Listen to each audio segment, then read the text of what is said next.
APM 0202, APP 0, BP 01, NNPP 0, PRP 0,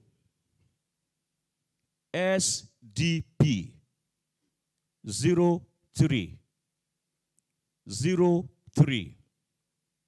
YPP 01,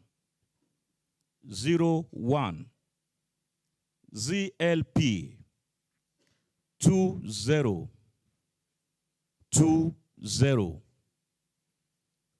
total valid votes 14478, 14478. Rejected votes 177, 177. Total votes cast 14655, 14655. Name of collation officer, Professor Jeremiah Shola of Motola, signed and dated 15/08/2026. And the party agents present also appended their signature. Thank you, sir. Okay. Thank you, Prof. Do we have any comments or concerns from the seat? Okay, if there's none, can we?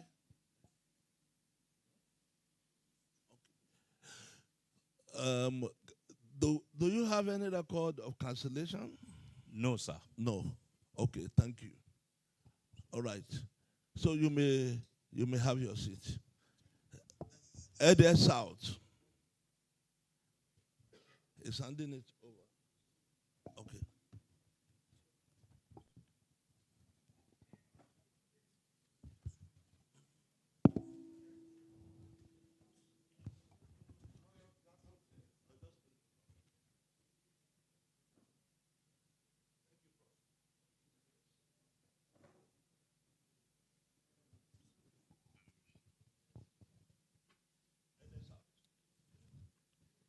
Good morning, sir. Permit me to stand on the existing protocol. My name is Mrs. Raji Oluwakemi. I am the local government collation officer for Ede South.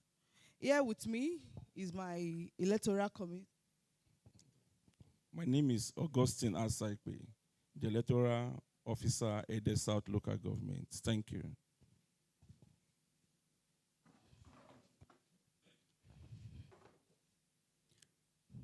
The total number of registered voters, 67729.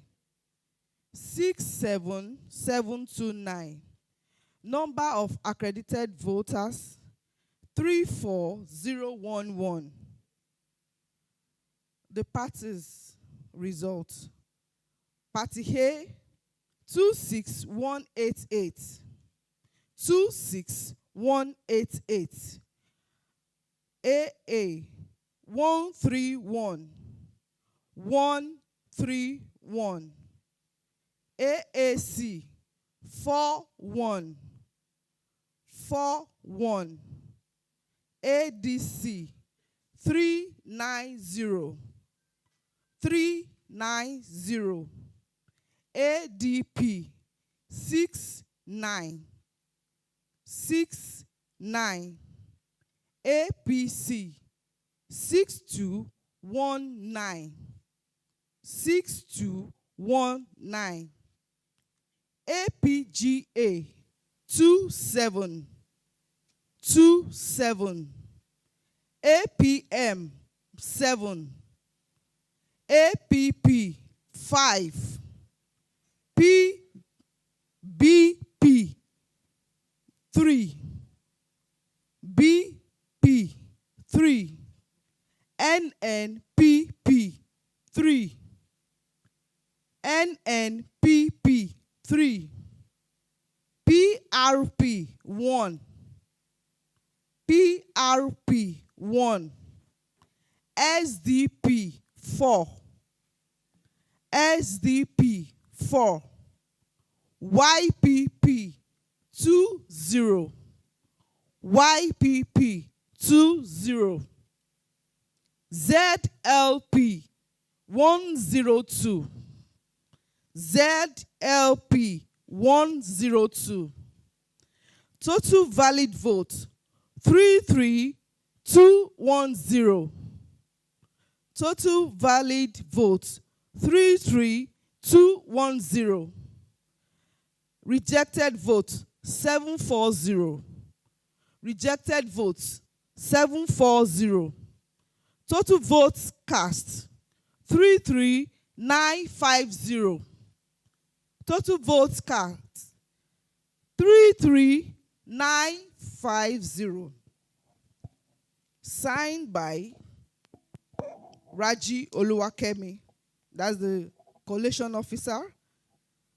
Duly signed with the date 15th of August 2026. And all the available party agents signed with dates. Thank you, sir. All right, thank you very much. What's the number of cancelled votes? None, sir. There is none. Yes, sir. Okay. Do we have any comments on this or concerns? All right, if there's none, can you present it? And then if a not, should get ready.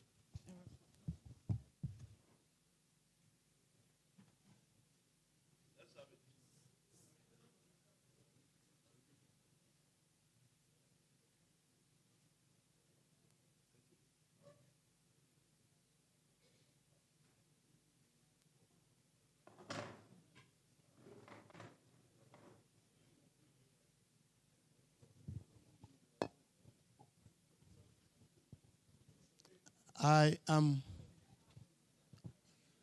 Professor Bolanle Tajudeen Okpoola, Federal University, Oye-Ekiti, the collation officer for If and Not. And beside me is the electoral officer of the local government. My name is Olayinka Folashade Ibiemi, electoral officer, If and Not.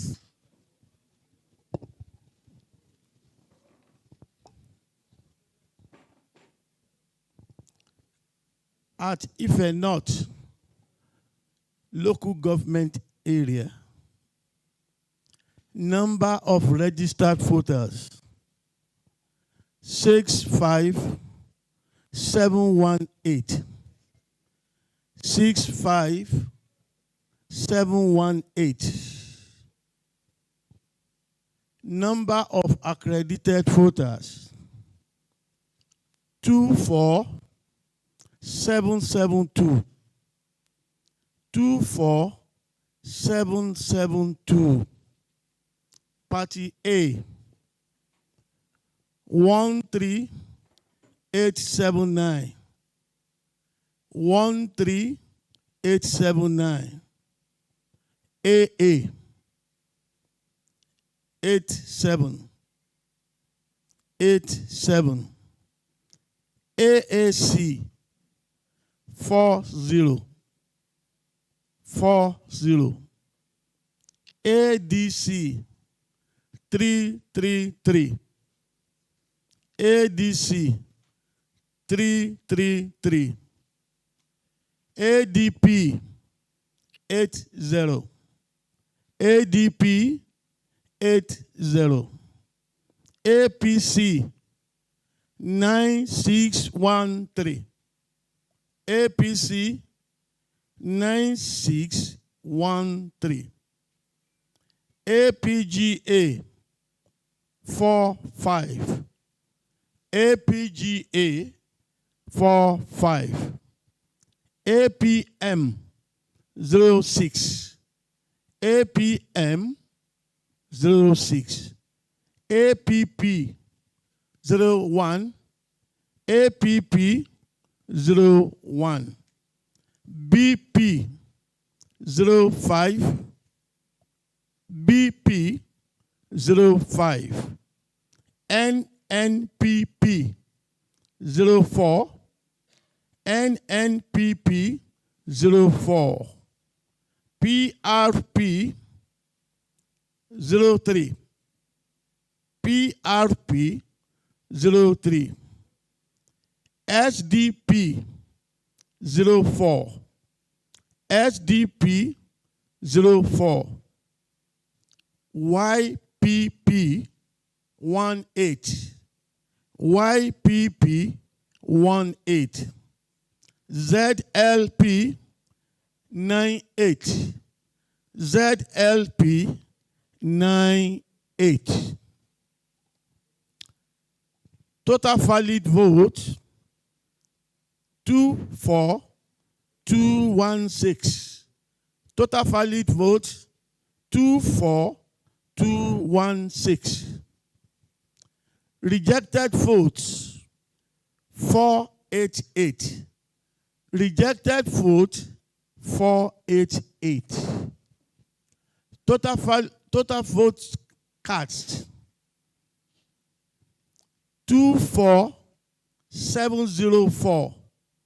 24704. Name of the collation officer, Professor Bolanle Tajuddin Okpola, signed today, signed on the 15th 8, 2026. All party agents present also signed the document. Thank you. What about, do you have any council vote? No. Okay, thank you. Any comment or concern? If there is none, can you present this while Elisha West gets ready?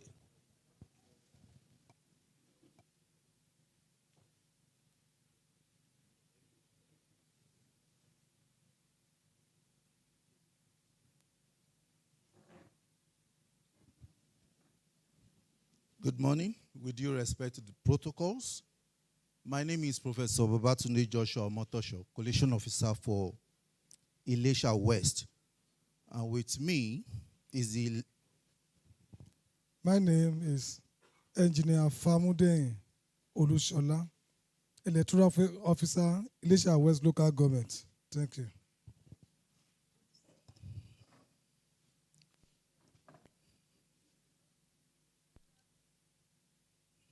And we hereby present the summary of results from Elisha West local government area. Total number of registered voters. Number of registered voters, 86699. 86699. Number of accredited voters, 31333. 31333. Votes received by political parties. A, 16196. 16196. AA, 130. 130. AAC, 85. 85. ADC, 673. 673. ADP 153 153, APC 12756 12756, APGA 6969, APM 0404, APP 1010, BP 5, BP 5, NNPP 7, NNPP 7, PRP 5, SDP 5, YPP 27, ZLP 119. Total valid votes 30244. 30244. Rejected votes 990. Total votes cast 31234. 31234. The name of the collation officer, Professor Babatunde Joshua Motosho, signed and dated 15th August 2026, and the names and signature of the party agents that were available were duly signed and dated. Thank you. All right, thank you, Prof. What about cancelled votes? No cancelled votes. There's no cancelled vote. Thank you. Any comments or concern? All right, if there's none, if Dayo, get ready as just present this, and you can, thank you.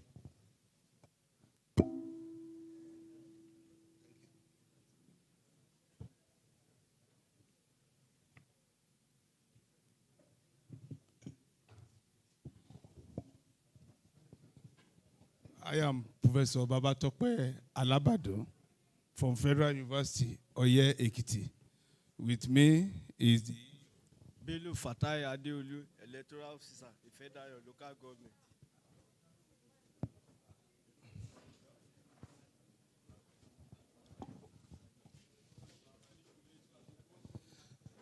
The results from Ifedayo is as follows. Number of registered voters, 28361. 28361. Number of accredited voters, 14703. 14703. The vote received by the political parties, A, 7427. 7427. AA 08. AA 6 08. ADC 115. ADP 24.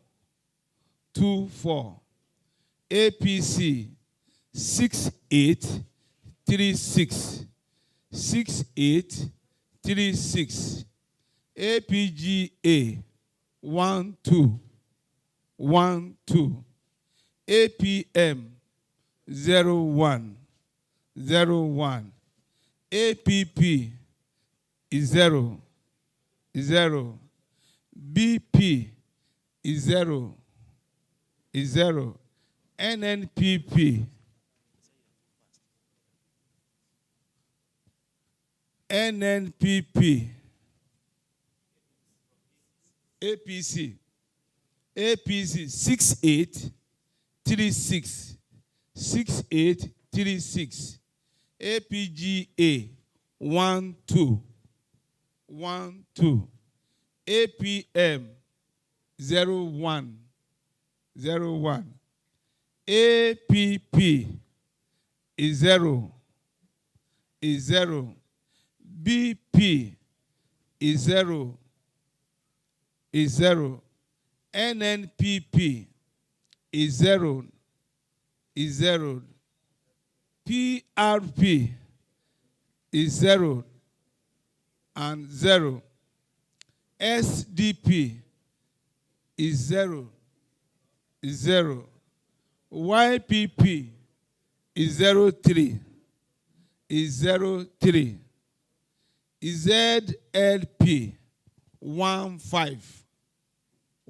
15. Total valid votes 14449. 14449. Rejected votes 254. Total votes cast 14703. 14703. The results duly signed by the collation officer for the local government and the party agents. Thank you, sir. All right, thank you, Collation Officer Ifedayo. Do you have any cancelled votes? No, sir. You don't. Thank you. Any comments or concerns? All right, if there's none, Ilesha East should get ready. Ilesha East.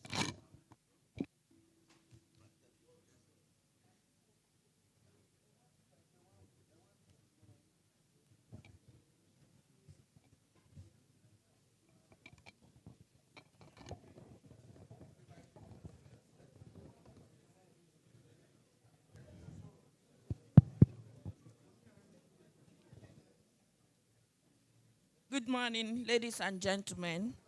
I am Professor Chika Asogwa, the collation officer for Ilesha East. And with me is my EO, Taiwo Victoria Bosedi.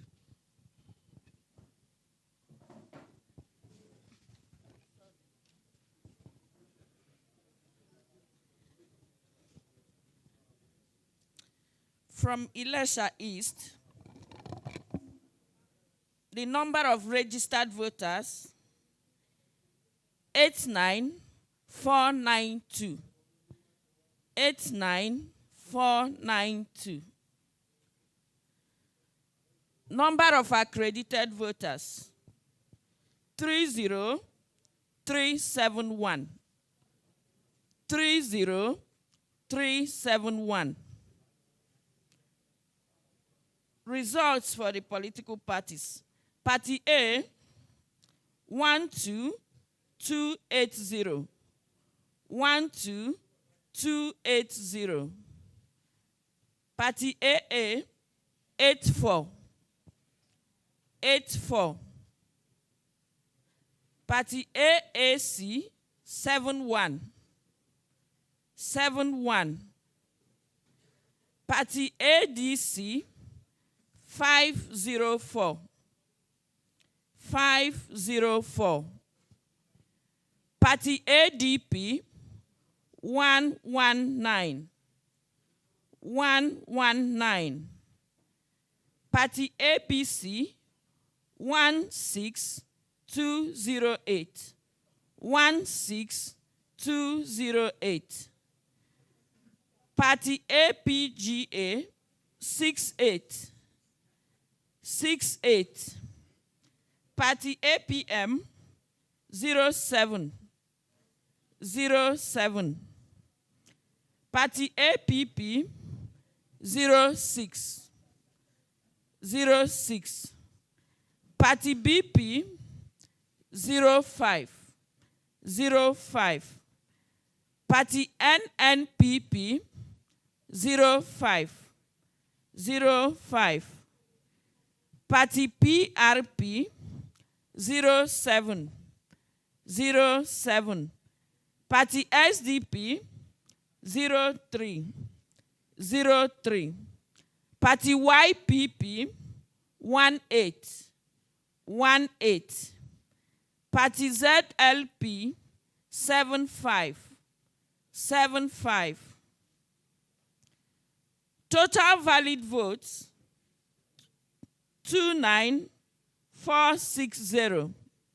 29460. Rejected votes 749. Total votes cast 30209. 30209. Name of Collation Officer, Professor Chika Asogwa, signed 15th August 2026. All the party agents available also signed.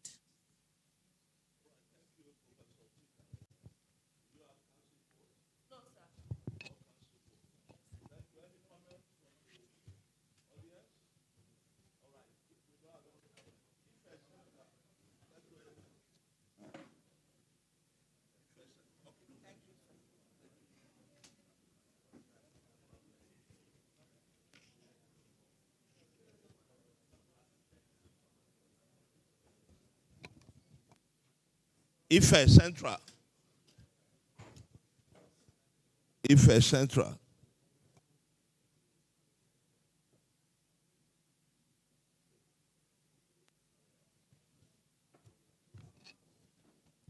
Good morning, all. Standing by existing protocol, I am Adekoya Iromini Modinot Adejoke, a professor of plant science and biotechnology from Federal University, Oye Ekiti. And here with me is the electoral officer for Ife Central. My name is Johnson Olurotimi Oyedogun, the electoral officer Ife Central Local Government.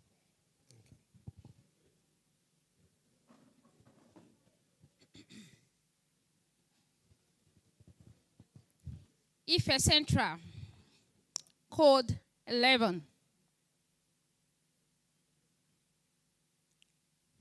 Ife Central has 11 arrays. Number of registered voters 1,2,2,4,5,4. Number of registered voters 1,2,2,4,5,4. Number of accredited voters 39,990. Number of accredited voters 39,990. Votes per party. Party A 21171. 21171. AA 137. AA 137. AAC 90. AAC 90. ADC 747. ADC 747. ADP 86. ADP 86. APC 15913. APC 15913. APGA 71. APGA 71. APM 3. APM 3. APP 7. APP 7. BP 8. BP 8. NNPP 5, NNPP 5, PRP 3, PRP 3, SDP 1, 2, SDP 1, 2, YPP 2, 5, YPP 2, 5, ZLP 102, ZLP 102. Total valid votes 38380. Total valid votes 38380. Rejected votes 950. Rejected votes 950. Total votes cast 39330. Total votes cast 39330. Signed, Adekoya Iromini, Modinot Adejoke, Professor of Plant Science and Biotechnology, Federal University, Oye Ekiti, dated 15th August 2026. Signed by available party agents. Thank you, Professor Modinot Adekoya. Do you have any council votes? Yes, sir. Okay. Unit 4.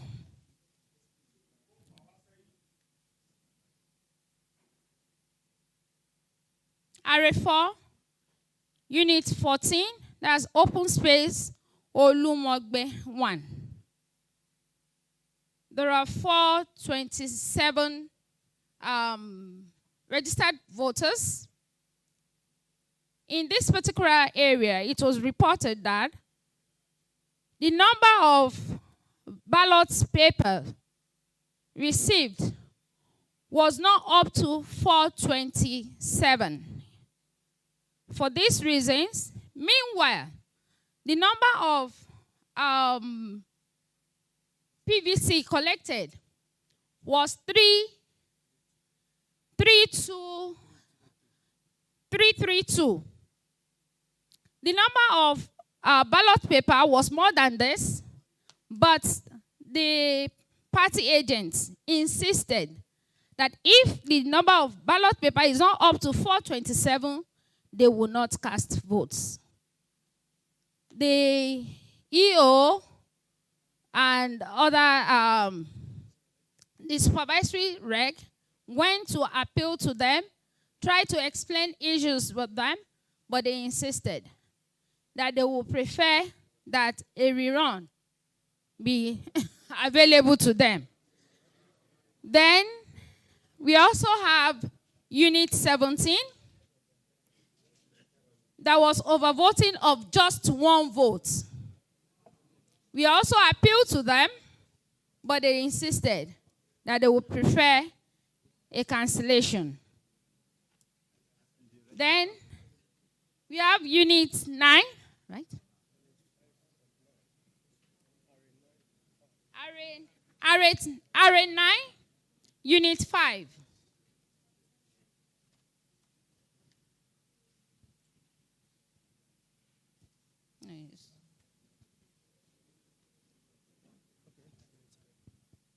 RA9, Unit 11. Also a case of overvoting, and they were not ready to resolve. So they agreed to cancellation. Okay. Thank you, sir.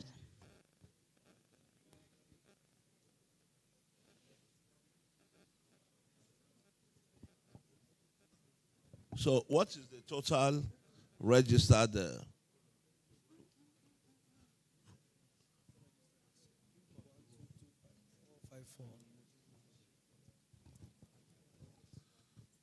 Total registered voter there is 122,554.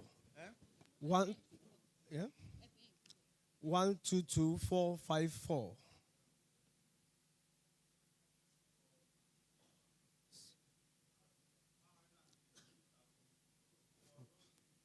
No. Okay. Okay. Is it for the 3?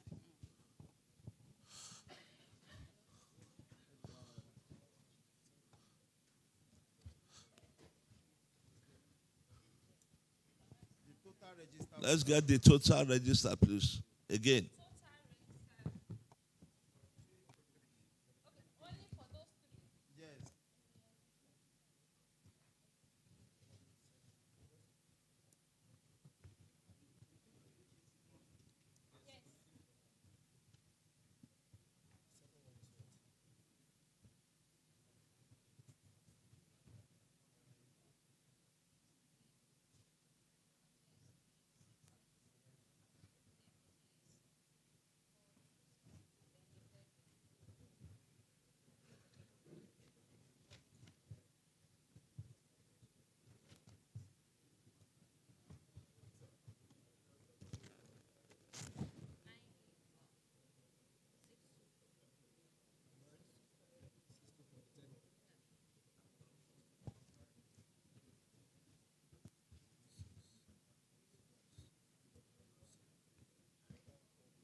One 1419 for the 3.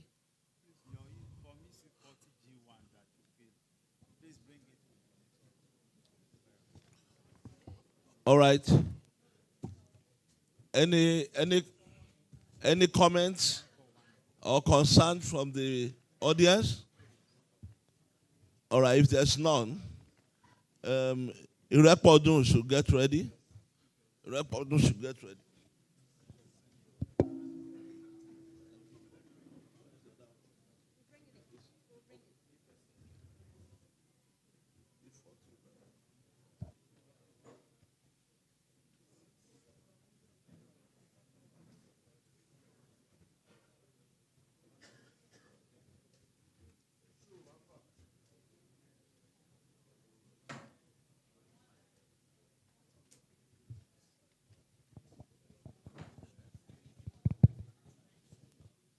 Good morning.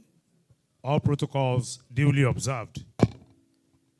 My name is Baba Funsho Awe, Collation Officer, Irepodun Local Government. It goes thus. Okay, sorry. Good morning, everyone. My name is Aremo Adebayo Fatai, EO, Irepodun Local Government. Thank you, sir. Thank you. Total registered voters, 67131. 67131. Total accredited voters, 31291. 31291. Votes per party. A, 145042.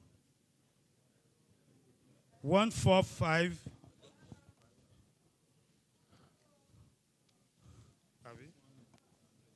What is it?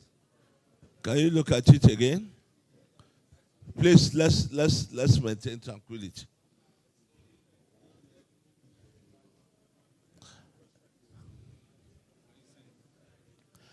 Hello, please.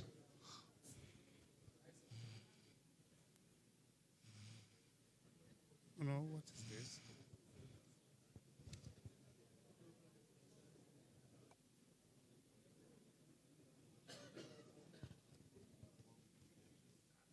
No.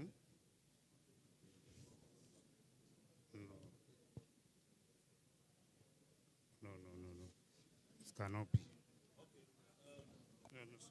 While you try to sort that out, can you just allow Borikwe, please, come for, please sort that out, and you can come back.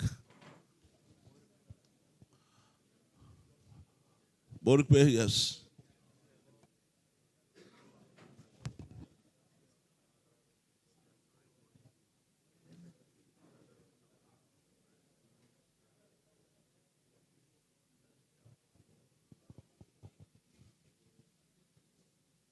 All protocols are duly observed.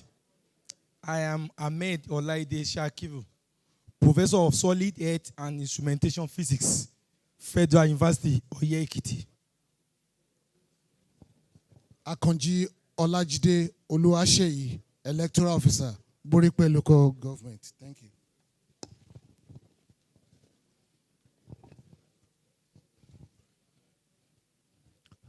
At Boikwe local government area,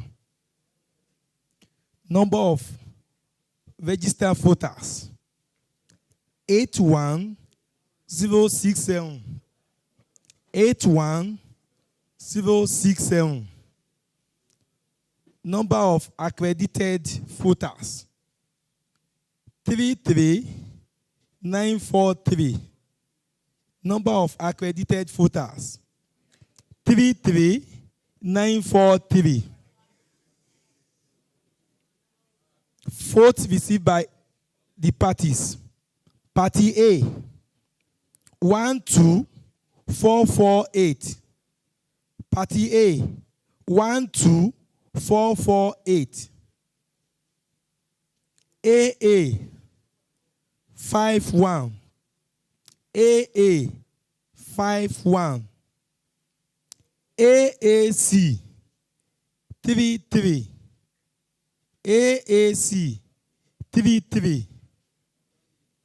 ADC 379. ADC 379. ADP 122. ADP 122. APC 19963. 19963. APGA 41. APGA 41. APM 01. APM 01. APP 03. APP 03. BP 01. BP 01. NNPP 02. NNPP 02. PRP 03. PRP 03. SDP 04. SDP 04. YPP 23. YPP 23. ZLP 42. ZLP 42. Total valid votes 33116.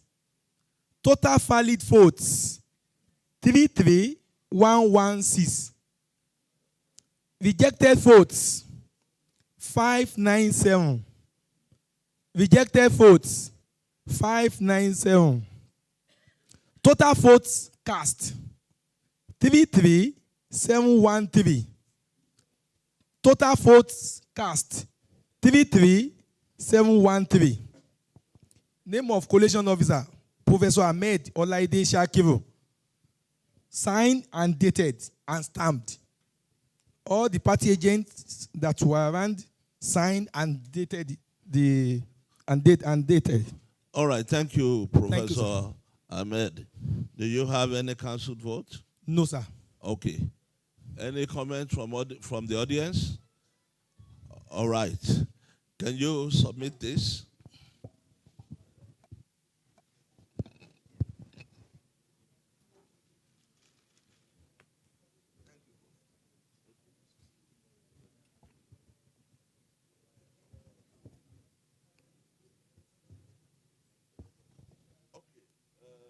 Irepodun, are you ready now? Sure, okay. Let's take Irepodun. Yes, sorry for the mix-up. Irepodun local government. Number of registered voters 67131. 67131. Total number of accredited voters, 31291. 31291. Votes per parties.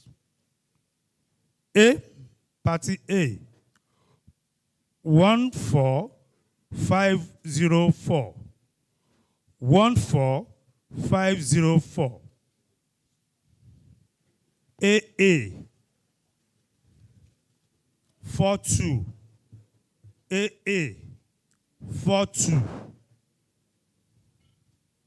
AAC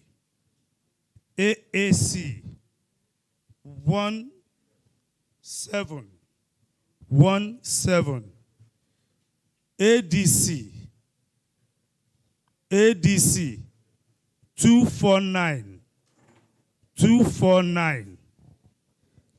ADP 85. APC 15713. 15713. APGA 35. APM 06. APP 07. BP 02. NNPP 0. PRP 04. SDP 02. YPP 06. ZLP 45. Total valid votes 30717. 30717. Rejected votes 565. Total votes cast 3125.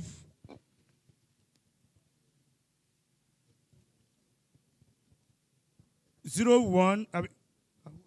31282. Duly signed by the collation officer for the local government, Baba Funsho Awe, today, 15th August 2026, and signed by all the party agents present. Thank you, sir. No, sir.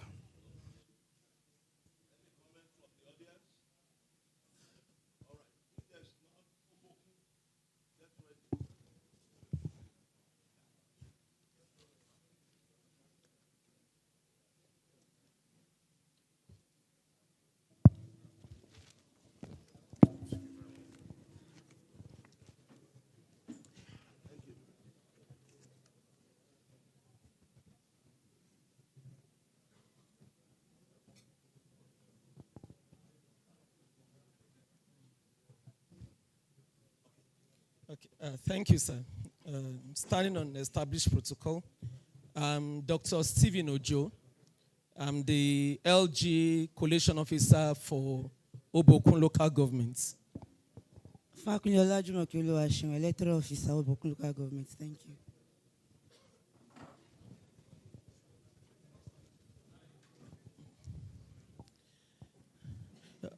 Obokun LG, code 24, has 10 RAs. The total number of registered voters, 64440. 64440. Total number of accredited voters, 29183. 29183. Numbers by party. Party A, 12023. Party A, 12023. AA, 47. AA, 47. AAC, 28. AAC, 28. ADC, 205. ADC, 205. ADP, 99. ADP, 99. APC, 16120. APC, 16120. APGA, 42. APGA, 42. APM, 11. APM, 11. APP, 02. APP, 02. BP, 04. BP, 04. NNPP, 03. NNPP, 03.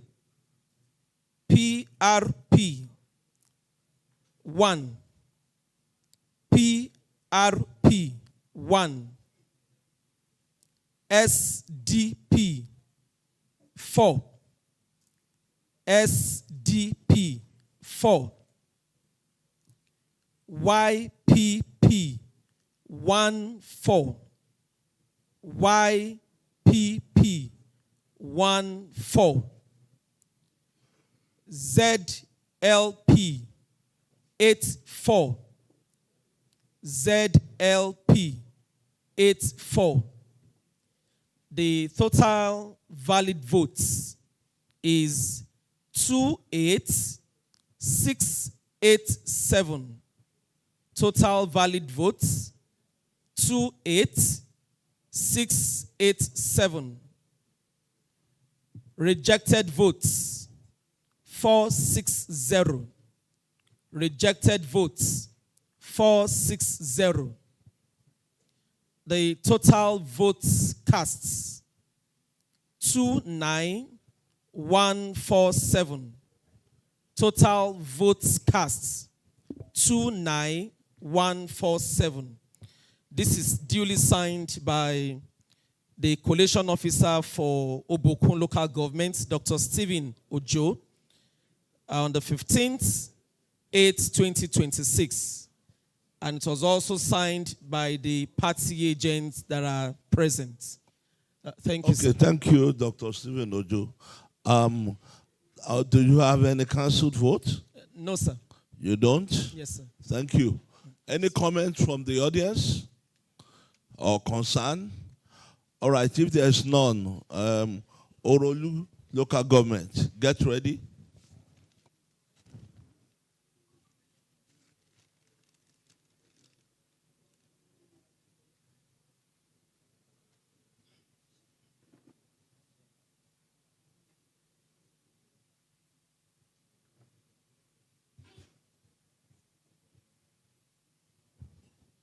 Standing on the existing protocol, my name is Dr. Akekumi Sunday Ayodele.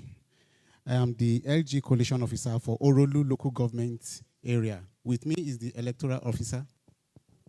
My name is Oguntola Mary Ayotunde, the Electoral Officer of Orolu Local Government.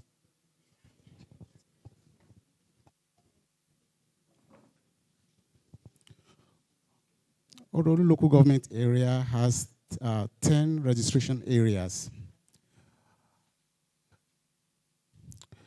Number of registered voters 51021. 51021. Number of accredited voters, 25423. 25423. Votes received by political parties. A, 12352. 12352. AA, 34. AA, 34. AAC, 19. AAC, 19. ADC, 236. ADC, 236. ADP, 59. ADP, 59. APC, 10622. APC, 10622. APGA, 29. APGA, 29. APM, 4. APM, 4. APP, 5. APP, 5. BP, 6. BP, 6. NNPP, 3. NNPP, 3. PRP, 1. PRP, 1. SDP, 2. SDP, 2. YPP, 13. YPP, 13. ZLP, 53. ZLP, 53. Total valid votes, 23438. Total valid votes, 23438. Rejected votes, 452. Rejected votes, 452. Total vote cast, 23890. Total vote cast, 23890. Duly signed by the collation officer, Dr. Akikumi Sunday Ayodele, and also signed by all the party agents present. Thank you, sir. You, collation officer, do you have any council vote? Yes, sir. Okay, let's have it. We have council vote in Ward 4, Olufon, in two Olufon D, that is in 2 polling units, with total number of registered voters, 2,197. And the situation there was overvoting. There was overvoting, and therefore they insisted that it should be cancelled. We also have similar incidents in Olufon C. Olufon C, 03. In one of the polling units there, with total number of registered voters summing up to 1,115. And in Olufon E 05, that is in one polling unit there was violence and there was ballot snatching. And when the ballot was snatched, the police officers there ran after the hoodlums, and after an hour, the ballot was actually gotten back from them, sir. But the party agents there insisted that the vote should not be counted because it has taken up to 1 hour. We actually interceded, but they insisted that it should be cancelled. Thank you very much, sir.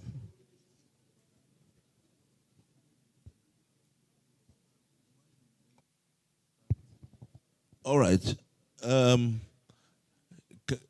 Can you present it along with the other documents while Oshogbo local government should get ready? Thank you very much, sir.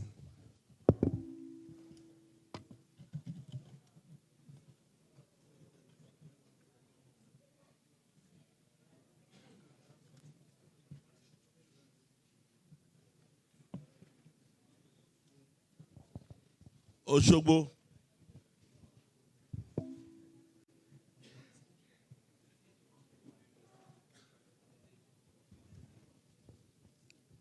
Good morning. My name is Odo Ikenna Maximilian. My name is Odo Ikenna Maximilian. I'm the LGA Collation Officer. I'm LGA. Please, can you speak up, please? I'm LGA Collation Officer for Oshogbo local government area, and with me is.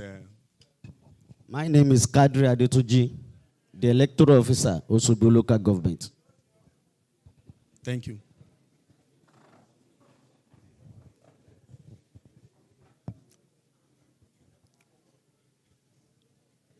We are here to present the results for Oshogbo local government area with code 30. Total number of registered voters 167704. 167704. Number of accredited voters 70840. 70840. The votes scored by each political party. Party A 36480. 36480. AA 164. AA 164. AAC 104. 104. ADC 1503. 1503. ADP 222. 222. APC 30474. 30474.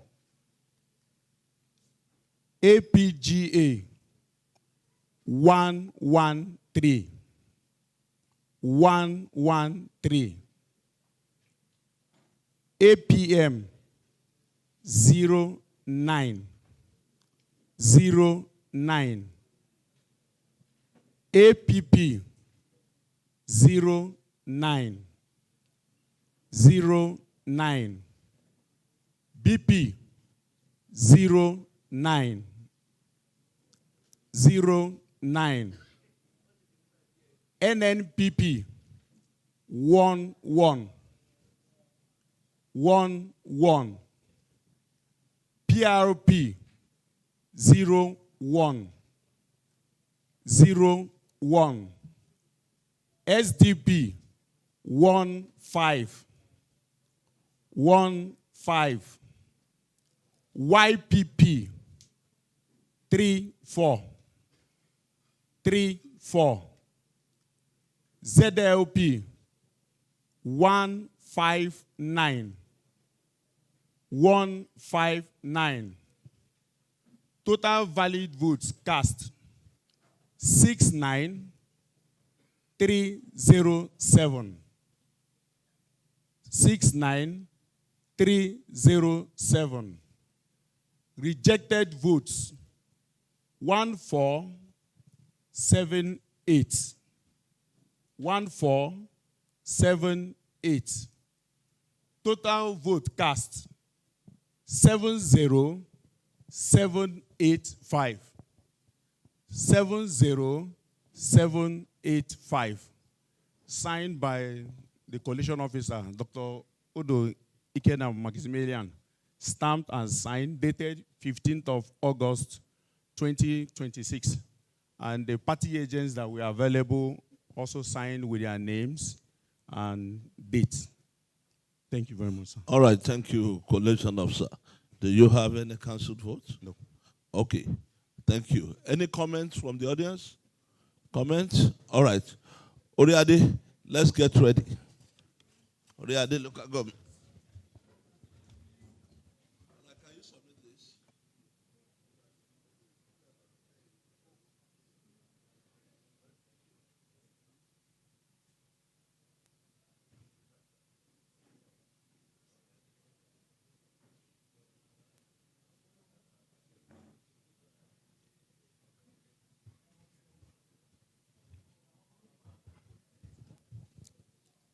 Good morning, everybody. I am Dr. Olabode Olajide, the Collation Officer for Oriade Local Government. Here with me is an electoral officer for Oriade Local Government. My name is Jima Latif Olarewaju, the electoral officer of Oriade Local Government. Good morning. For Oriade Local Government, number of registered voters, 84,283. 84,283. Number of accredited voters, 37,962. 37,962. Follow are the scores for various political parties. For Party A, 21,343. 21,343. AA, 79. 79. AAC, 43. AAC, 43. ADC, 423. ADC, 423. ADP, 76. ADP, 76.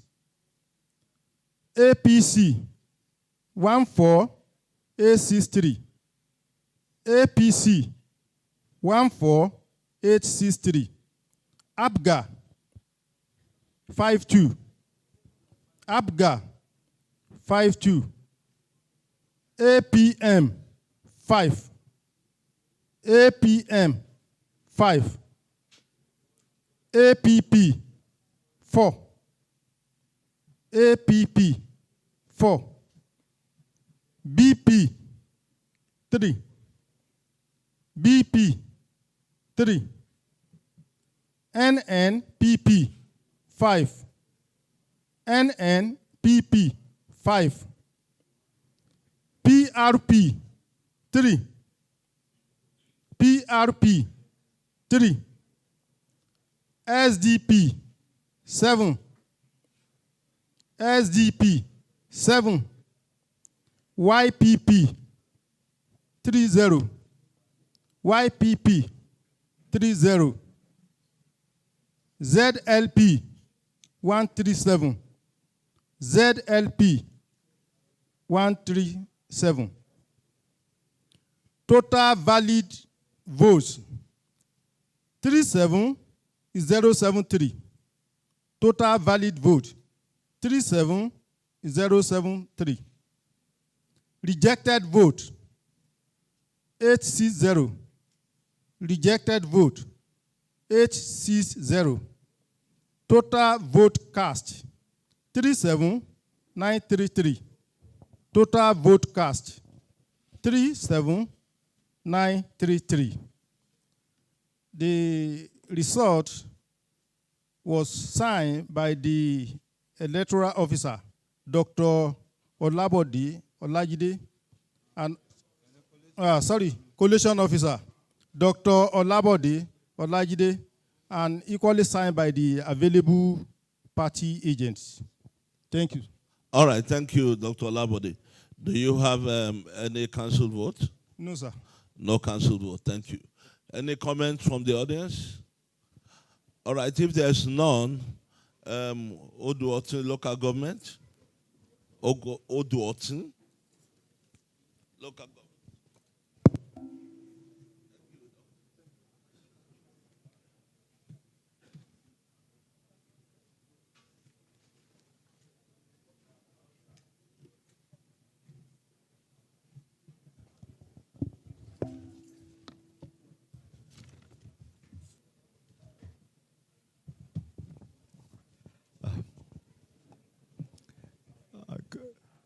Good morning, all. I am Professor Adebola Adewumi Aderibigbe, a professor of Mass and Strategic Communications, Federal University, Oye Ekiti. Together here, I have EO. My name is Malom Olujide Johnson, electoral officer, Odo in local government. It is on that note that we wish to present the results for Odo local government. Here we have 15 RAs, and the cumulative figures are as read. Number of registered voters, 82574. 82574. Number of accredited voters, 34482. 34482. I then go to the explicit details of political party distribution. A, Party A, 18003. 18003. AA, Party AA, 2727. Party AAC, 26. Party AAC, 26. Party ADC, 377. ADC, 377. Party ADP, 49. ADP, 49. Party APC, 15435. APC, 15435. Party APGA, 34. APGA, 34. Party APM, 10. APM, 10. Party APP, 3. APP, 3. Party BP, 3. Party BP, 3. Party NNPP, 1. NNPP, 1. Party PRP, 1, 2. PRP, 1, 2. Party SDP, 4. SDP, 4. Party YPP, 8. YPP, 8. Party ZLP, 3, 4. ZLP, 3, 4. Total valid vote, 34026. 34026. Rejected votes, 430. Rejected votes, 430. Total votes cast, 34456. Total votes cast, 34456. This has been duly signed by Professor Adebola Adewumi Aderibigbe, LG Collation Officer, and duly signed also by the party present at the poll station. I need to report, sir, that, yes, I need to report, sir, yes, we're done. But I need to report, sir, that we had situations of cancelled votes, and I need to report that. At Ward 2, Unit 2, at Bale, there was a case of violence, destruction, and ballot snatching. And all the documentations have been made with proper papers here attached, sir. Thank you, Professor Adebola Adewumi Aderibigbe. Thank you.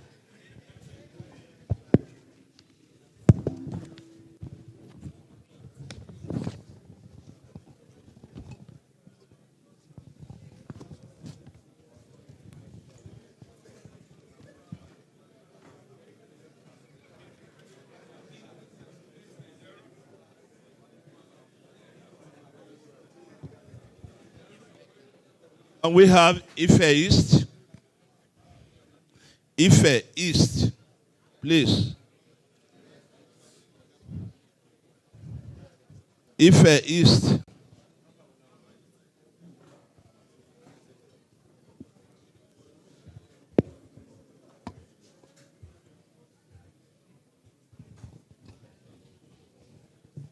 Good morning. Good morning, distinguished ladies and gentlemen. My name is Professor Benjamin Omalayo.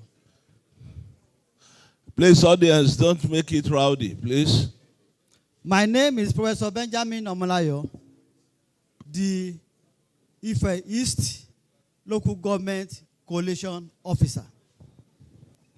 Good morning, everyone.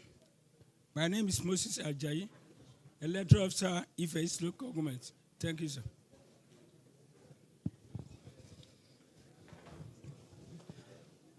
Ife East Local Government is with the code 13. The code is 13.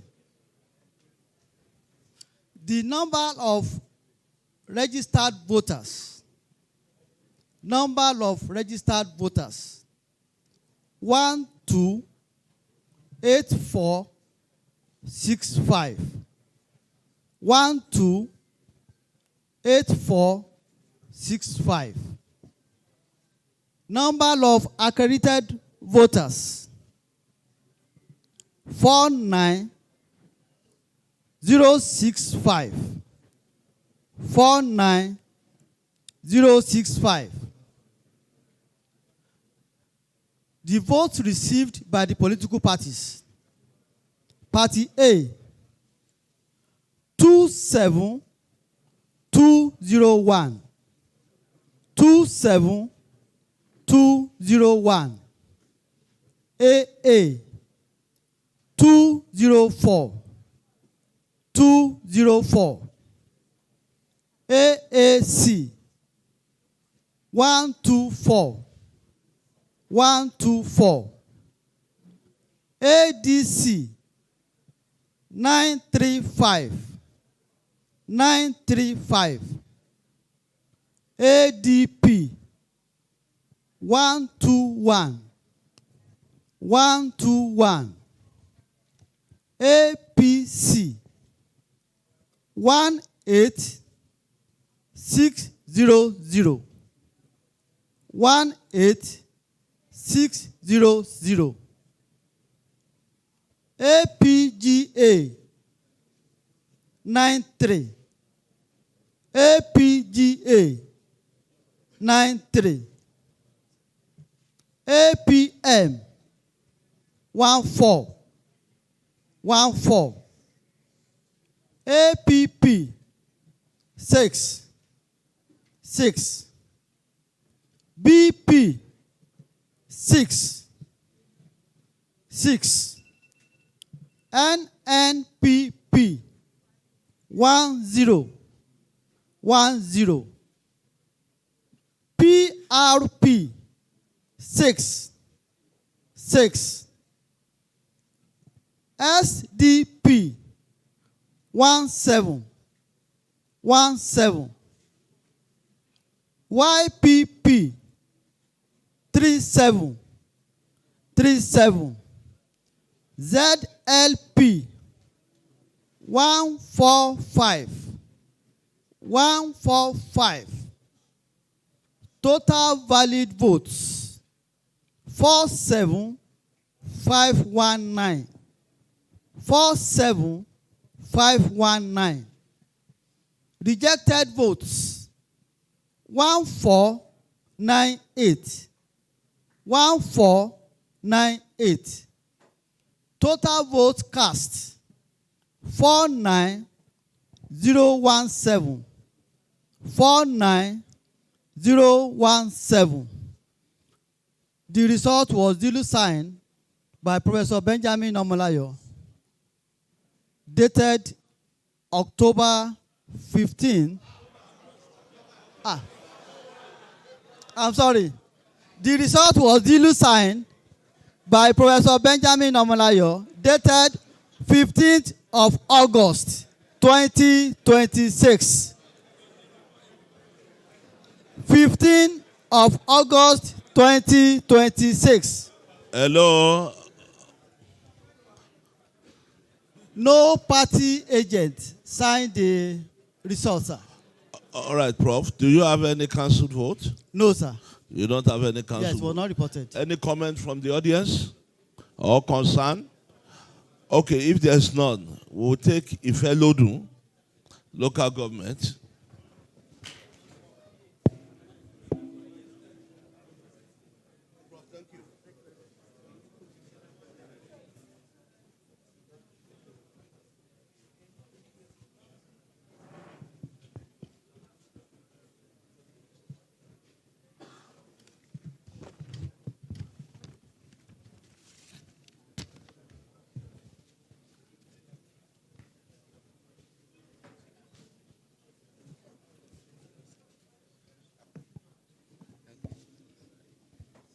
I am Olayiwola Fashiranti, a professor of sociology, Federal University, Oye-Ekiti.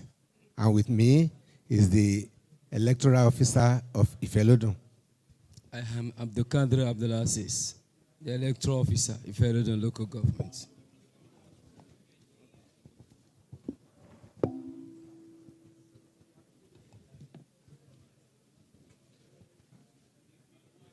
I'm here to present the results of Ifelodun local government area, code number 14. The figures are as presented here. Number of registered voters, 94,870. 94870. Number of accredited voters, 41,156. 41156. The votes garnered by the respective political parties. A, 21,107. 21107. AA 77 77. AAC 35 35. ADC 509 509. ADP 131 131. APC 18,396 18396. APGA 65 65. APM 055. APP 303. BP 303. NNPP 808. PRP 404. SDP 505.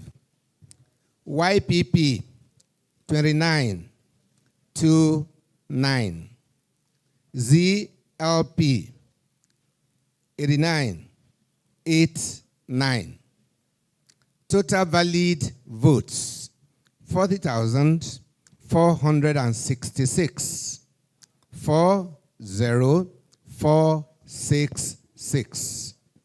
Rejected votes 677.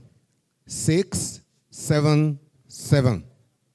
Total votes cast 41,143.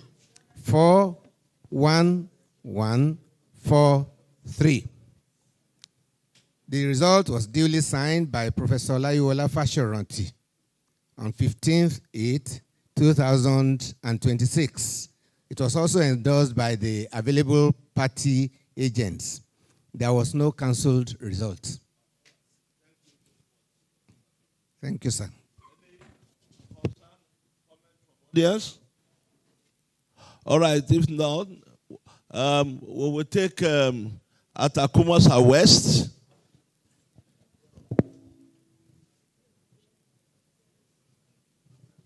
Atakumasa West.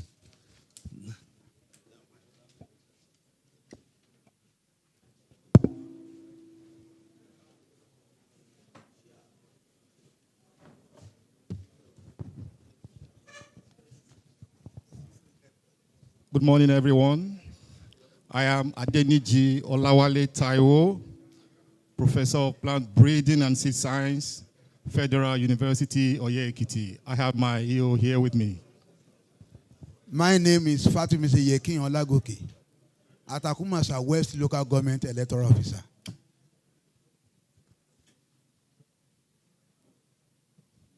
Thank you. I am the LG Collation Officer for Atakumasa West Local Government Area. Code 29. We have 11 arrays, and I will present results as indicated here. Please, Prof, let your voice carry. I will present the result as indicated here. Number of registered voters 44076. 44076. Number of accredited voters 18707. 18707. Votes received by political parties. Party A, 7479. 7479. Party AA, 43. 43. Party AAC, 29. 29. Party ADC, 213. 213. Party ADP, 62. 62. Party APC, 10037. 10037. Party APGA, 46. 46. Party APM, 03. 03. Party APP, 01. 01. Party BP 0000. Party NNPP 01. Party PRP 02. Party SDP 02. Party YPP 08. Party ZLP 59. Total valid votes 17985. 17985. Rejected votes 414. Total votes cast 18399. 18399. I, Adeniji Olawale Taiwo, signed this document on the 15th August 2026, and available party agents endorsed as well. Thank you.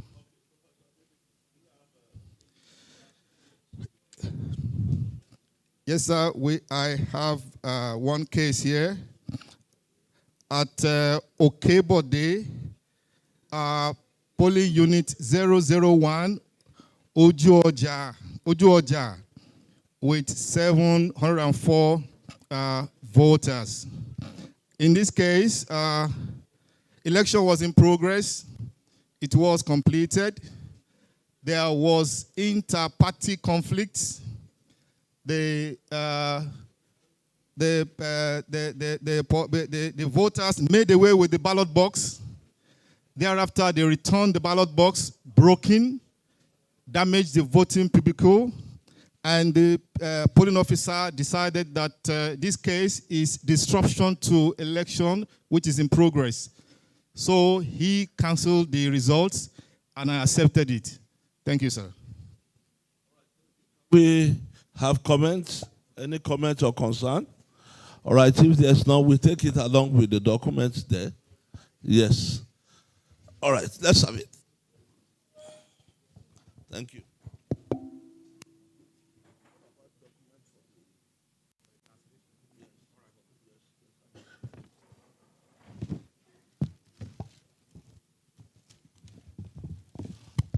All right, ladies and gentlemen, can we take a recess? All right, so that we can reconvene at 4:40. 4:40, please. Yeah. Thank you, Professor Adeniji. So we take a recess. By 4:40, we'll reconvene. At 4:40, Iwo local government should get ready. At 4:40. Okay, thank you, everyone. We'll meet at 4:40 a.m.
or 30 local governments? Yeah, more than 15.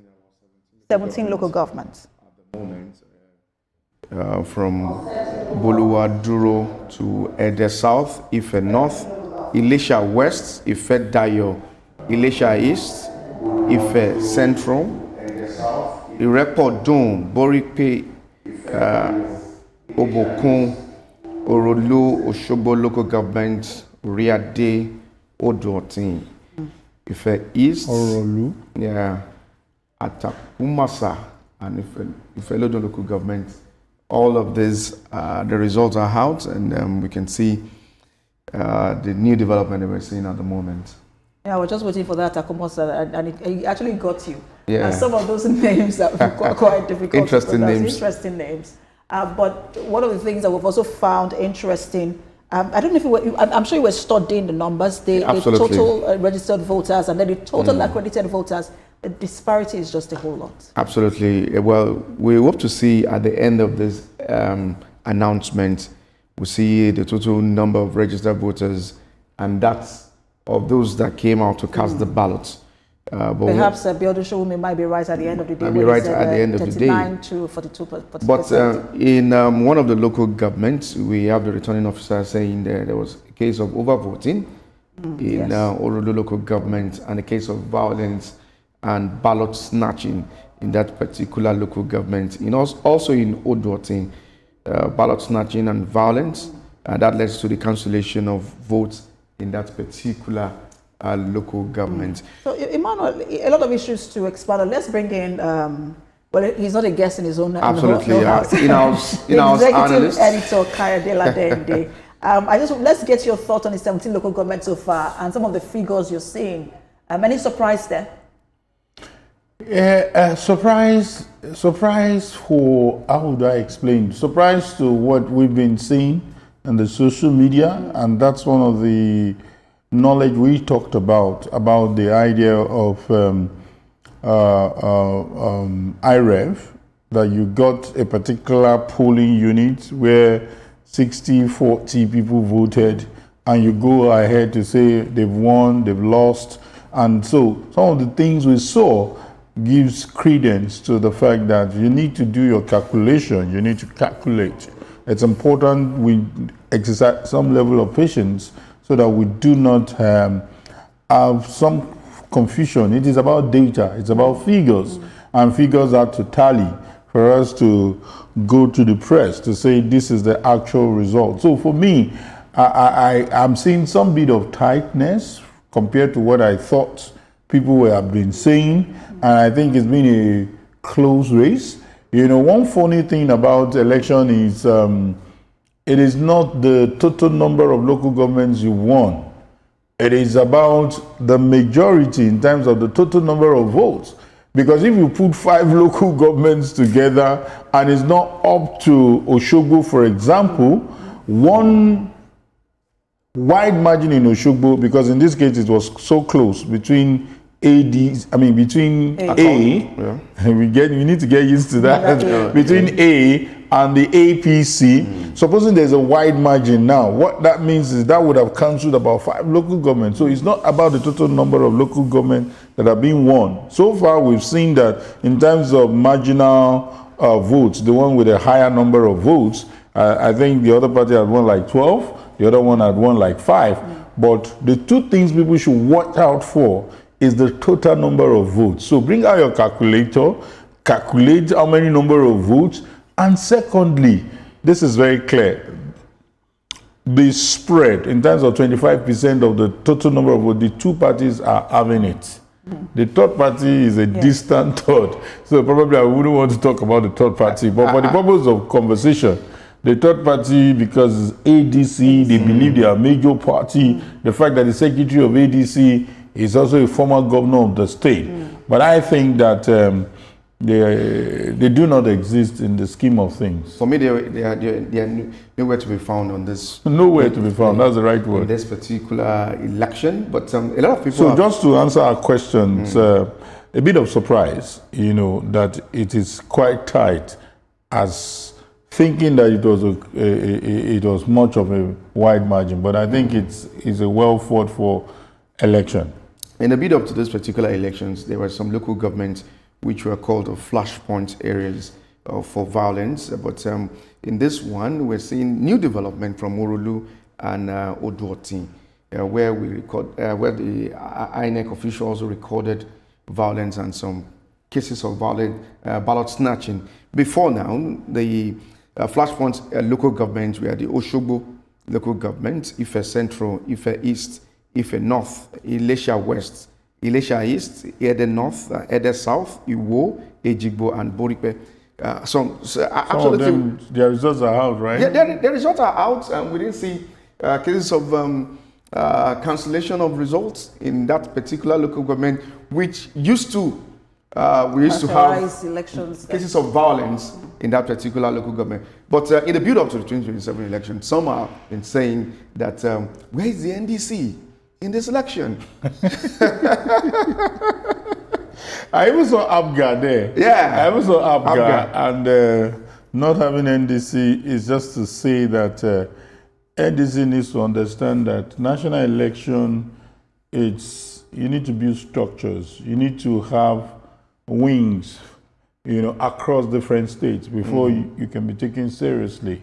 And, if you want us to go into 2027 election, let's get there. So if you look at it critically, even when you look at the trajectory of the flag bearers, talking about the presidential candidate and the vice presidential candidate, Konkonso was a man who only put up a strong showing in Kano State. And the current Kano is really, really shared as we speak, because you cannot dismiss the influence of a sitting governor. You cannot dismiss the influence of a current deputy president of the Senate. You cannot dismiss the influence of a former governor of the state, talking about Ganduje. You cannot dismiss all these factors that will play well for the ruling party.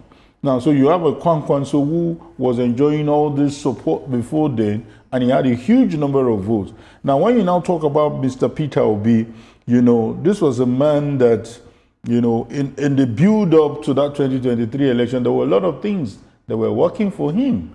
Probably if he had remained in Labour Party, if he had built the structure in Labour Party with a governor in that state who is also rated as one of the best performing governors in the country, maybe there would have been a strong showing. So we see an ADC who wants to get to the top without probably senators, without probably House of Reps, without probably governors. National election is never won that way. And so for now, we can easily see that ADC will need to come up with a more believable structure. NDC, sorry. We need to come up with more believable structure for people to take them seriously. But the off-cycle elections we've had since their formation, at least the last one, it didn't show any seriousness. I will get back to that any moment, because we're also preparing. This is the last election before the 2027 election, and it's also telling on how some of these parties will perform in 2027. But I wanted to go back to the figures, especially the total number of registered voters and the total number of accredited voters.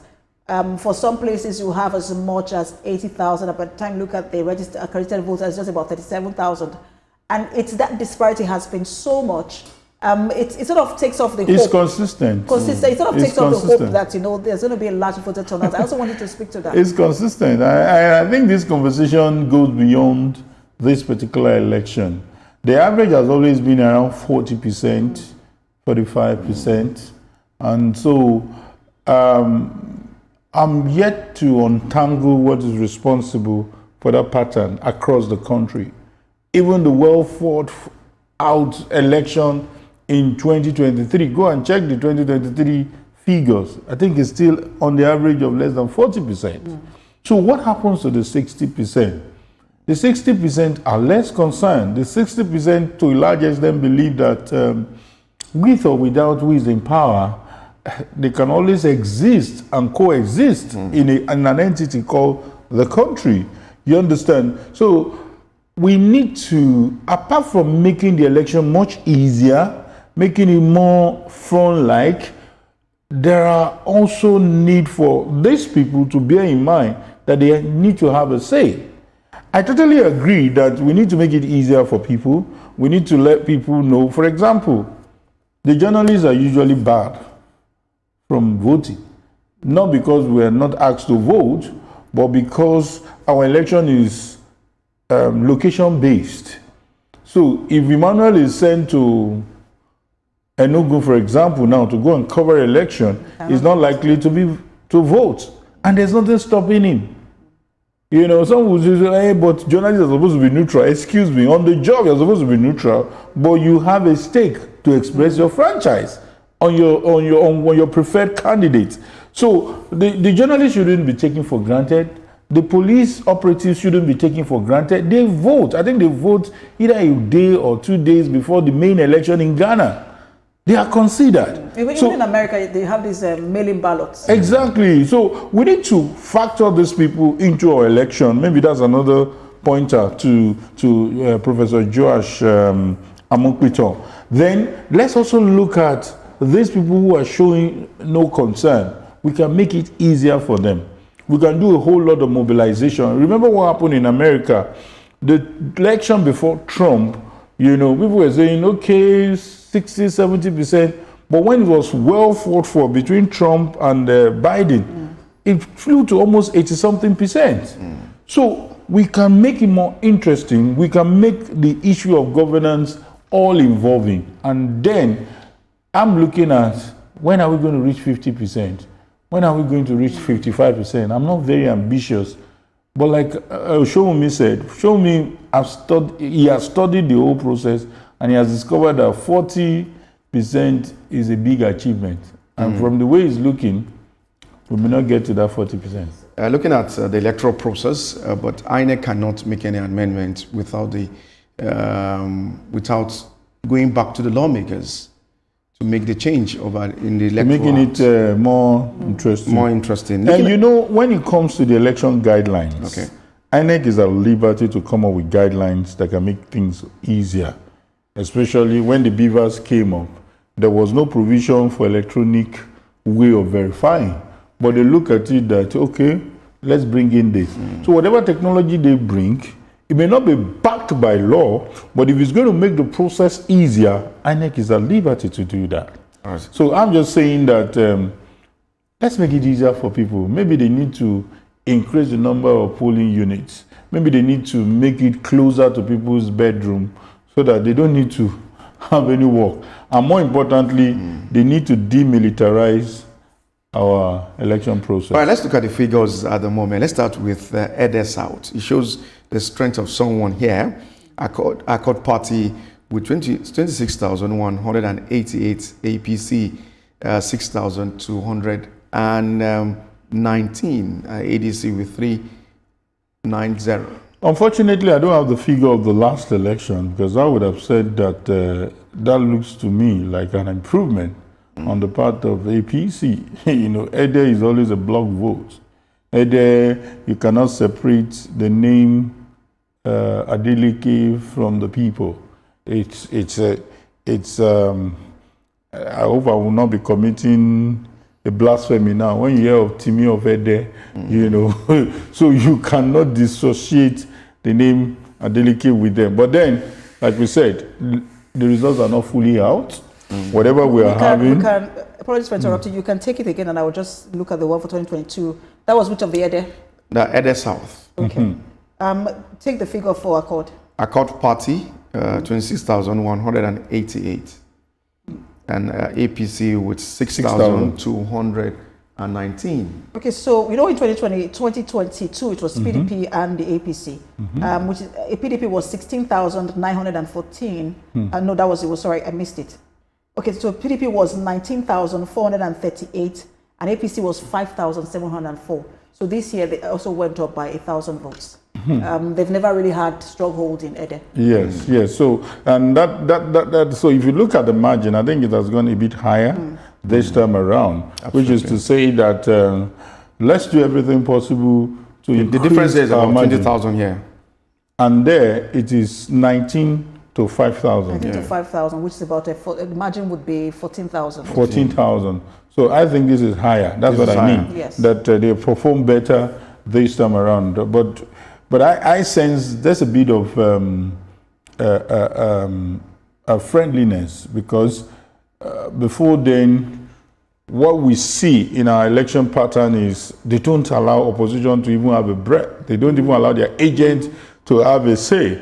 But I see a pattern here where the agent of Accord, could also record some votes, in the strongholds of the APC, and vice versa with that of the stronghold of Accord. So that's the way our election should be. And when Emmanuel was talking about the list of flash, points, I was looking at a situation where I think the heavy presence, there's so much noise that we made, the journalists made, and everybody made. I think it worked. It worked. I do not expect to get anything worse than what we've heard, by the time they finish all the 30 local governments, because I think it was quite violence-free process.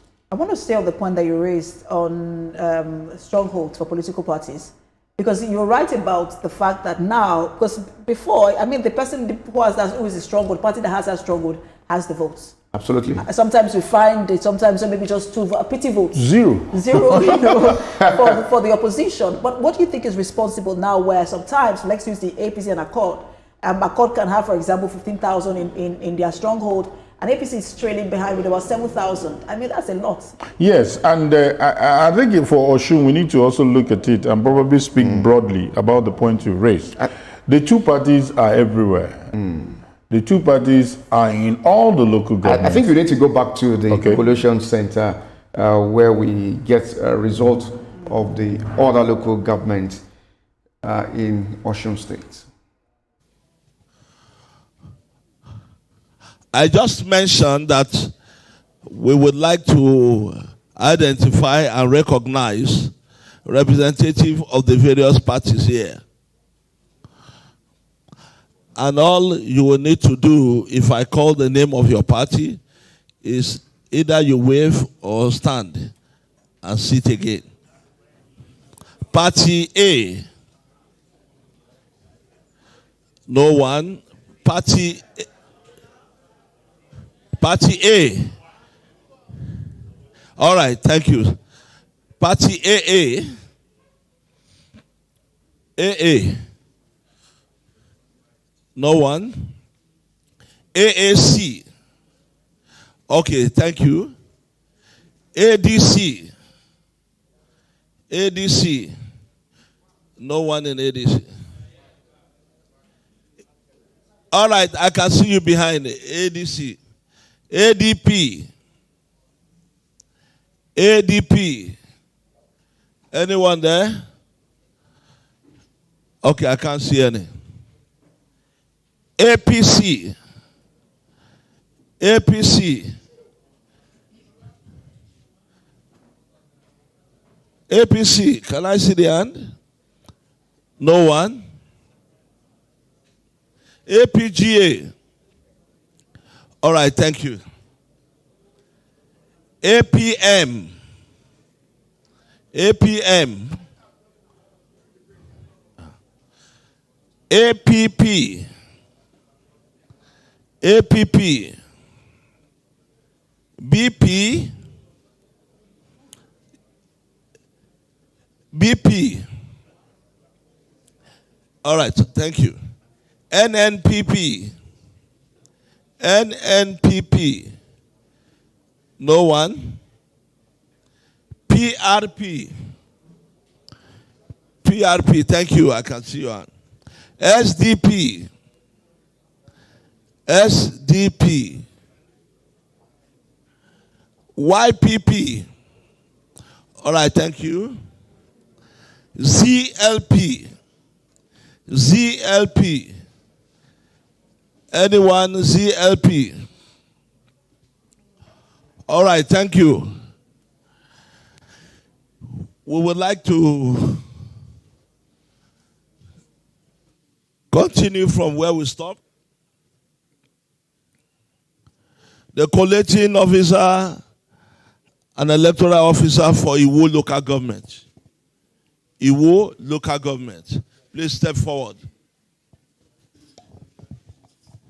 Iwo local government.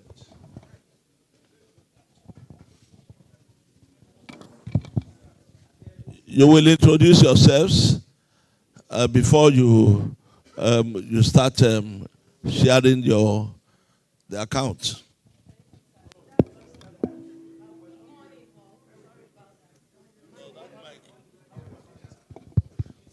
Morning once again. My name is Mrs. Oyeyimika Koyejo Fashaki, the collation officer for Iwo local government. And with me is the electoral officer. My name is Rajib Sadiq Oloruntoyin, the electoral officer Iwo local government. Thank you. Okay. Iwo local government has 15 registration areas. Okay, 15 registration areas. Then I'll start with the number of registered voters. 106,814. That is 106,814. Number of accredited voters. 48,985. That is 48,985. Then we go to the number of the parties, according to parties now. Party A, 27085. That is 27085. Party AA, 130. That is 130. Then we go to Party AAC, 6262. Party ADC, 588. That is 588. Party ADP, 191. That is 191. Party APC, 19660. 19660. Party APGA, 7474. Party APM, 1212. Party APP, 0202. Party BP, 06. That is 06. Party NNPP, 03. PRP, 04. SDP, 03. YPP, 26. ZLP, 181. Total valid votes, 48027. 48027. Rejected votes, 926. 926. Total votes cast, 48953. 48953. Signed by the collation officer, Koyejo Fashakin Oyeyimika, on 15th August 2026. Also stamped and then signed by all the party agents present. Thank you, sir. All right, thank you, Mrs. Koyejo Fashakin. Do you have any council votes? Yes, sir. We would like to report that in registration area 14, Okeoba 1 unit was cancelled. The collation officer reported that there were unresolved disputes between the party agents, and they requested for a rerun. Okay. So that's the only one. That's the only one. All right. Okay, while they submit the report, Ede North. Please step forward. They're not.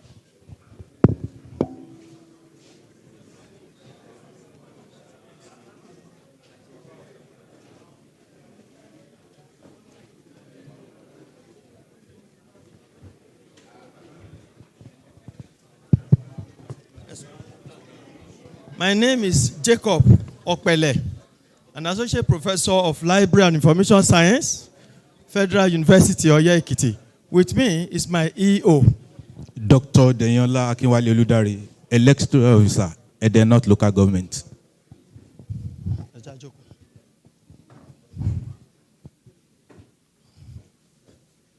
At the local government, at the North Local Government has a total of 11 registration areas, and the total number of registered voters 96644. Again, 96644. Number of accredited voters 47262. Again, 47262.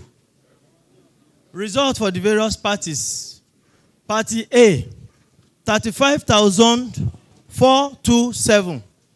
35427. Party AA, 94 votes. Again, 94 votes. Party AAC, 56. Again, 56. Party ADC, 307. 307. Party ADP, 108. 108. Party APC, 10283. Again, 10283. ABGA, 45 votes. Again, 45. APM, 7 votes.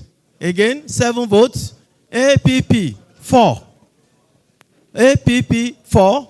BP, 2. BP, 2. NNPP, 2.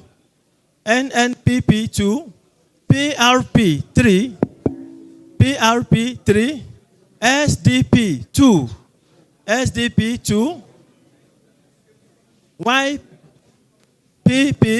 28, YPP 28, ZLP 106, again 106. Total valid votes 46,474. Again, 46474. Rejected votes 731. Again, 731. Total votes cast 47205. Again, total votes cast 47205. Name of collation officer Jacob Okpele. Signed 15th August 2026. Other party agent present equally signed. Thank you. All right, Dr. Okpele, do you have cancelled votes? No, sir, none. All right, no. Any comments from or concern from the audience? All right, if there is none, please submit your documents.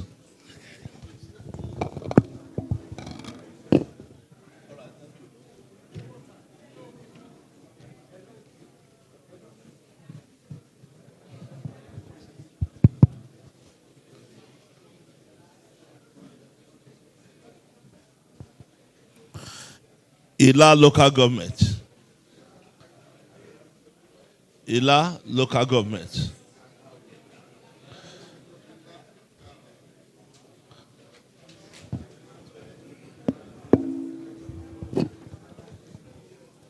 Good morning, sirs. My name is Professor Olugbenga Oludolapo Amu, the collation officer for Ila local government area. Good morning.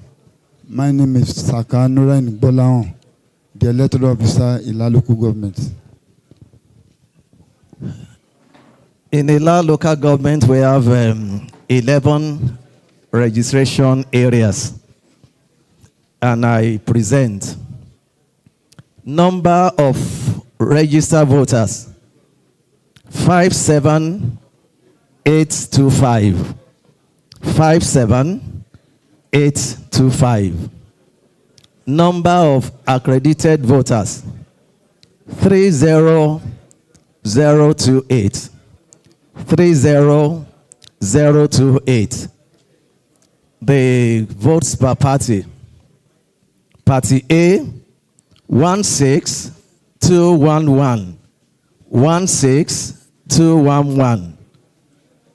Party AA, 4141.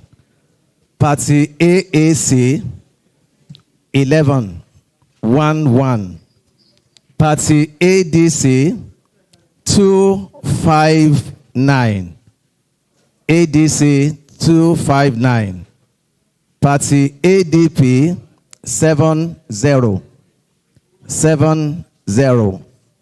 Party APC, 12934. 12934. ABGA, 2525. APM, 5. APM, 5. APP, 3. Start from ADC. He has missed it.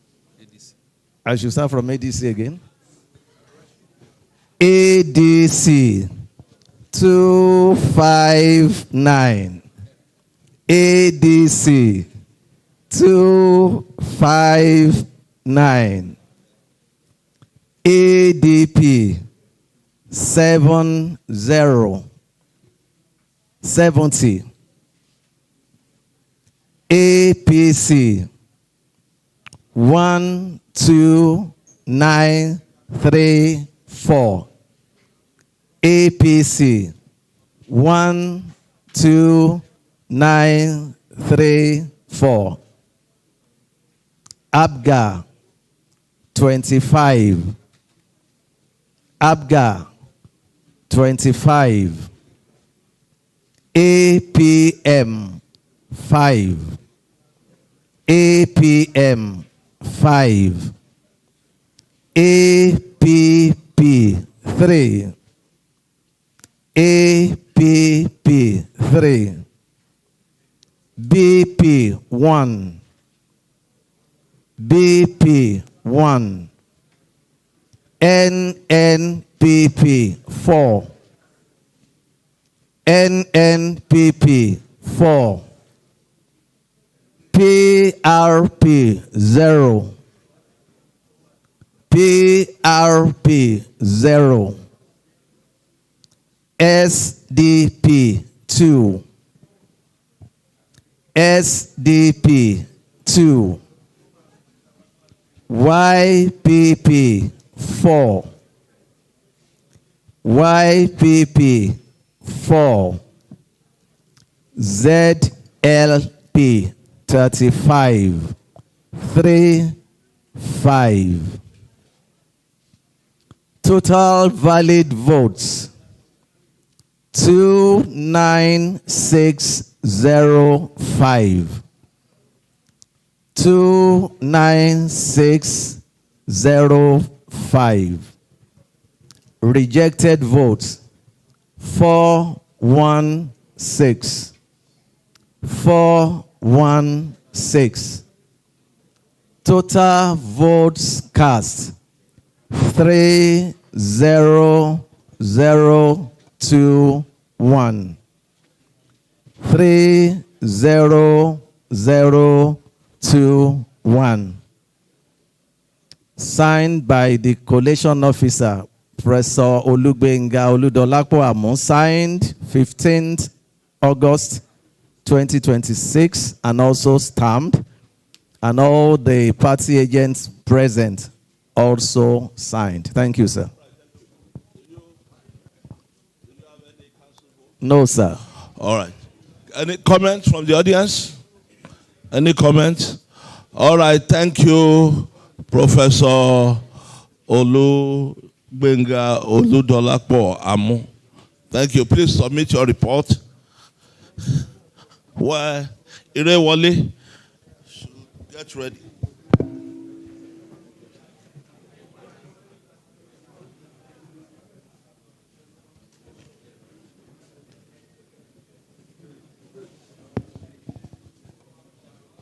Irewale.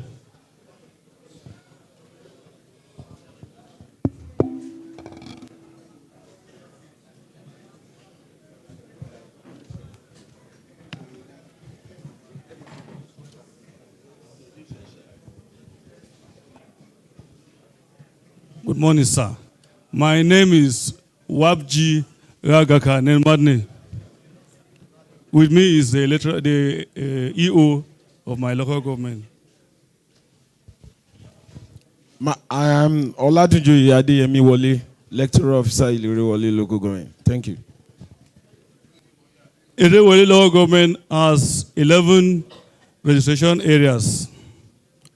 Number of registered voters 96528. 96528.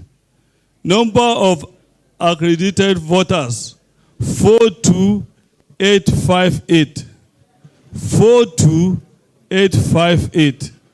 Votes per parties. Party A 10934. 10934. AA 69. AA 69. AAC 41. AAC 41. ADC 275. ADC 275. ADP 129. ADP 129. APC 29972. APC 29972. APGA 58. APGA 58. APM 8. APM 8. APP 1. APP 1. BP 6. BP 6. NNPP 1. NNPP 1. PRP 1. PRP 1. SDP 4. SDP 4. YPP 16. YPP 16. ZLP 60. ZLP 60. Total valid votes 41575. 41575. Rejected votes 1249. Rejected votes 1249. Total vote cast 42824. 42824. The result sheet was duly signed by myself, Mr. Wabji Agakanemotne, and signed by all other party agents that were present. Thank you, sir. All right, do we have council vote? No, sir. No council vote. No council vote. Comment? Any comment from the audience or concern? All right. Mr. Wabji, thank you. Can you submit? While Ayedire should get ready.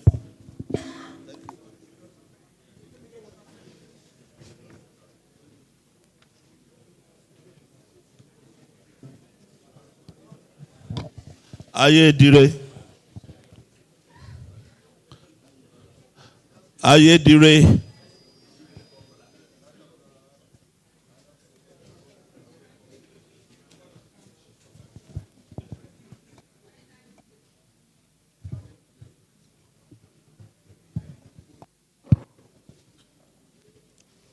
Good morning, sir.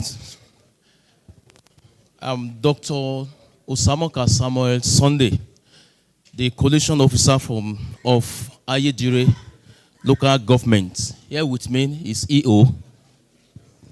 Alhaji Muraina Hakim Olatunji, the electoral officer, Ayedire local government. Ayedire local government has 10 RA. Number of registered voters, 45502.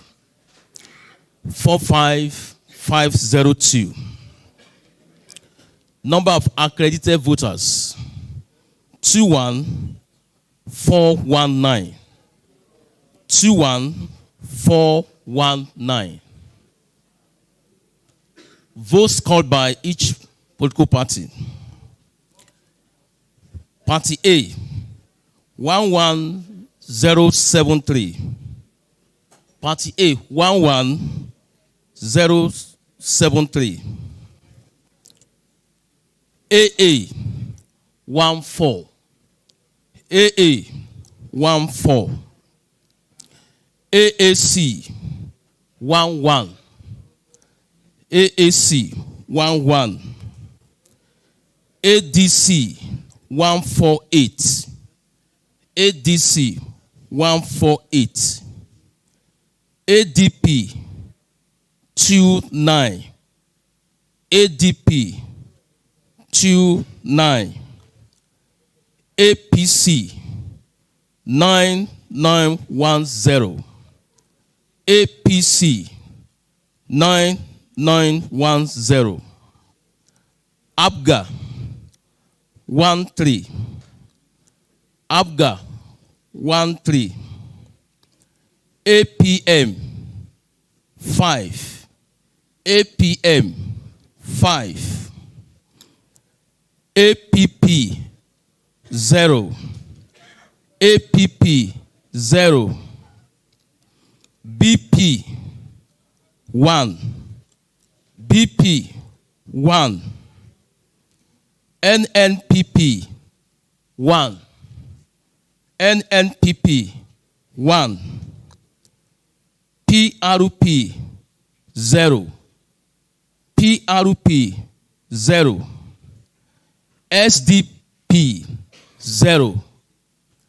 SDP, 0. YPP, 3. YPP, 3. ZLP, 20. ZLP, 20. Total valid votes, 21228. 21228. Rejected votes, 186. Rejected votes, 186. Total vote cast, 21414. 21414. The result was duly signed by me, the collation officer for Ayedire local government, Dr. Osamoka Samuel Sunday, and also signed by other party agents present. Thank you, sir. All right. Do you have a council vote? No, that's all, sir. Okay, Dr. Osamoka Sunday. Thank you. Please step forward to present your document while Atakumosa East should get ready.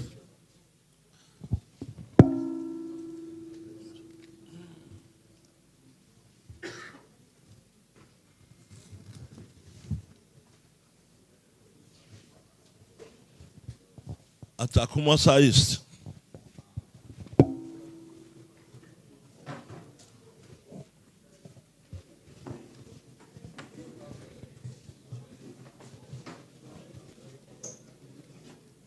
My name is Professor Bukola Olalekan Bolaji, the collation officer for Atakumosa East local government.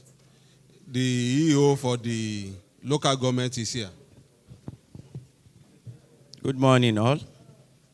I am Dr. Abubakar Yakub, the electoral officer at Atakumosa East local government. Thank you.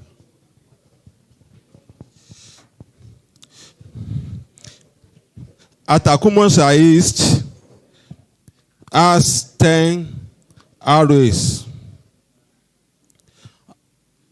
The total number of registered voters for the local government is 47767. Total number of registered voters 47767. Number of accredited voters 19253.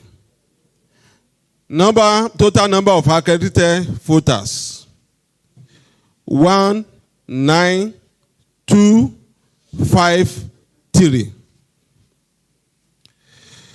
The score for the parties. Party A 7872. Party A 7872. Party AA 50. Party AA 50. Party AAC 42. Party AAC 42.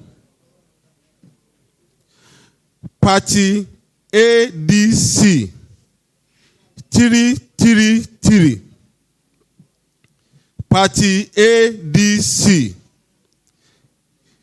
333. Party ADP 58. Party ADP 58. Party APC 9936.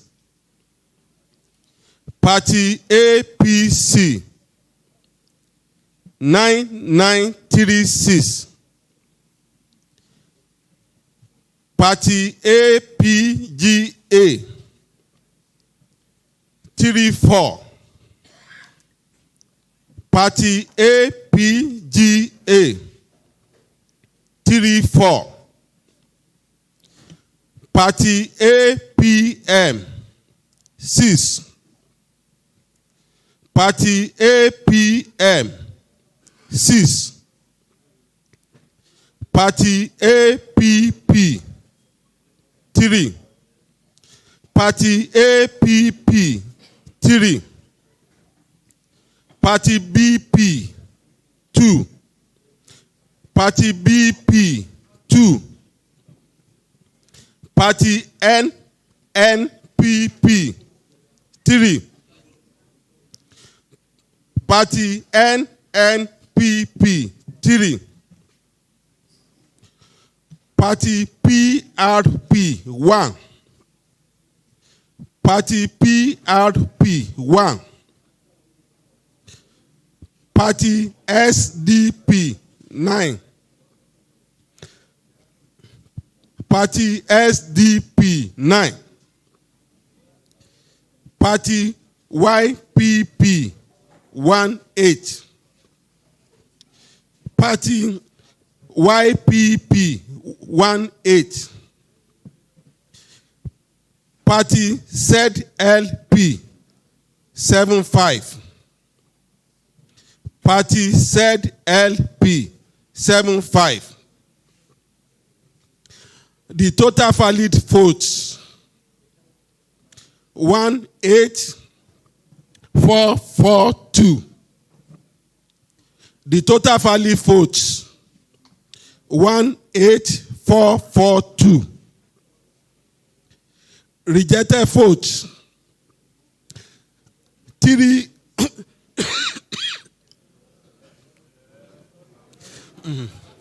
Rejected votes 381.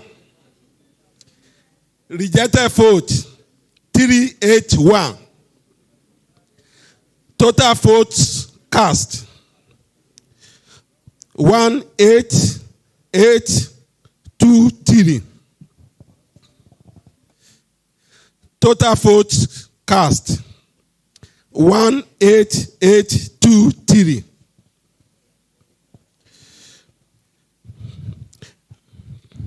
Name of a collation officer, Professor Bukola Olalekan Bolaji. Signed, duly signed and dated 15/8/2026. And also duly stamped. The result was also signed by the party agents. Thank you. All right, thank you. Do you have cancelled votes? Yes. All right, let's hear them. We have, cancellation. We had cancellation in 2 polling units. One in Ipenido, registration area 04, code 04. And that's community primary school, Okay, Egun. The second cancellation was at LA Primary School, Aladodo, polling unit 02. The total number of registered voters in community primary school, Okay, Egun, that's PU5, is 820. Total registered voters in unit 05, 820. The total registered voter in LA Primary School, Aladodo, unit 02 is 632. Thank you. Thank you. All right. Any comment or concern from the audience? All right. If there's none, thank you, Professor Bukola Olalekan Bolaji.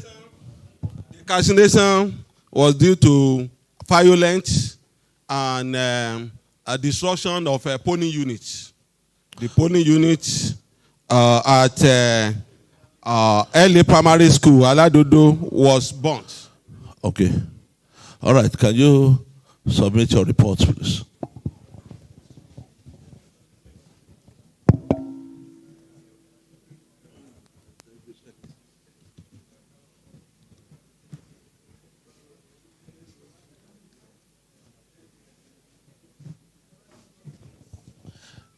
Egbedore.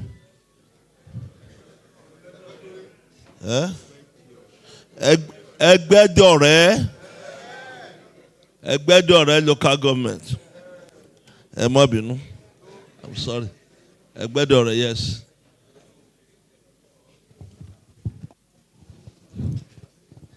My name is Omolara Roslyn Abe. I'm the LG Electoral Collation Officer of Egbedore local government. Egbedore local government. And with me is Idiyo.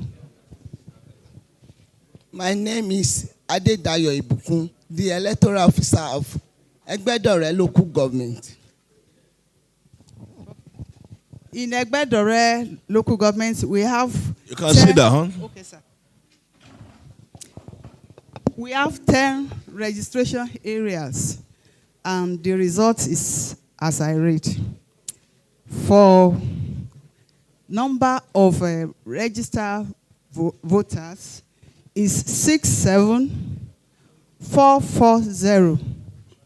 67440.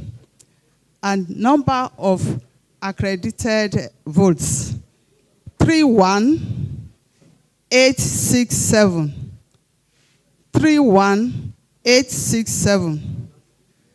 Party votes A 19278. 19278. AA 57. AA 57. AAC 50. AAC 50. ADC 363. ADC 363. And ADP 58. ADP 58. APC 11194. 11194. HAPGA 42. HAPGA 42. APM 07. APM 07. APP 03. APP 03. BP 0. MPP 03. MPP 03. PRP 04. PRP 04. SDP 08. Sorry. SDP 08. And YPP 11. YPP 11. ZLP 77. 77. And total valid votes 31155. Total valid votes 31155. Rejected votes 675. Rejected votes 675. Total votes cast 31830. 31830. So this result is fully signed by me, the electoral officer for Egbe, the collation officer, sorry, collation officer for Egbe Dore. Oh, okay, Egbe Dore local government. I'm fully signed and stamped by me on the 15th/8/2026. All right. What about the agents? The agents, Okay, I'm fully signed by the agents present. Okay, do you have any cancelled votes? At all, none, sir. Okay. Any comment from the audience or concern? All right, thank you. Present your document why Ayedade local government. Please get ready.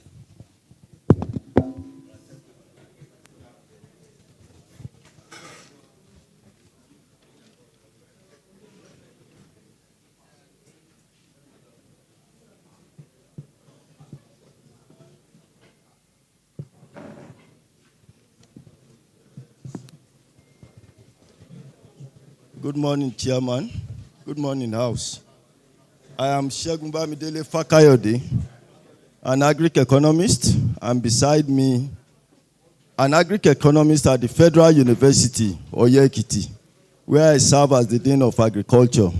Beside me is the electoral officer. Good morning, all. I am Owe Adeseye Oluwaseyi, electoral officer, Ayedade local government. Thank you, sir. I present the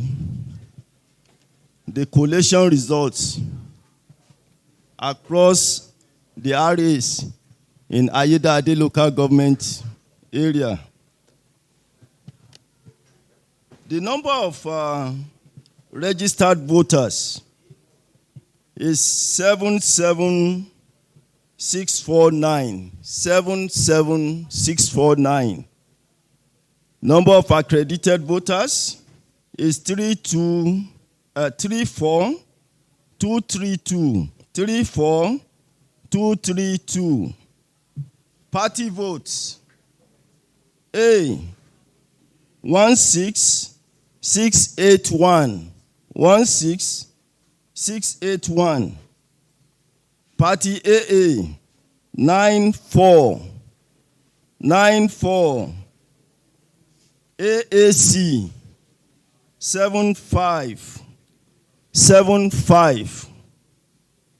ADC 331. ADC 331. ADP 117. APC 15719. APC 15719. ABGA 46. ABGA 46. APM 12. APM 12. APP 4. APP 4. BP 2. BP 2. NNPP 2. NNPP 2. PRP 0. PRP 0. SDP 2. SDP 2. YPP 19. YPP 19. ZLP 76. Total valid votes 33180. Total valid votes 33180. Rejected votes 621. Rejected votes 621. Total votes cast 33801. Total vote cast 33801. The result is duly signed by me and endorsed by party agents, sir. Elections were cancelled in 2 polling units. The first one is, sorry.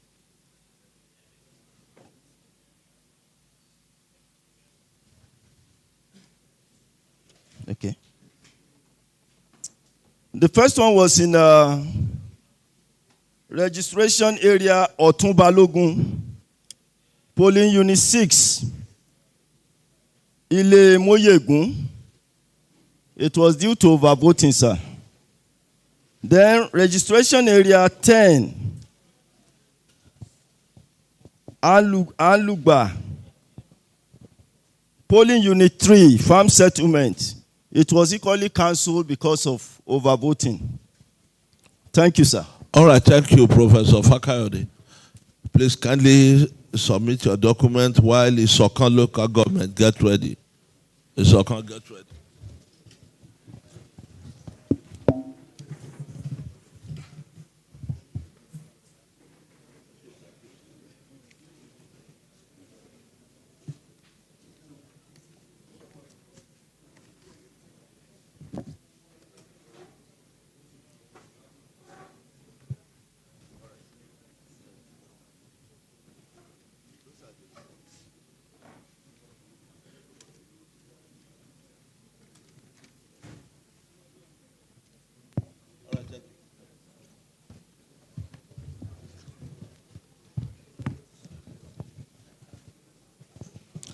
Good morning, everybody. My name is Professor Ayodele Anthony Fajimi. And beside me is my electoral officer. Kehinde Opeyemi Segun, the electoral officer in Shokan local government.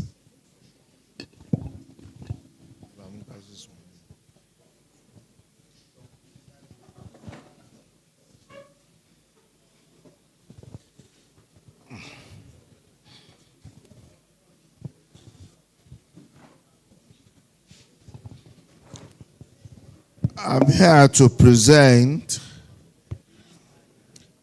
the result for Ishokan local government, which has 11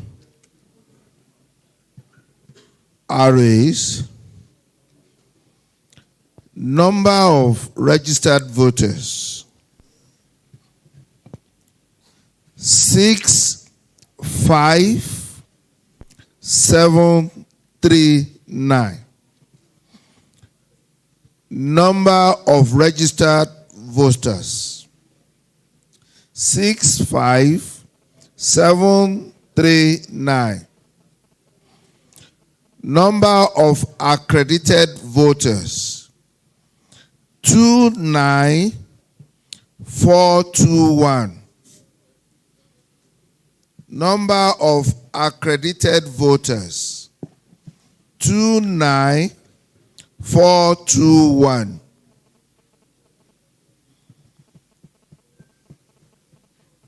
For the parties, Party A 13765. Party A 13765. AA 91.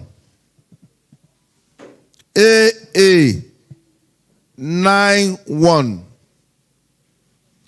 AAC 59. AAC 59. ADC 384. ADC 384. ADP 98. ADP 98. APC 14063. APC 14063. APGA 42. APGA 42. APM 27. APM 27. APP 09. APP 09. BP 05. BP 05. NNPP 06. NNPP 06. PRP 04. PRP 04. SDP 10.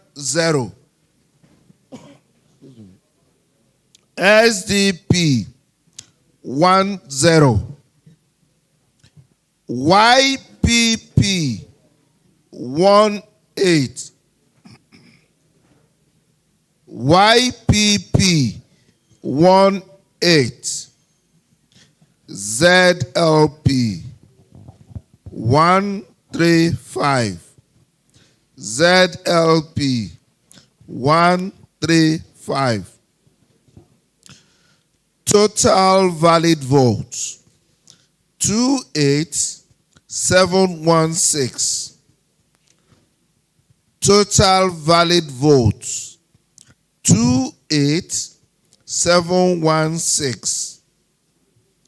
Rejected votes 689. Rejected votes 689. Total votes cast 29405. Total votes cast 29405. This result was duly signed by Professor Ayodele Anthony Fajimi, stamped and dated 15/08/2026. Party agent present also signed. Thank you.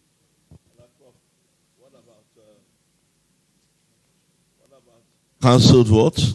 No cancel votes. No cancel votes.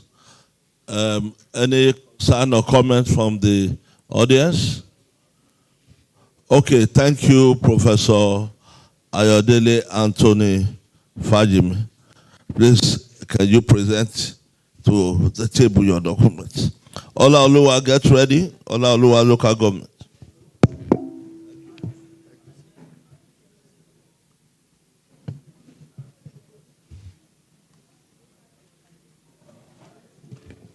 Olaoluwa local government.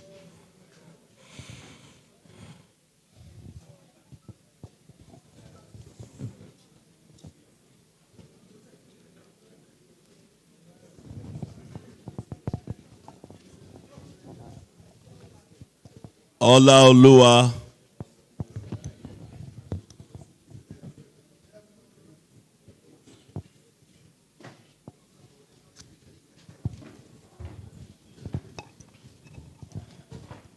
Good morning, everybody. I am Temitope Sheun Babalola, Professor of Soil Science at Federal University, Oye-Ekiti. I have with me. My name is Adito Yaregwala, Electoral Officer, Olaoluwa Local Government.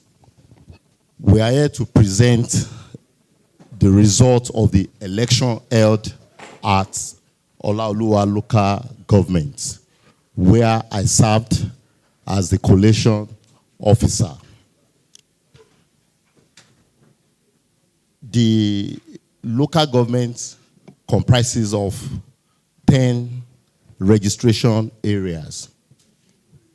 Number of registered voters, 44761. Number of registered voters, 44761. The number of accredited voters, 21599. Number of accredited voters, 21599.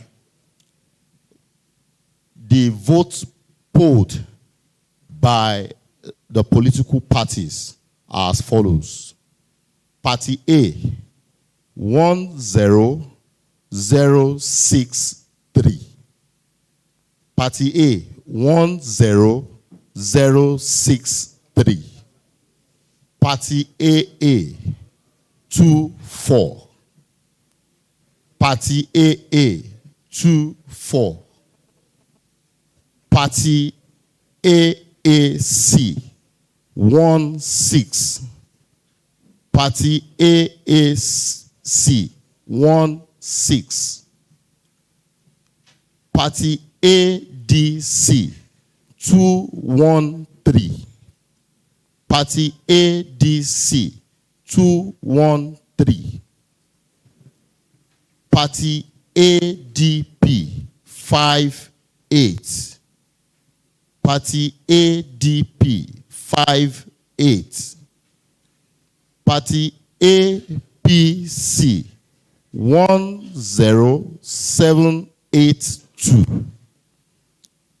APC 10782. Party ABGA 24. ABGA 24. Party APM 8. APM 8. APP 0.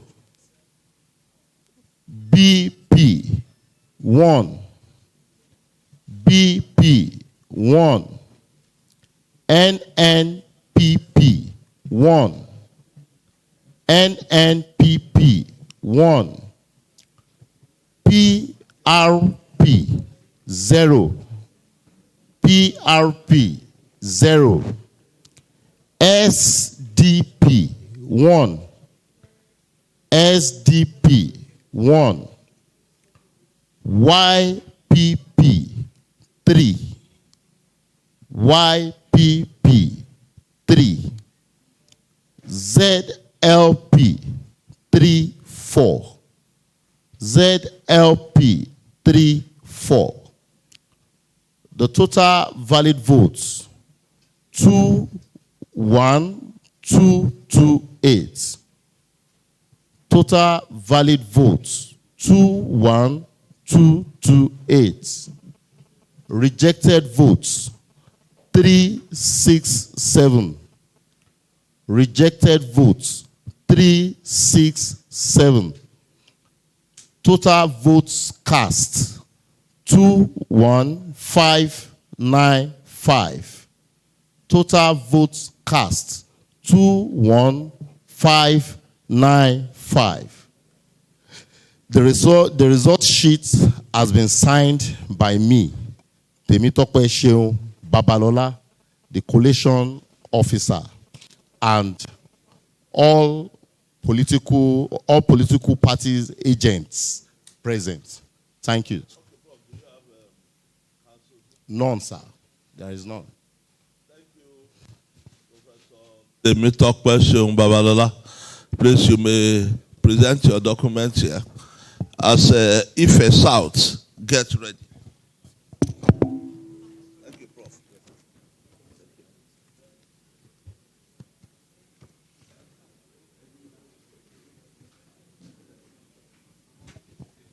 Ife South.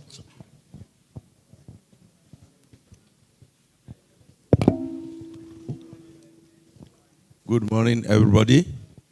My name is Professor Shitu Olubomi, Professor of Soil Science from Federal University, Oyekiti. Here with me.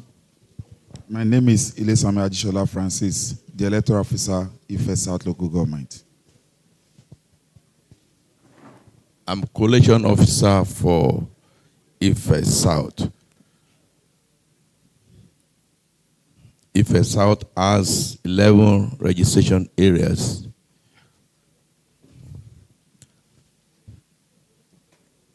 Number of registered voters 66255. 66255. Numbers of accredited voters 29521. 29521. Vote received by different political parties from the local government. Party A, 13507. 13507. Party AA, 5353. Party AAC 43. Party ADC 290. ADP 98. APC 14678. 14678. ABGA 65. APM 13. APP 03. BP 06. NNP 07. PRP 03.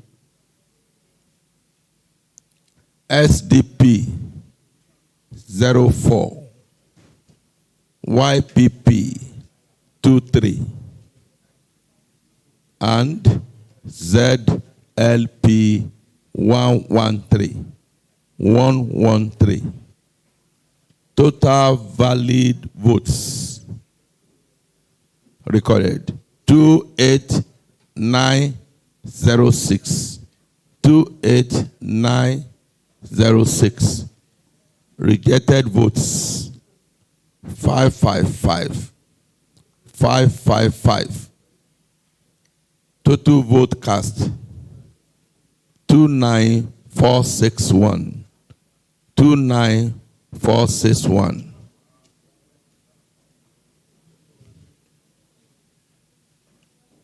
The result was collated by me and duly signed on the 15th day of August 2026, and also signed by other party agents present. Thank you. Do you have any council votes? No council votes. No council votes. Comments from the audience or concerns? Okay, if there's none, thank you, Professor Olubunmi Samuel Shitu. You can submit your results. While Ejigbo gets ready.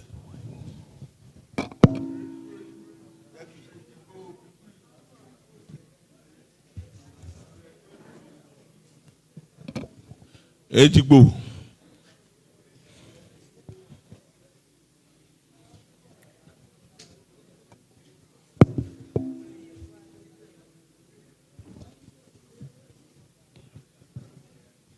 Good morning, everyone.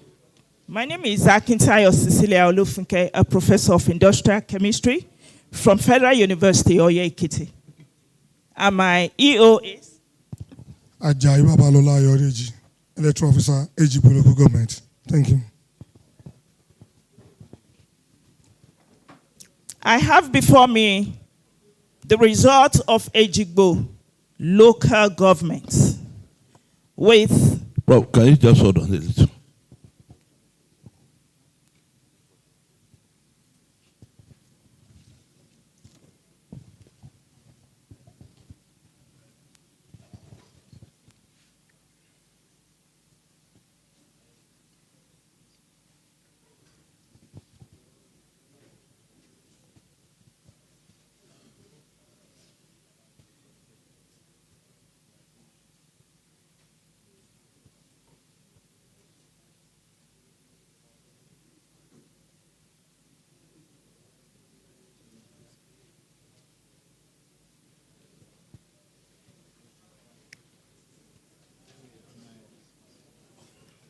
All right, you can proceed. I'm sorry. Thank you, sir.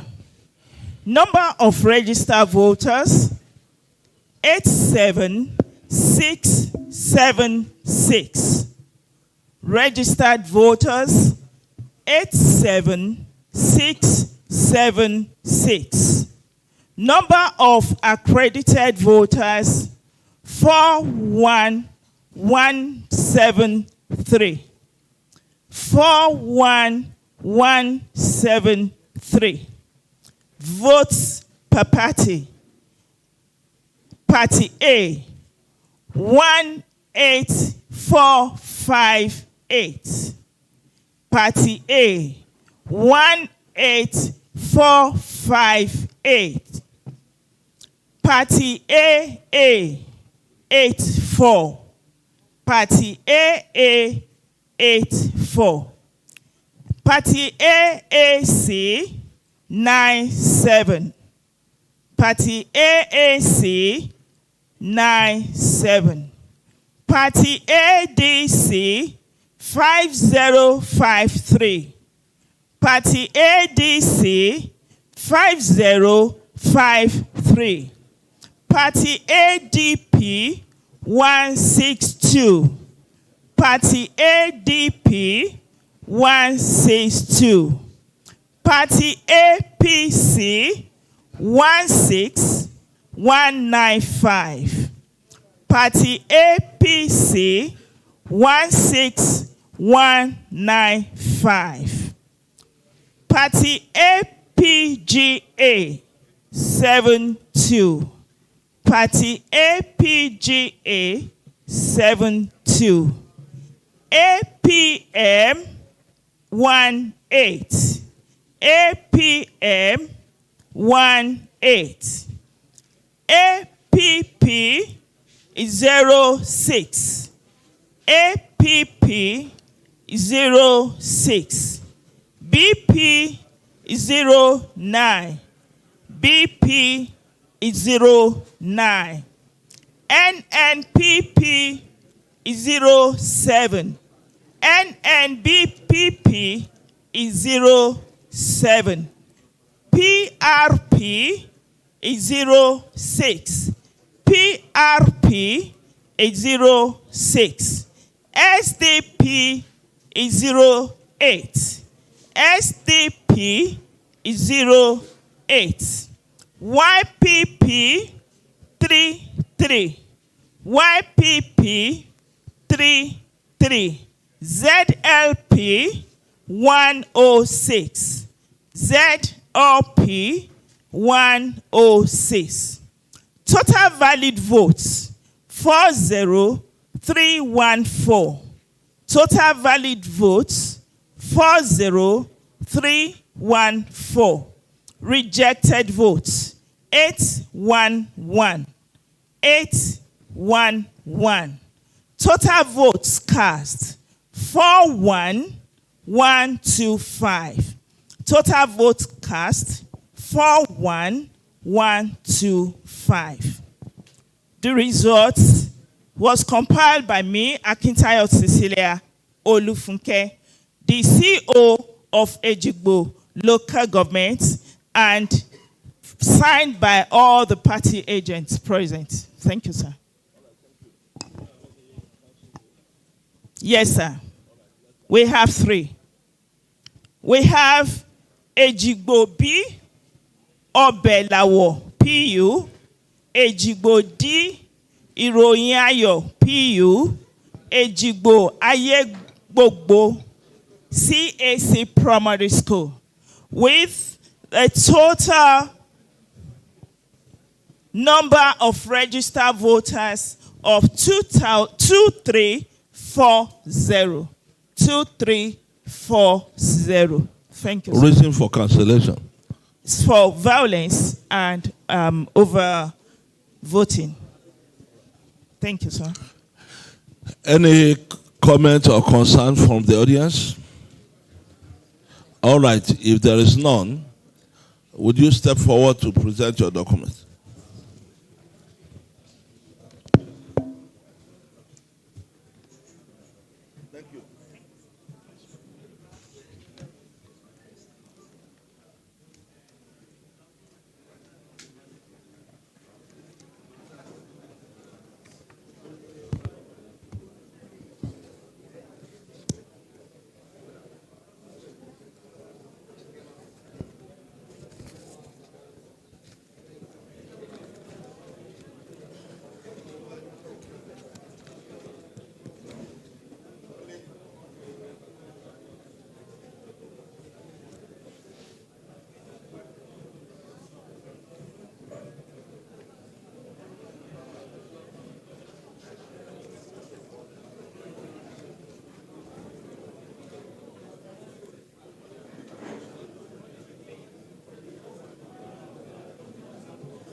All right, ladies and gentlemen, last but not the least, Oloruda local government area. Oloruda local government area.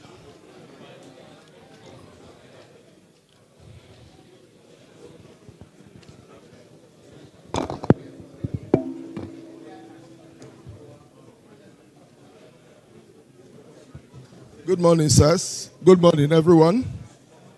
My name is Professor Hilary Oko. I'm a professor of public health, entomology, and parasitology, the Federal University, Oye-Ekiti. I'm here with my EO. I'm Mrs. Okere Hannah, electoral officer, Oloronda local government.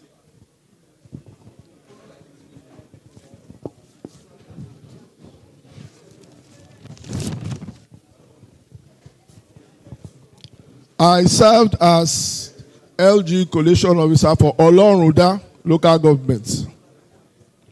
Oloruda local government has a total of 11 registration areas. Number of registered voters: 123,063. 123,063. Number of accredited voters: 51,172. 51,172. Votes cast for parties. Party A, 23,514. Party A, 23,514. Party AA, 133. Party AA, 133. Party AAC, 94.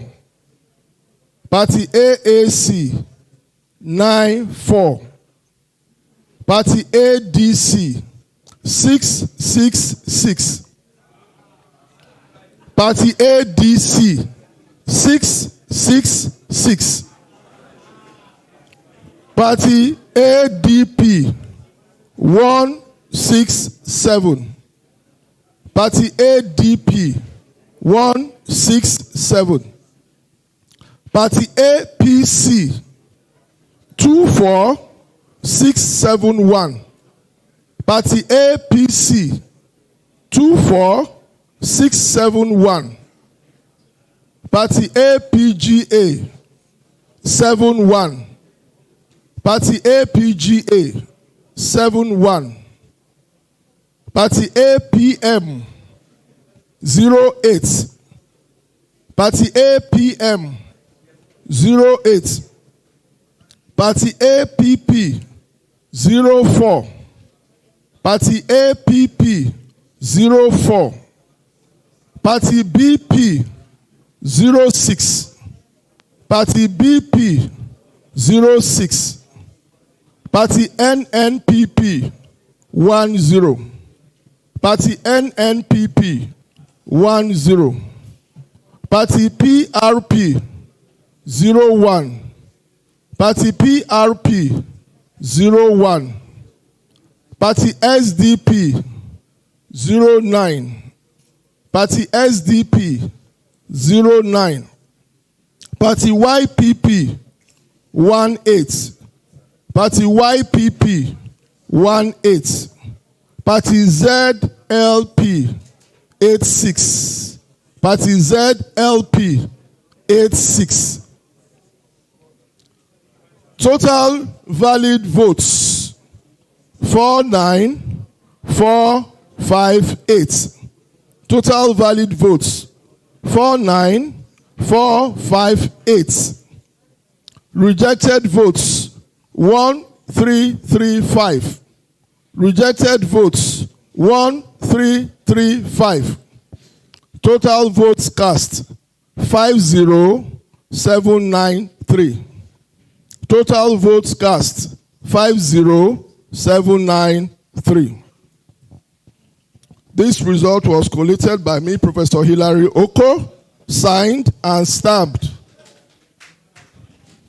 on the 15th day of 15/8/2026, and duly signed by all party agents present. Thank you, sir.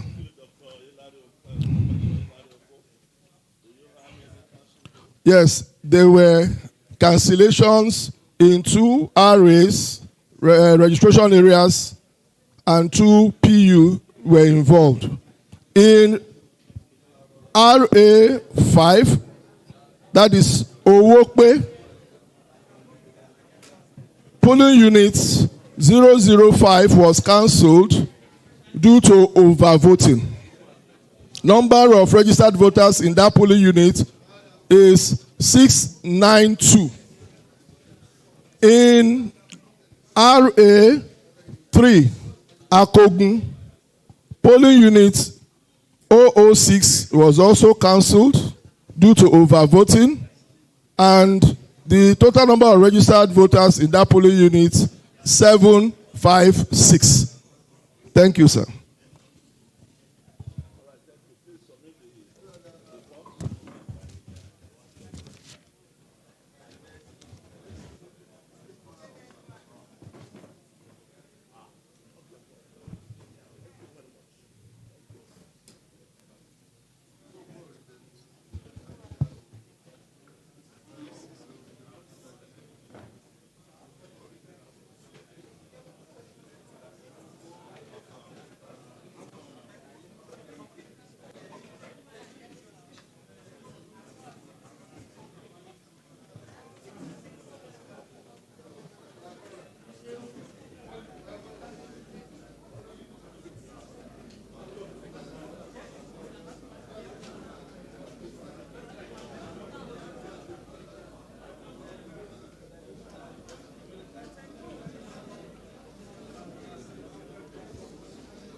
Distinguished ladies and gentlemen, this is our report sheet, result sheet.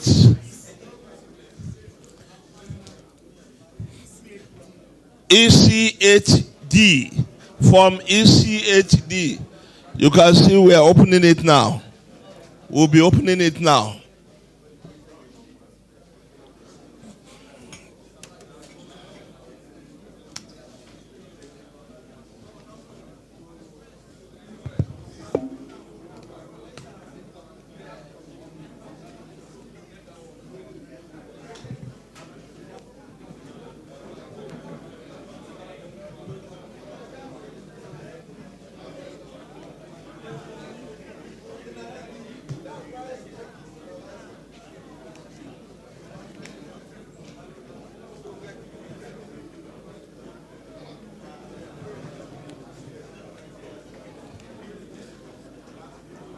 Local governments have been announced, talking about the result from this particular election.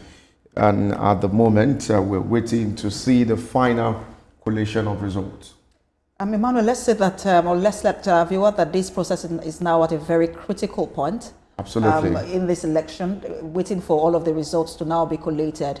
But let's also speak to the speed of this collation of this result. First time, perhaps I would say, was seeing 30 local governments. We're not talking about 18. We're saying 30 local governments collated in over maybe 3 hours, 30 minutes. Absolutely. It shows that INEC is very much ready. We saw this development in Ekiti State, where the number of local governments in that particular state were announced in less than 2 hours.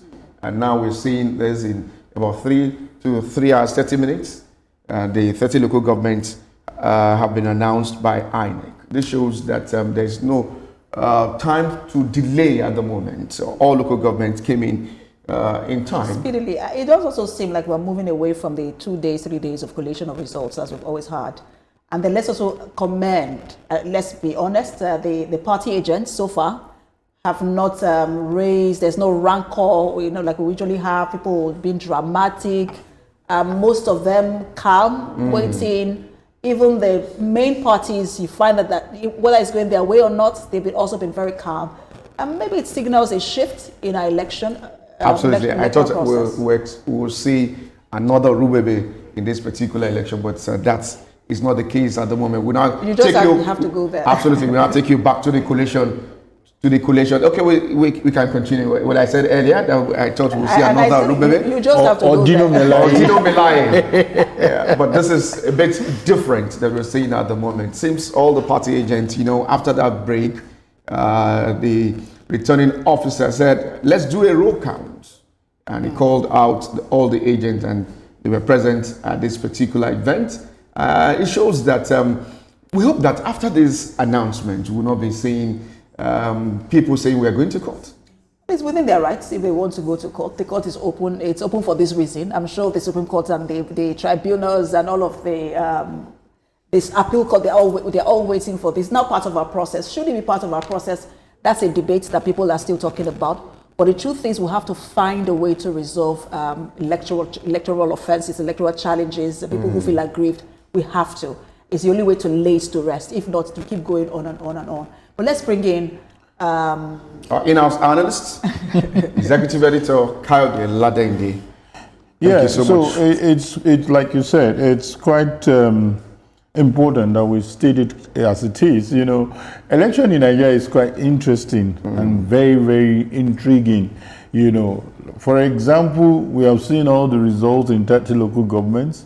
The winner has not been announced. Absolutely. So until you say, I, Professor, blah, blah, blah, hereby, declare you elected and return and all the necessary clauses, we can't say anybody has emerged. So it's quite instructive for those who are monitoring election for the first time, for those who are watching collation of results. These rituals must be observed. It must be observed before you say someone has won or someone has not won, because anything can happen.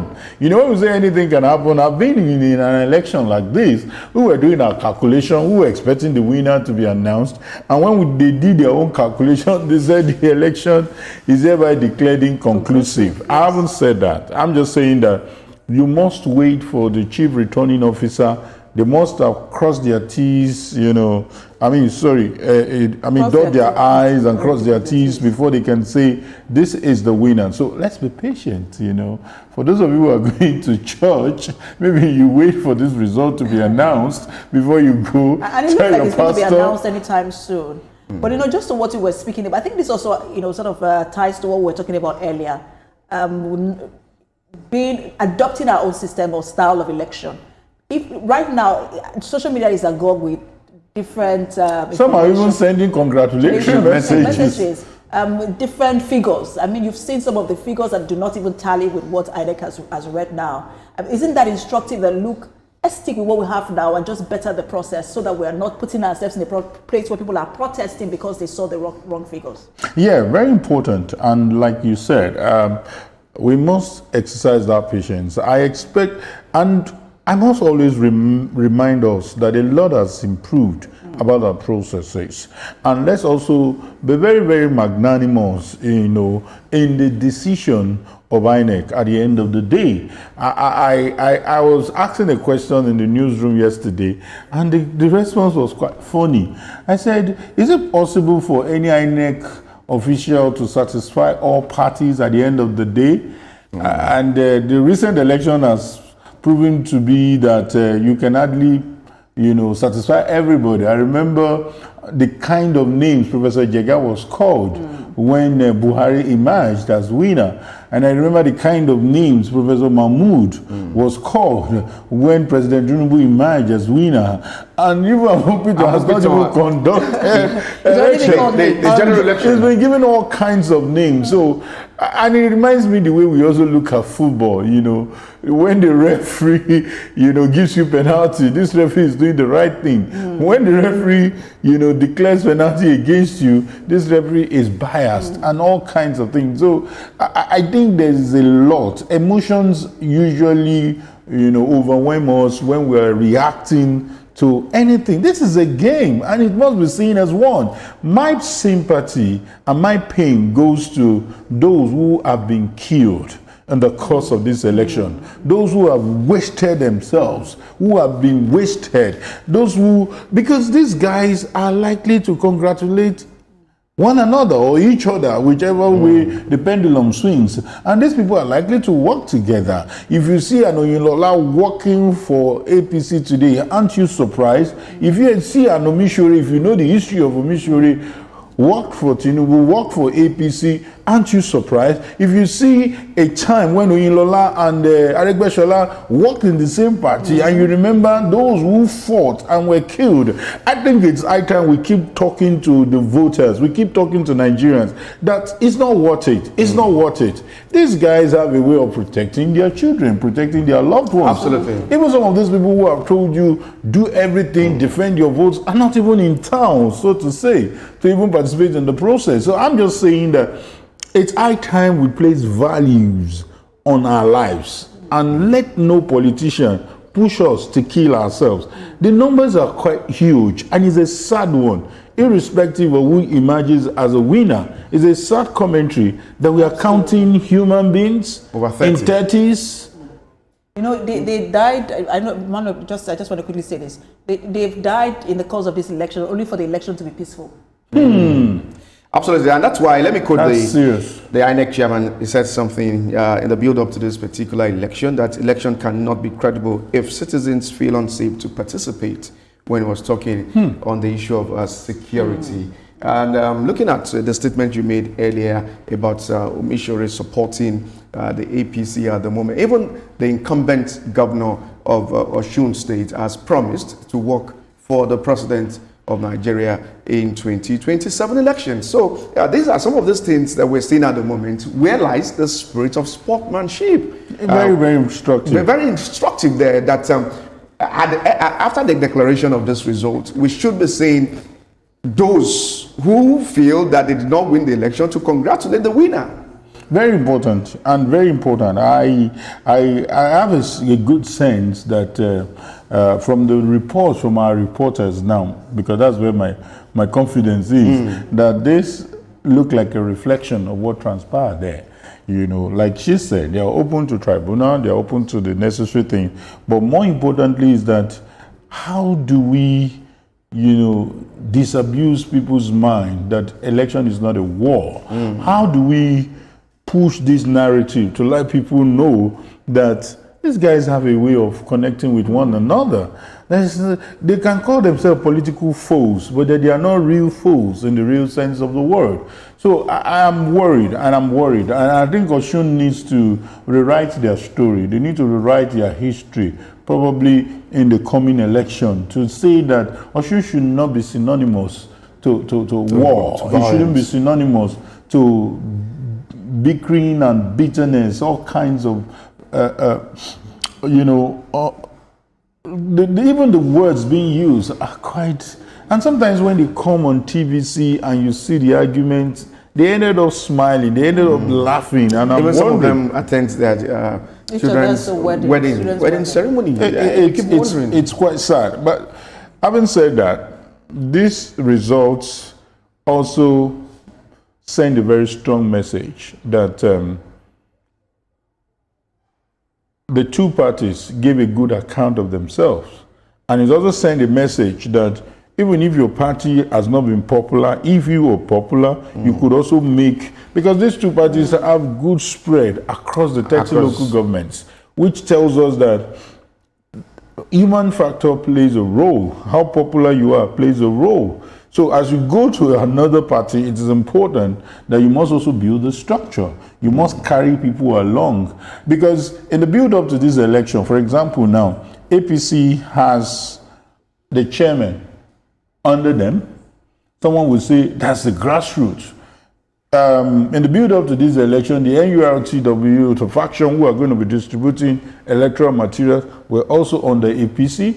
But all we need to understand is that what are the people saying? What are the voters saying at every point in time is what matters. So it's just to say that structures are in place, but you must bear in mind that you need to be in touch with people. And this is a well fought for. As a follow-up to that, because as you're speaking, I'm thinking of Peter Obi in 2023 on the platform of the Labour Party. Now it's not so much the same thing. And I'm wondering which is more important, the popularity or the structure of the party? Yeah, so what that election taught us, the lesson is still very, very relevant, that you can be popular, but you also need a structure. But in the case of the governor, for example, now, popularity came as a result of performance. That of Peter Obi, his popularity came as a result of need for alternative. You know, it's less of performance because he has not handled the national stage. Yes. You understand? He wasn't a minister. The best he was a governor. You understand? So popularity comes in different ways. When people are dying and yearning for some kind of alternative, if you jump into that structure, you will enjoy it. But talking about the structure, you need the two. You need the two. And I think to a large extent, the governor of Osun State used the two.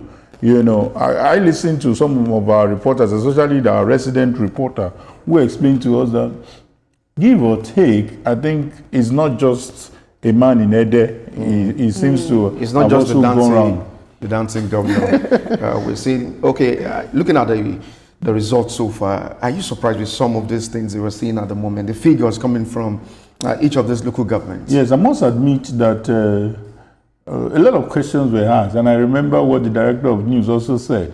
They almost pushed him to predict, and he said he would not predict. And now I know why he refused to predict, because the things are changing, the dynamics are changing. And I finally looked at it, look at Oyinlola, which a lot of people felt is going to play a key role. I don't know, did he win his local government? No. You know, when you look at some of these things that played out, it's like some people have made their decisions before some things came up. But some dynamics also change. We have had situations where some people put a strong showing, like in Ife now. I know the Omishore factor probably came quite late when it was coming up, but we also saw the deputy governorship candidate of APC, I think, was able to have an inroad into Ife. I think he won that of one of the local governments in the 3 local governments in Ife. But then I feel that lessons will be learned, but let's wait for the result to be announced. When we see the result, we can speak to I also want you to speak to some of the facts. Yeah, we know we said earlier that ADC. Before we move away, because I wanted to follow up on what he said. Does this demystify the idea of a stronghold for parties? When you have a big wig in your party who has run for office in a particular local government, you feel like you own that local government. But has Osun State succeeded in demystifying that? That look, from now on, it might not be the same thing. Demystify is a very strong word. For example, when you look at Senator Jibola Basiru, I think that's the way he prefers to be called. This is a man who still represented the senatorial district, the last Senate, and you see that he won his particular area, but I think at the end of the day, ADC won Osogbo, right? So we see him putting up some strong showing. But then, the people that will vote may need to ask him questions. Not ADC. No, I think Accord won. Accord won it. Yeah. With 36,000. But he put up a strong showing to say that, the governor may be operating from the capital, but I have a say here. But at the end of the day, Accord still won, which sends a strong message that, good, you have been on ground, but the governor is also functioning in the capital, irrespective of what the governor must have done in Ede.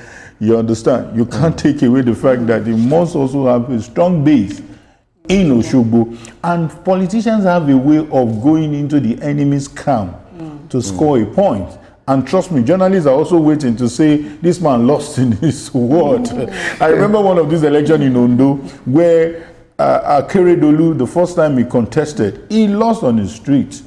And quickly, ACN of them quickly mobilized, and at the end of the day, he won the local government in his area. That's Owo. So sometimes your base is not totally demystified, but enemies can go for you. But that didn't work for Oyebamiji in Rewole local government. He was able to pull about 29,972 votes. He won, right? Yeah, he won in that local government, and Accord had 10,934 he's from Ikire. Well, and in Rewole local government, and he was able to pull some surprises there. It's a very strong showing. It's a very strong competition between both of them. But let's wait for INEC. When INEC declares who emerges at the end of the day, we can now look at it frontally. Because what we're saying now is, yes, this is a case of our son should have, a go at becoming a governor. And trust me, his opponent must have also invested so much in that local government to ensure that, I do not just defeat you, I'm able to defeat you in your hometown. But then he has proved a point that, excuse me, my people want me to become a governor. But beyond that, I think Accord has done a good thing by thinking whether win or lose, I don't know whether lose is also part of it, they will work for the president, because from this last result, I think it's not something that any of the parties should start jubilating that this is a classical case of beating somebody blue-black. Absolutely. You know why I said that? Accord as, Ede, or what's it called? The incumbents, to a large extent, have completely dominated the state before now. So this is to say that, hey, your influence has been infiltrated. Absolutely. And you need to watch your back. And we can't shy away from the fatherly role of the president of Nigeria with that particular statement in the build-up to this election, that we need credible election without any form of interference from nobody. So it's a good one that we're seeing, despite that some people have been clamoring that, why the 15,000 police officers? Are we militarizing Osun State? And the president said, no, go out there, play the game, no form of interference. What do you say concerning this? To even put it succinctly, I think this so-called 15,000 is not even huge. Compared to what we had in Edo. There was so much tension in Edo in the build-up too. Secondly, the role of the president is quite instructive. Lawyers are divided over his intervention on the freezing of accounts. But I'm of the opinion that was a good move, to die down the tension, about the election. Even if there are facts, if there are traceable information to say that, hey, that action was justified, but politically speaking, I think the president did well by intervening. And personally, when I also look at his tweet on the eve of the election, it was quite reassuring that this man, even though he lost his party, because he is a full-blown politician, is ready to accept the role of neutrality. However, do not dismiss the fact that the president, played a role in the strong showing of APC, in this election. Do not forget some of these meetings he held with some aggrieved politicians in APC. Do not dismiss the fact that if Accord did not up their game, maybe we'll be singing a different tone at the end of the day. But he played the two roles very well, and I must commend him for that. The number of governors that went from the APC to Osun State, perhaps the president must have also said, look, go and give him your support, your full support to the candidate. But I also wanted to ask, the body language of the president when it comes to some of the off-cycle election we've had, whether it's Anambra, Ekiti, and now Osun, what message do you think it sends to these politicians? Because we're now recording some level of peaceful election in our country. Do you think that they realize that, okay, we're not doing federal might, maybe that's why we're also seeing some level of peace and calm in this election? You see, if not for politics, if not for wanting to hang a dog and calling it a bad name, for those of us who have studied the president, We know he's a full Democrat. I mince no word with saying it again and again. He's a full Democrat, you know, and he knows the idea of anything short of democracy is unwelcomed. So this is a very strong message to politicians who believe that maybe we should remind Nigerians that this is a man who became a president by losing Lagos for the first time. This is a man who became president and losing Osun in Southwest, you know, to emerge winner. This is a man who won just 12 states in terms of margin of votes to become the president. And so even the dynamics of the outcome of that 2023 election didn't allow him rest. That's why he was taking over territory upon territory. If anybody had told you that the whole of 6 states in South will be under APC, it has to take democratic move or political move to achieve that. That's the same election. Some people are still saying that they won the election that is on the president. That's why I'm reading out the data here. You know, trust me, some of them probably don't have the data on the palm of their hand about what happened in 1999, about what happened in 2003, about what happened in 2007. If they juxtapose, if they know what they call rigging, they won't even call this rigging at all. If they know what it means to have overvoting, they won't even mention a lack of credible election in 2023. So I think it's for them to know that one of the reasons why the president is going for many parties to join APC is because if he just rests on his hands and believe that I won 2023, I'll win 2027 without any hard work, trust me, he's going to just be taking off his seat before he remembers what is going on. So it is pure hard work.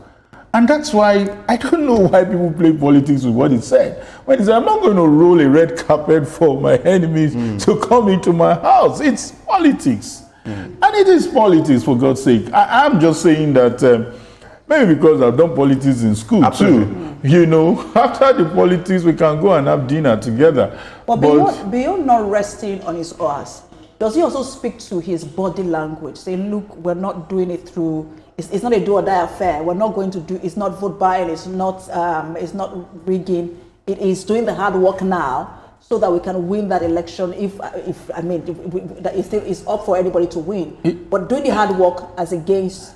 You see, the NBC rule is restricting me from saying so many things I want to say until this result is announced, because there are a lot of things that has played out. I know all kinds of things that I heard from different quarters. Some even went as well as saying, oh, if this election is not won by APC, this is going to happen. If this election is not won by, you know, all kinds of gossips, social media, you know, unfounded gist. And what has proven to you is that, excuse me, if you don't work, do not bank on the president. You need to. My party, if I have my way, I want my party to win all the 36 states. You know, so, but then, as a party man, he cannot say he won't support the APC candidate in, what is that state in the southeast? I mean, southeast now, Anambra. You know, when people say that he was supporting Soludo, good, they have a relationship, but trust me, if he has a stronger candidate that can defeat Soludo, he would have lost. Absolutely. You know, Soludo has always wear this particular cap that progressives working together. If he had a stronger candidate, trust me, I can be your friend, but my party will defeat him. INEC is set to announce the final election results in Osun State any moment from now. But before we listen to that announcement, let's do some agenda setting for whoever takes over in that particular state. Another difficult one. What do you think? What do you think the governor that will take over in the next 4 years should put in place to ensure there is more dividends of democracy? So that's why I said another difficult one. When you say take over, are you saying another person will come? When you say continue, so we can set agenda for either of the two. I think it is a two-horse race. So if the governor is returned, trust me, you should bear in mind that the dynamics are not the same. You know, the fact that the other party, from what we've seen, won almost, I'm talking about the number of local government, won about 10, if I'm not wrong, out of the 30. So this tells you that, hey, let the dividends of democracy percolate to every local government. And if it is APC who wins, let them bear in mind that, hey, this is a second chance to right the wrongs. So that's why I said, wait for INEC to announce the results. But does he have? I mean, really doesn't have anything 9 to local lose, government from does he? 9. Yeah. The governor doesn't really have anything to lose. I'm not sure what his political ambition is. Maybe perhaps that would drive his agenda for second term. But when you look at when you say, oh, he has to know that this is not business as usual. But it looks like, that doesn't mean that it shouldn't work. But from here, I don't know where he goes. Maybe back to the Senate. But does he have anything to lose? He has so much to lose because a lot of our governors, a lot of our people in leadership usually have anything less than 6, 7 years plan for whatever they're doing. There are some unfinished projects, and it's sad that in this part of the world, a lot of people don't continue projects, inherited by their predecessors. We've seen that in Lagos, we've seen that in some places, and that's why Lagos is keen on let the trajectory not be A blueprint. Yes, let it not be disjointed. Let's move with this pace. I think we should have had the blue rail before now, but for whatever reasons, somebody wants to go in a different direction. So for Adeleke, trust me, it would have been a sad one for him because he believes he has something he needs to complete. And who says he may not also want to go back to Senate? Don't forget how Adeleke came in. Adeleke came in when his brother died. And he rode on the back of his brother. And even his elder brother, you remember when he won, how he frustrated to say, you made it happen. But then, he has now proven himself to the people. Whatever way he has expressed himself, that I'm capable. I don't just dance, I also understand governance. I know what it means to fix a road. I know what it means to also extend my political tentacles to the ruling party at the center. I know what it means, to bring in some aggrieved people into my corners. So I think people will judge him beyond his steps, on the dance floor. That's if it doesn't follow the usual path of governors who become lax. From my calculation, it's about 10 local government that we're having from the APC at the moment. But interesting development. Earlier, we said something about ADC and they put some surprises. In Ejigbo local government, about 5,053 votes. As against what? As against those low figures they've been having from 200, 300. So what did the winner and this the winner had 18,000 and APC had 16,000. Okay, so I don't know what played out, but I believe they must have some kind of stronghold in that area.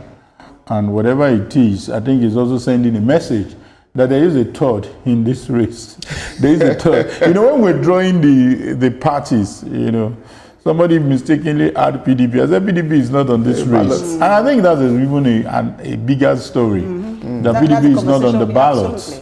It's a big deal. They completely lost out in this election with the saga with Adeleke. They couldn't even, now they're not even on the ballot. It just completely... The internal crisis on the party. Absolutely. And when you talk to some of them, they will tell you there are no factions in the PDP at the moment. But we are getting signals from we have to return the to the Collation Center. Let's give you the sight and sound of what is happening there.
All right, those are live pictures from the Collation Center in Osogbo, Osun State, where any moment now INEC will be giving the final collation and then making the final declaration. But we're still here with our executive editor in the studio talking about some of the things that played out in this election.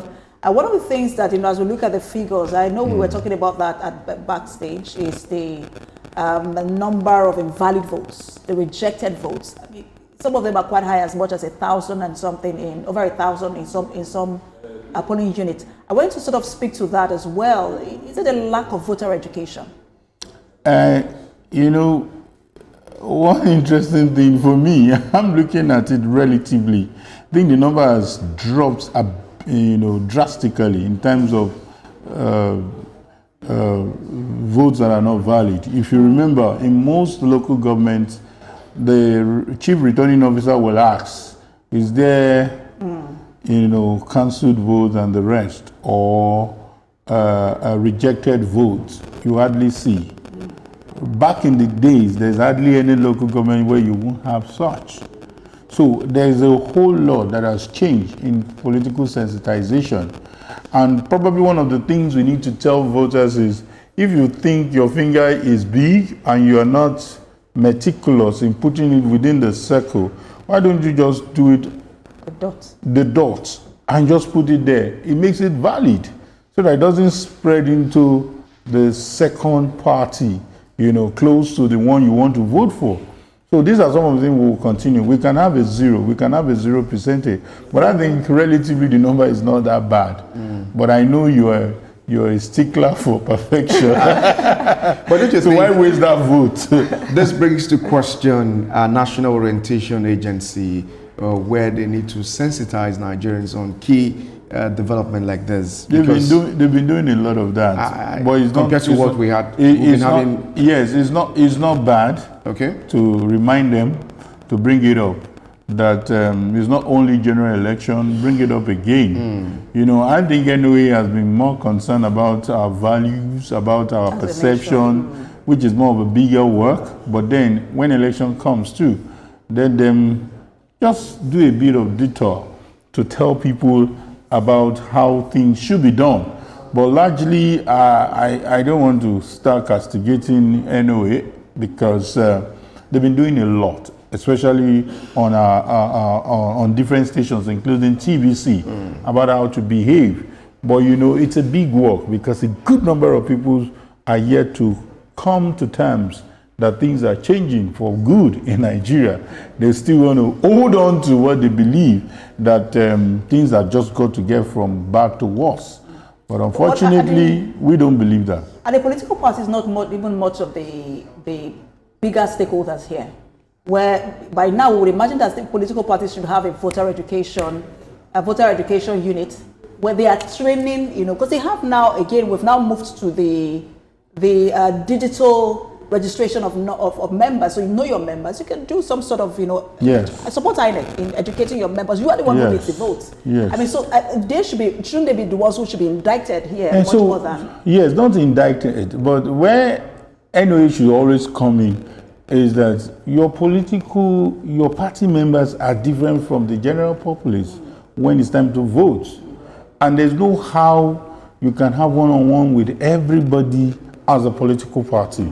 It's easier for you to tell your members that don't make us lose our vote. But for general Nigerians, it is primarily the job of NOA to tell them the simple metrics of choosing your preferred candidate. So I believe that it's not an indictment, but just a wake-up call that, hey, we can have a 0%. In civilized climate, we are also civilized, more civilized climes, you understand? We are beginning to have 0.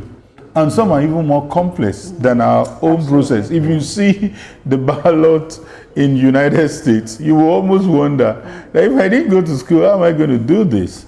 So, but for the fact that the country is open up to education, people don't have any excuse why their vote should be rejected. 15 political parties in this election. And we're looking at how we're able to just look at just 3 of them as the major contenders in this election. Do you describe others just pretenders. They are nowhere to be found. In this, even the last party that Emmanuel, was added, the SDP. Let's do a kind of reverse psychology, or let's look at it. Imagine there is no accord. Okay. Probably the governor will not have a platform. Imagine Nigeria have been constricted to APC and PDP. I don't know whether you are getting my argument. Probably, if you lose out in the main party because of national crisis and some other things, you lose out completely. So I am not one of those people who want us to jettison other parties who are not popular. One unknown party, for example, Labour Party, put up a strong showing in 2023. So I'm saying that let us accept these parties. There's a provision in the Electoral Act that if you don't win any election in a particular election circle, you stand to be deregistered. You understand? So let's leave it the way it is. It's just for you to make sure that you find yourself in the next election circle by winning at least one slot. Because we saw some political parties having zero in this election. Absolutely. PRP, just have been having a lot of zeros. Even BP also a lot of zeros. But it almost sounds as though you are saying we should have special purpose parties. So that politicians can jump. Special vehicles. Absolutely. So that politicians can jump in when there's a crisis in their major party. Ideally, you both are correct in the sense that shouldn't be the case. There must be a party of ideology. There must be a party where you stand with. There must be a party where you say, no matter what, come rain, come shine, I will stick to this party. But reality has taught us that some people can frustrate you out of the party. Some people can make a mess of you that you need an alternative to jump into, because we're not there yet. We've not been able to bring out any clear dichotomy between party A and party B. So until we get there, where you say this is truly progressive, this is truly conservatives, and therefore let's stick to one of these two parties.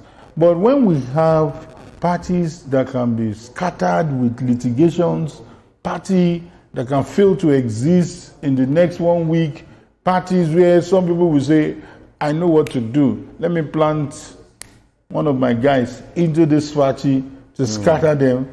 I think it's safer for us to still have, maybe let's reduce it to 18. No, as at August as a journalist, I don't like it. Counting all the 18. August 2026, the official registered political parties in Nigeria is about 21. As at August 2026. But we've had far more than that. We've had far more than that. In fact, there was a time where 70-something. Recorded 70-something political parties in Nigeria before some of them were deregistered, and we saw the clamor, the agitations from some of these politicians saying, why were we deregistered? So now, if we have streamlined to about 21 of these political parties, for me, in this Osun election, we should be having about 15 governorship candidates, even those two of them stepped down for any of those big contenders in this election. So these are developments that we're saying at the moment. At what point can we look at the ideology of these political parties? What do they stand for? So that Nigerians can make their decision even before the election. Excuse me. Now, when you say at what point, it has to be built.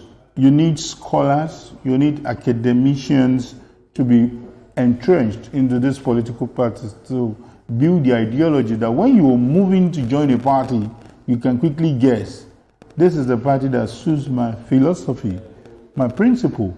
But you and I know that if you want to get into power, you will probably look at a party that has possibility of winning. Do you understand? So I believe that we're not there yet. Ideologies, strategies, this is what we stand for, this is what we believe. Some few individuals have demonstrated to us that they can never be outside this party. For example, somebody like Bode George, I do not think he will ever leave PDP. I do not think so, but never say never. You understand? Someone like, I remember Lai Mohammed, one day was on a channel and somebody mistakenly called him the National Publicity Secretary of PDP and immediately screamed, never! You know, We've seen people like that who are not in the mainstream of the ruling party now, but they refuse to leave that party. So we've seen few individuals who have demonstrated that, hey, I'm not going to leave here. Someone will argue, well, what about the president? Now, the president was in AD, but then AD was as good as dead. You know, he started AC, moved to ACN. It is because there was no more AC before his ACM, because some people said that's also defection. That's not defection. Do you understand? And there's a difference between merger and coalition. It wasn't the case of coalition. They tried coalition in 2011 and they failed when they tried to do CPC and ACN and they failed. So for them to now form a merger is to say that let's become bigger. ACN seems to be a regional party for the Southwest. CPC seems to be like a regional party for the North. And ABGA, part of ABGA, seems to be for the Southeast. So we need a national force. And so what did they do? They ceased to exist. And they formed a merger called APC. So that's not a defection. That's a metamorphosis. That's an evolution. Absolutely. So I believe that there are people who will build like the president has done, like Buhari has done, the late Buhari has done. So we should not dismiss that. We can have ideological parties, we can have parties of a particular interest, and nothing will take us away from that. But it will be unfair. It will be unfair to blame those governors who have left from PDP to APC when it wasn't looking like there's going to be a PDP at the end of the day. As we speak, the presidential candidate of PDP, if not that you're a journalist, I'm sure that if I ask you, you may not know. At least that faction has been recognized by INEC at the moment. We shouldn't be talking about faction if the party has built its muscles, has built its structures, and like Bode George would say, like an Iroko tree. Because Iroko is really, really battered. I guess those who left their parties especially those who left from PDP will feel justified by what's happening in Osun State. But also the idea that a politician can leave or can join 3 different parties in the space of 1 year, isn't that also worrisome? Who is that? Remind me again. 3 parties in 1 year. Or in a space, maybe now I know. not 1 year, maybe not 1 year, but at least 3 different political parties. Now I know. Yes, I think that should be Peter Obi, yes. And Labour Party, ADC, now NDC. That's a conversation I've had before, so I want to be sure that I'm consistent with my position. It is for the benefit of what is going on. I think it's a 50-50 thing. It can't be entirely blamed.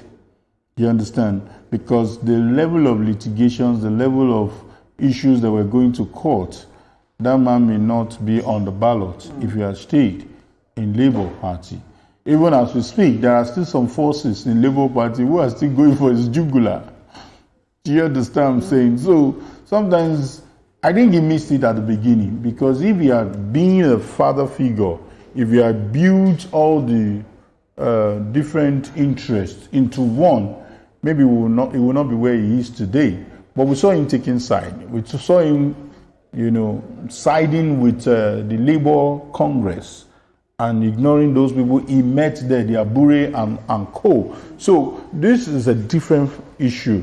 But he's where he is today. So, but then... But it also seemed like the ADC had already made up their mind.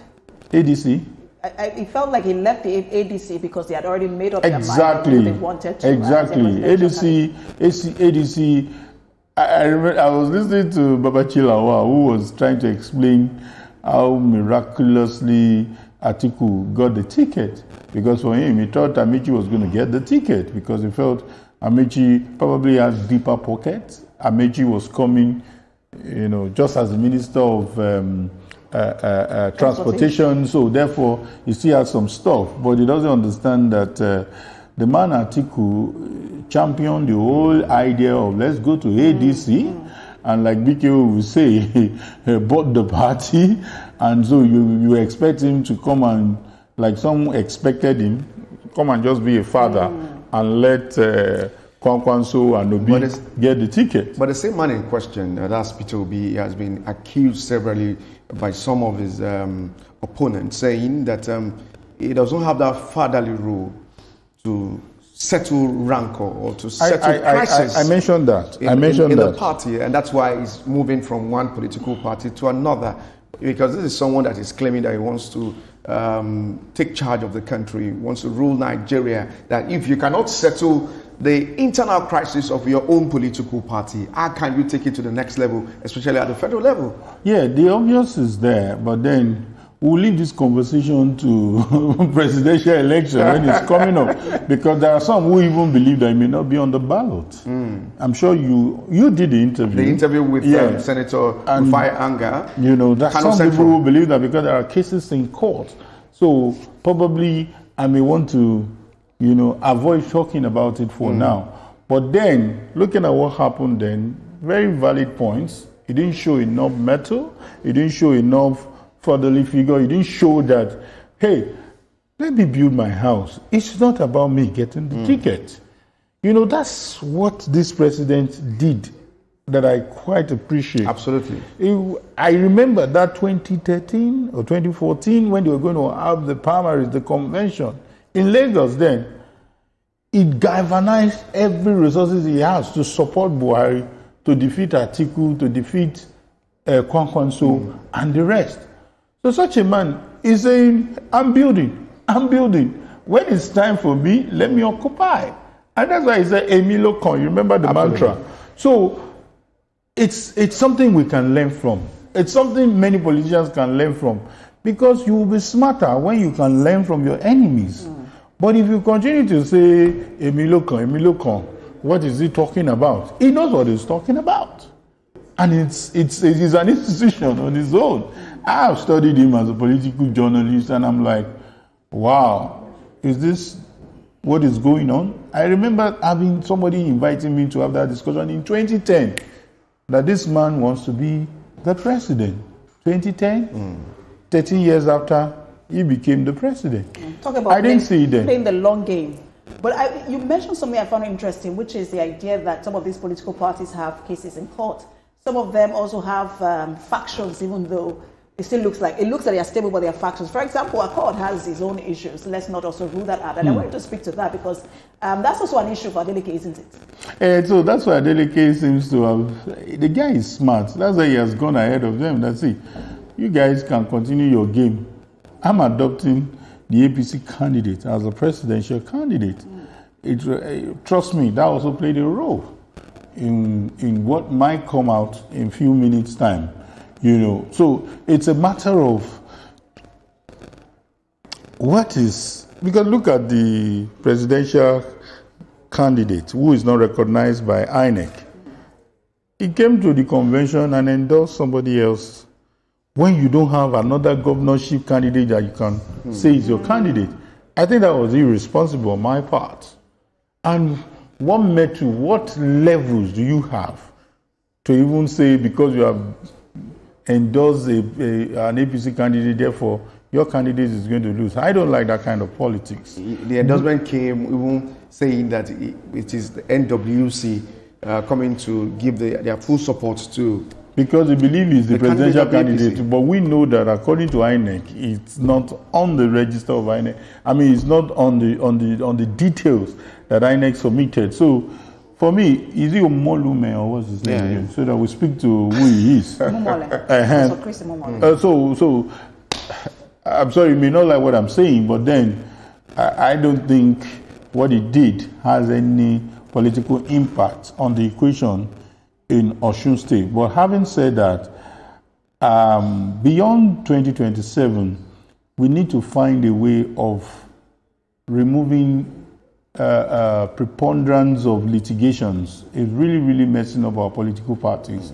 Let somebody say, I am in this party, I'm in to gain power. And so somebody will not just go to court and say, we are non-existent. I think there's too much of that in the build-up to this election, and we need to review that. And that's why we keep saying that the court should not decide who rules. It's the power. It's not the fault of the court. It is you people that carry your case in the court. In the hands of the people. There's something that is a bit synonymous with our electoral process that we did not see in this particular election in Osun State. Something we all know called underage voting. We didn't see allegations of such in this particular election. Yes. I think this is a good development. Yes. In this. And the good development came as a result of hard work from INEC. You know, the voter card you have will be tested by beavers. It will be authenticated by beavers. So you cannot just bring small children and say they will do this. And I foresee a situation where this whole thing will be synchronized with NIN. You know, Nigeria has gone far. We just choose to look the other way. We've gone far. I remember when we went to cover the presidential inauguration, you know, with our phone number, they brought all we saw our picture, we saw everything. You know, that the security agencies have already put together. So I don't need to prove to them I am so. So these things are possible, and we need to put so much attention to it. See the way our passport is going smoothly. Seamlessly. So we can also integrate this whole thing and ensure that underage voting is bid a bye-bye forever. You understand? So when I see people stuffing ballot box, I think they are very, very backward. It's a waste of time because whatever you stuff there has to tally with the registered voters, the accredited voters, and the PVC that you use to vote at the end of the day. And those local government. And this counting will be done openly. If you go and count it in the bush, it will not matter. And those local government that had cases of ballot snatching. They're just backward. Their votes did not count in that local government. Such votes were counted. Yes, so the other side of it that we need to look at is don't deny those people who have a legitimate vote, because they are also affected. For the fact that they say, no, let's go for a rerun. And those party agents that said, let's go for a rerun, if this result becomes conclusive now, you deny them. Because for you to have a rerun or for you to have inconclusive election, the margin of votes between the winner and the first runner-up, you know, has to be lesser than the cancelled votes. So in this case, from the little calculations we've done, we may not have that. So I foresee a situation where the winner will emerge. But what do you think should play out in those kind of polling units where you've had either overvoting or you've had, because what we see is cancellation. Right? So we say, oh, they've been cancelled because of overvoting or because of ballot box snatching. But just because you have mentioned do not deny them, it's like disenfranchisement for those who actually voted. What should actually happen instead of cancellation of those outrightly of those polling? Relatively, the number is quite low, which means it's not such a bad story. But however, no matter how infinitesimal the number is, they deserve that vote. So I think the first thing first, INEC should do the process of verification, make it tighter, and let security agents who are there, if you need to increase them to ensure that people do not carry out this bad behavior at that polling center. So I'm talking about two things. INEC be up and doing to ensure that, because overvoting is a function of INEC too, allowing themselves to be overwhelmed at that that polling center. Because if you look at the numbers you have, it should never be higher than the accredited numbers. So some foreign forces, like that lawmaker was trying to do, would have had a case of overvoting in that particular center, because these people are not registered in Osun State. Absolutely. And we're bringing them. So those people are responsible for the kind of overvoting that would have been witnessed if not for the proactive nature. Shouldn't we have a system, sorry to interrupt you, shouldn't we have a system that can track it immediately and pull it out? I mean, because we're talking about bringing in the technology into our election. Maybe perhaps, isn't that a good place to start? So what you're saying is the clear solution, but I don't know how to do it. Do you understand what I'm saying? It's a clear solution. Maybe that's the technology they're developing. But the quick fix is that INEC wake up. Don't let people be disenfranchised. Whoever is not verified by beavers should not have any business at that polling station. Units. And secondly, if they were going to overwhelm INEC officials who are core members let there be security agents to assist them. That's what I'm talking about, the manual solution, straight away. What you're saying is the digital solution, which can also be quick, as quick as possible. Since we're talking about it, maybe INEC should quickly call for help. So cases, the local government that we had cases of violence in this particular election, Ife Central, at Takumosa East, Orulu local government, where we had overvoting, and Odotin, about 4 local governments, concerning what I have here as my record and what we saw when the returning officer was giving the figures. Yeah, so I'm sorry if people will have to fight me. I was almost a victim of that kind of violence in 2018. You understand? I was in front of the police and I was calling for protection. And policeman was telling me, what's my business there? What am I doing there? I'm calling out the police frontally now. And I was almost lynched. Doing my job as a journalist. Fully cheated, you know.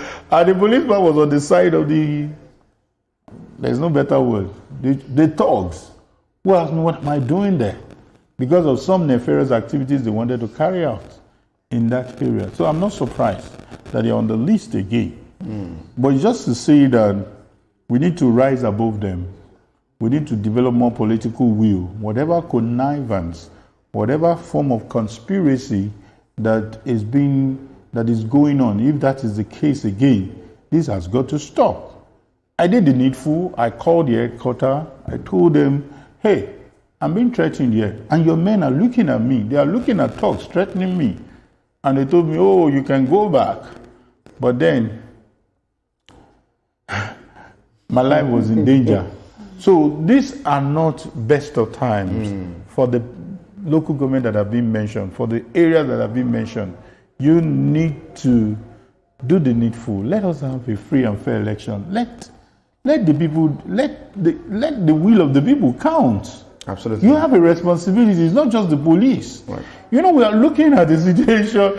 Trust me, there's no public holiday in America when election is going on. People will vote and go to their businesses.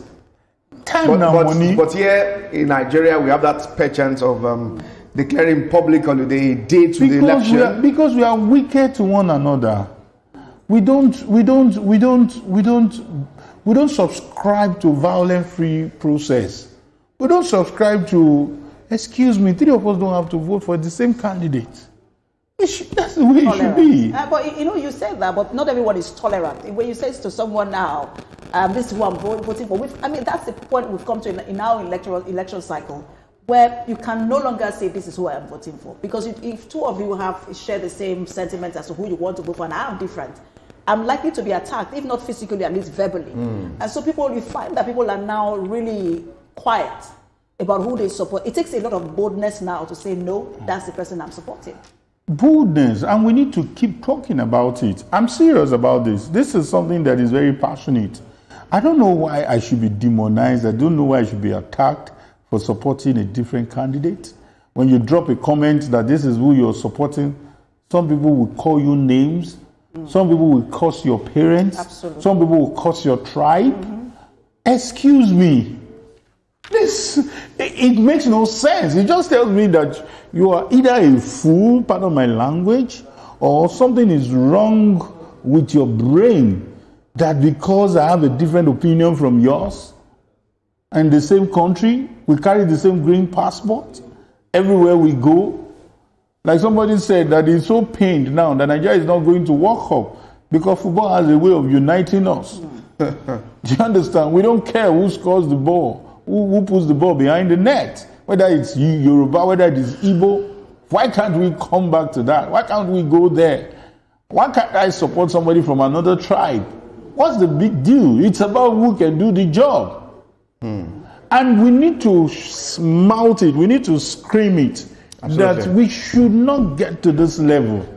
It's never a do or die. These guys are friends.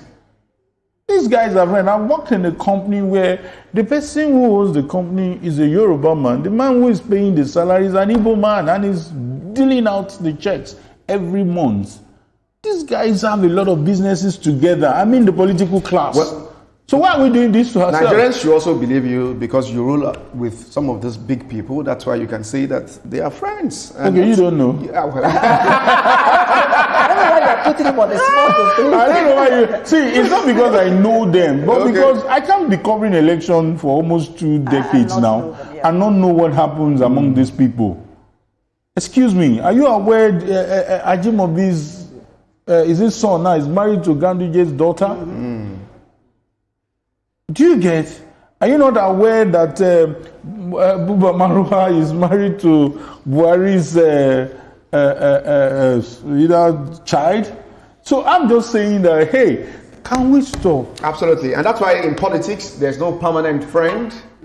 There's no permanent enemy. What they have is permanent interest. I think it was, I remember that very well. I think it was Obasanjo who was saying to Amechi when he went to commission a project, and Amechi said something about, so person is his enemy, my enemies, and Obasanjo immediately corrected him and said, you don't have enemies in politics, what you have is opponents, and because anything can change. I would never forget that, when I saw that, and it speaks to his own experience in politics. But how important is it to also have some level of deterrence, to use someone as an example? I'm thinking of this lawmaker now that has been arrested, and if he's charged to court and the case is proven, because whether you like it or not, his life has changed. Right? And that's the sad part. His life has not changed for the better.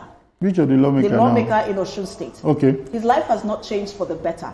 His life has changed for the worse. Imagine being in a prestigious position and falling down from grace to grass. But how important is it that we begin to see that, look, people are being dealt with, and whether for violence or intolerance, just for electoral offenses. And the sad thing is, it's not about political party. It's about the political class. We have Senator Fada Osi Saga. We have the man from Accord. I think we should mention his name so that they should know that we hate this kind of behavior. That's just to let you know that these politicians, their desperation is totally unnecessary. It's totally unnecessary. How dare you tell... I still don't want to believe that we've lost more than 30 people for us to have this, choosing your word now, for us to have peaceful election. Blood being shed, people being killed, 8 people in one day, and that same day there was a debate where these people sat on the same seats. One stood up from that seat, the other one went into that seat, and people killed themselves hours later.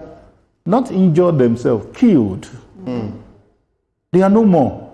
They will not be part of this government in the next 4 years. Somebody has got to think. Somebody has got to say enough of this. You don't have to go to school for you to think well. At least, not a good example. The pillars of this world, I don't think they will be that mad. Without going to school, and they can think well. So it's not about going to school. You just need to put your thinking cap. Don't let politicians use you. And for how much, really? Because I don't even have, like you said, we don't even see money going into people's hands. But if you go and check their alerts, it may not be more than 5,000. For how much? Exactly. It may not be more than 10,000. Because there's this time, there's this parliament that they keep saying, Dibo. 3,000 then. I covered that election. That was in Ekiti. I think it also happened in Ekiti was stomach infrastructure. Okay. Yeah. I think Osun, is it Osun or Ondo? It was Ondo when Akeredolu was contesting. Dibo Kosebe. 3,000. 3,000 naira. But now I think it has advanced to more than that we're seeing. But even if did you receive it? Well, based on what we're seeing on social media and those who are saying the alerts. Are you trying to put it? Not you. The funny thing is, it may have advanced, right? But it has also lost value because it's not the same thing. 3,000 then, perhaps, because now this administration has ensured that what we have is a real value of our naira. Okay, let me put you on the spot. How much does it take? Not your own kind of soup. How much does it take to prepare a good meal, a soup? Well, my own kind of soup. Not your own kind. I'm sure. I have a feeling that 15,000 may. Of course, it should be 10,000, 15,000. It should be. All right. Maybe times 5. The time so is that what's it? Absolutely. The time is 7:11 at the moment. All eyes is on the INEC office in Osogbo as Nigerians and Osun residents are expecting the final results coming from this governorship election. What's happening at the moment? We've spent over 30 minutes waiting for this result. It's calculation. It's unfortunately it has to be done manually. Meticulous. They have to impute the numbers. They have to list the names. I mean the scores and calculate it. But I think it's taking too much time in Ekiti. I don't think they spend more than 30 minutes or 45 minutes. I'm not too sure. I was in this studio when we had that conversation, but I think it's taking too much time because we've given a lot of kudos to the INEC team in this election. But you give some reservations that it's not over until it's over. Until they are done. All right. So it's not to say that they haven't done well. I'm just saying that don't go celebrating when the match is not over. You know, that's how a journalist went to report that Morocco won the WAFCON last year, only for us to wake up that it was WAFCON that won. So that they are leading 2-0 does not mean they've done well. But then I will wait for them to announce the result. But I'm very, very big on some of the issues they've raised. The process can still be better. The process can still be more foolproof. Overstuffing on ballot box, denying some people from voting, it is a no-no. It's a no-no. It is only one opportunity in 4 years. And please don't deny me because some thugs overwhelm you or some people intimidate the INEC officials and therefore my vote won't count. And that brings us to the question of people who say, because it's more like a chicken and egg conversation, we don't turn out because we do not trust the process. And then some other will say you have to turn out. It's the only way you can build a system that you can trust. And I want to get your reaction to that. Should we say, look, until the process is better, we're not going to show up? Or should we show up so that we can make the process better and demand accountability because we showed up? If I'm not on TV, maybe I would answer that question differently. But let me be myself. I have been a victim of INEC not doing my voter card very well. And I checked, visiting, and I lost interest. You know, it was easier for me to say, when you guys are ready. After all, I'll be busy on election day. But it's not a good feeling. And interestingly, it was my wife and I, you know, we suffered this issue of voters card. I'm talking of 2015, 2019. So I missed those 2 election cycles primarily because of INEC's inefficiency in terms of my voter card. So I'm very, very personal about this. And it's to look at, you know, as a journalist, it takes a lot to leave your work, to go and attend to any other thing. So creating time to go and do those things, and you were just bringing out plenty cards, looking for my card, scattered it. How disorganized can you guys be? And I was really, really mad at INEC, at the state level, at the local government level, I was supposed to pick it. So I lost interest. So how many people are like me who have lost interest about the inefficiency? So I'm challenging INEC, if they're watching, that make the process more believable. I love what I'm hearing, that a time will come where I can print my voter card wherever I am, because the data is protected, and I can print it anywhere and it will be authentic. We don't have to go through stress. We don't have to suffer. Some of us have traveled elsewhere. We've gotten passport elsewhere. We've gotten some of these documents elsewhere. It wasn't this stressful. Anything that will make me a legit person, you should even be interested as a government. You should be interested as an institution. You should be interested as an agency. Because you are able to police me, you are able to monitor me very well. Why should I go through stress? And if they want to sell it and make it functional, rather than making it look like you're doing me a favor. You're opening another chapter at the moment, because you're saying they should start selling how many Nigerians? No, I'm saying what is the excuse for their inefficiency? Okay. Do you understand? Maybe they are trying to say we didn't have enough ink or whatever excuse they are giving, but I'm not pushing that. So let me quickly do a pure disclaimer. All right. Voter cards should never be sold. Nigerians don't have to pay to get a voter card, but I'm saying their PVC should be made easier to get. And there's a conversation that every Nigerian should have it as long as you're 18 years. That's a good idea. And especially for those who, I mean, there are those who either their cards have been mutilated, you cannot look at it to their face, they want to make a new one. Then It should not be a problem. I mean, so difficult. And there are those who, in fact, worse still are those who want to move from Transfer. transfer. That's a big issue. I mean, it's so difficult. It's a big issue. To a large extent, CDC, different communities are the one doing the sensitization. I think we are getting signals from the Collation Center at the moment. Let's move on to the Collation Center in Osogbo for the live coverage and the final announcement of the results. Okay, that is for every. And check the differences. Okay. All right. Distinguished ladies and gentlemen, after the collation, we have total number of registered voters. We have 2,339,544 number of registered voters. 2,339,544 number of accredited voters. 1,010,684. 1,010,684. Now the total votes received by political parties. A.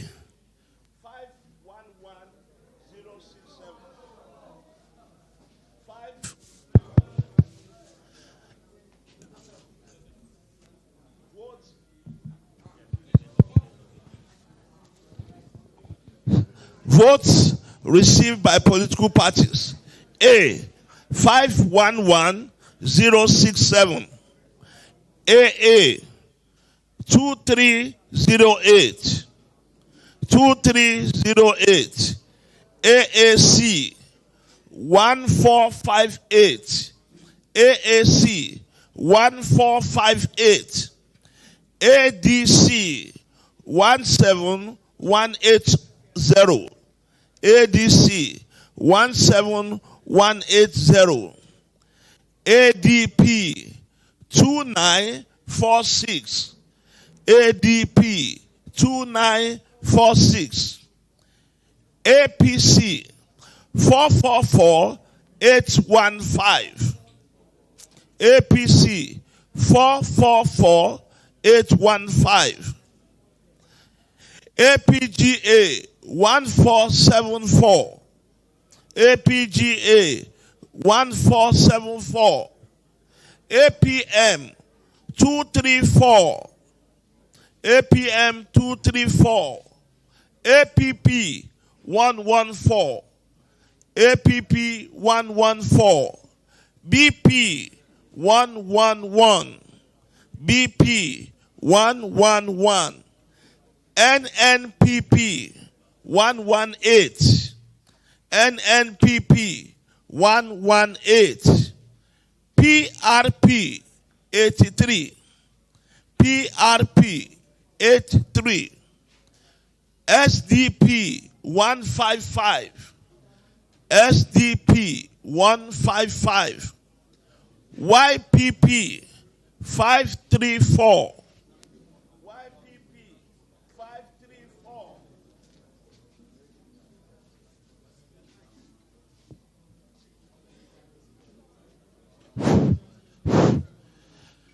ZLP 2482. ZLP 2482.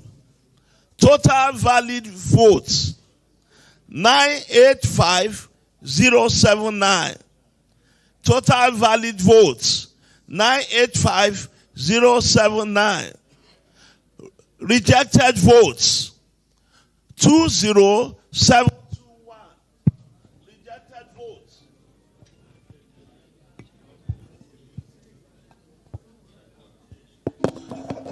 Rejected votes 20721. Total votes cast 1,005,800. 1,005,800. Name of collation officer: Professor Joshua Olalekan Ogunwole. Signed 16th August 2026. And this has been duly stamped by me.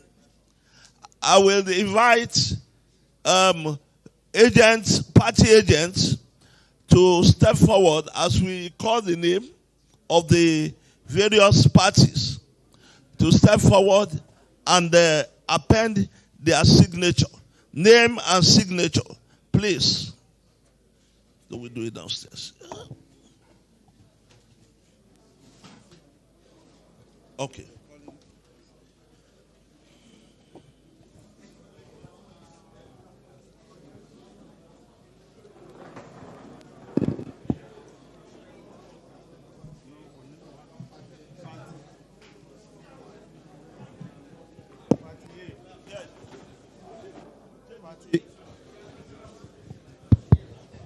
Party A.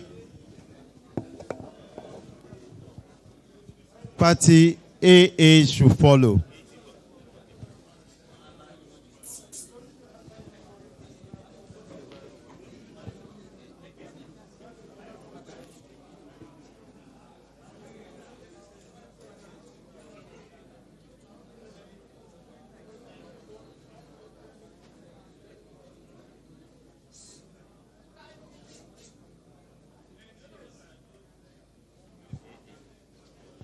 Party AA.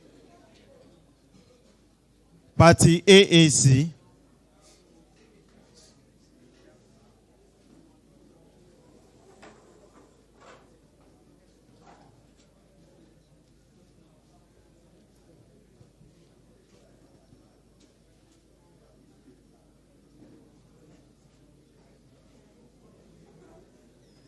Party ADC.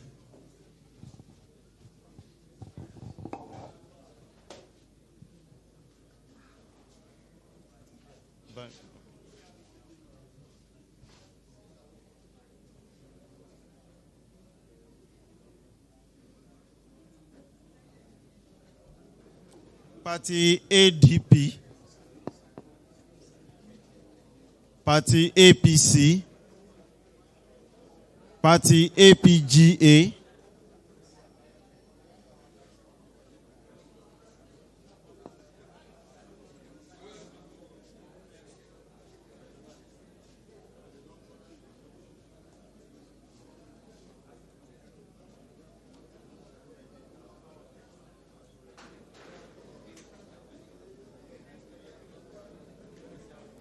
Party APM.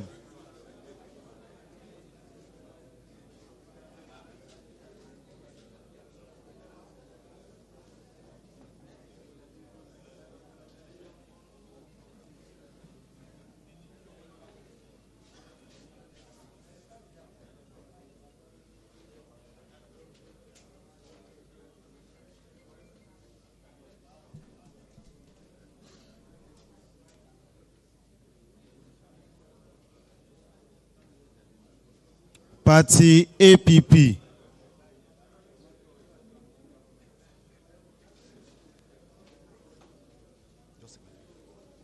You can put your name. Party BP.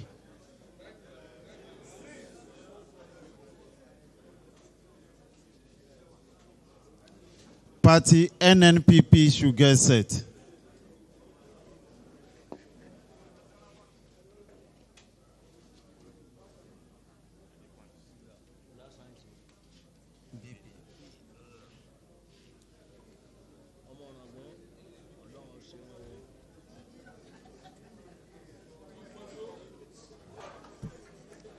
Party NNPP.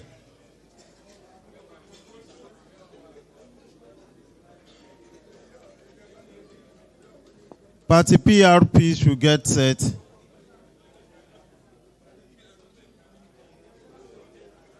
PRP, SDP should get set.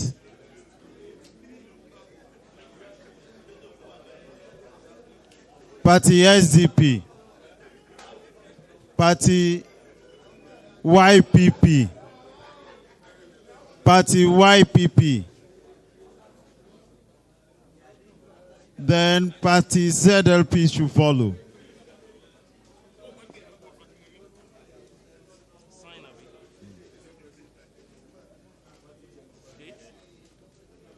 ZLP.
Party A.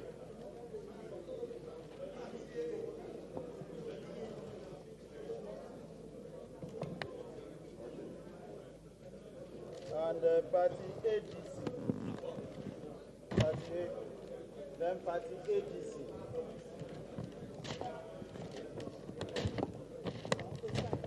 ADC sign. The remaining ones are not there. Yes.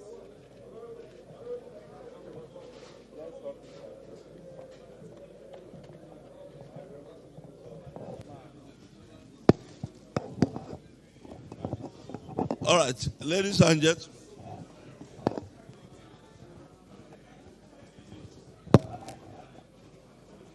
Here is from ECHE declaration form.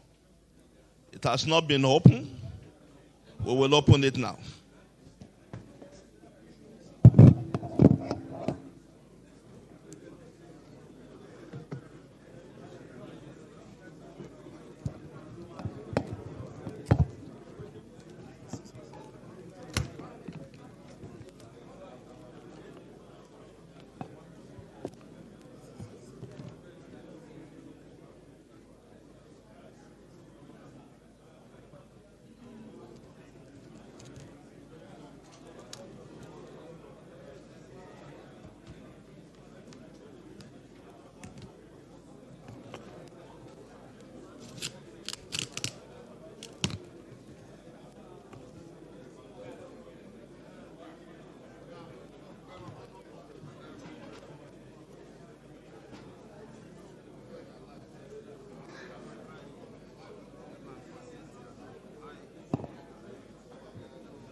the collation officer there, Professor Joshua Ogunwole there, looking into the form EC8E there, and making some fillings into that particular form before the final announcement of this result of this 2026 governorship election in Osun State.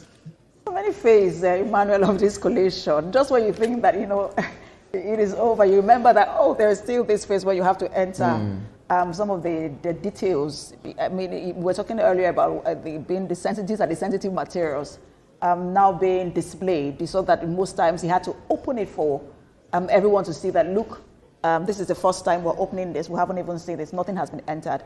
But again, he also speaks to how is it the tangibility or the fleeting nature of time? Because 3 weeks ago, it looked like everything was still very hot.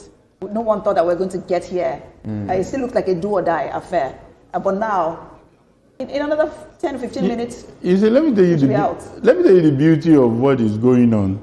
Now, do you know that having all this course somewhere in another paper, the one that can be presented at the tribunal is this EC8 form.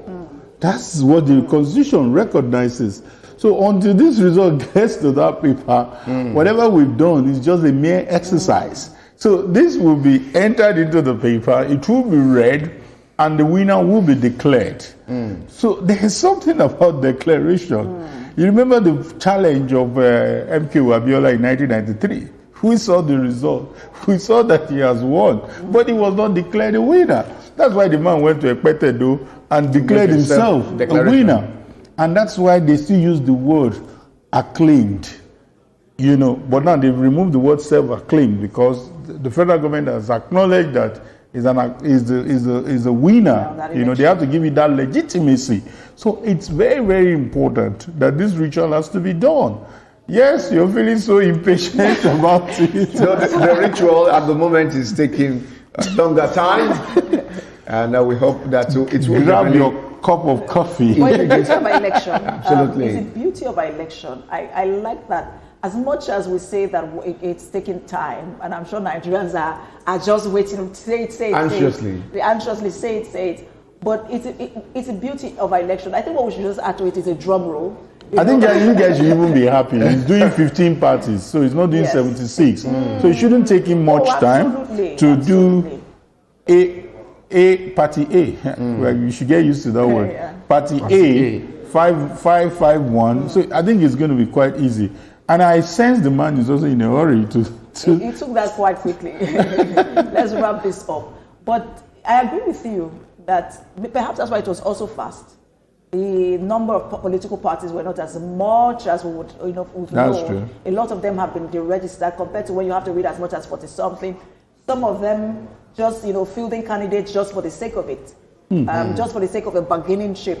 How do we? Okay, these are candidates now. We supported you. You find that some of them even started to support the government. I've never thought of that. So when we are celebrating 3 hours for the coalition, we've forgotten that the numbers have reduced. Yes. And I think the logistics has also improved because I remember in Osun, some results will be coming in around 3 a.m., 4 a.m. But in this case, they just went on a break, and I guess all the that break local was just government less than 30 minutes. And so all the results have come in. So, and it's not like these places are quite close to each other. They are not. Somebody who's coming from maybe Ife to Osogbo, it's still a distance. Maybe I should ask two of you: would you rather wait for this coalition to start in the morning rather than middle of the night? Oh no, I'm very grateful of how it of how it has gone. I mean, let's do this. Let's not wait. Keep vigil. It is the waiting that also makes Nigerians start to doubt that because you are waiting, you are doing something funny. And so because they didn't wait, Nigerians can trust that nothing has been done, nothing has been mutilated, that what they are seeing is the results that they're supposed to see. Absolutely. And this is a good development that we're seeing at the moment. The leadership of INEC under Professor George Amokwiton from the Ekiti election now to Osun shows that we expect better things ahead in 2027 elections, despite all form of criticisms that we're hearing from different quarters on the leadership of INEC in 2027. I think Emmanuel likes Prof very well. You know, for Nigerians, there's a way they should also judge him to have done well. You know, different parties are winning election. You know, the election before Ekiti was won by Abga. You understand? They didn't say the ruling party must win everything. The other one, the ruling party won. And it's looking like another party will win this one. This is to just let us know that, please, when the Falcons did well, they won the cup. When they didn't do well, they will not win the cup. It's just for you to accept that it's a game. I don't know how much I can drum that into our heads, that it is a game. You need to plan. You need to strategize. You need to get the things. Requires a lot of patience. Yeah. It requires a lot of patience. You don't have to win all the time. If you want to win all the time, play like my club so that you can win all the time.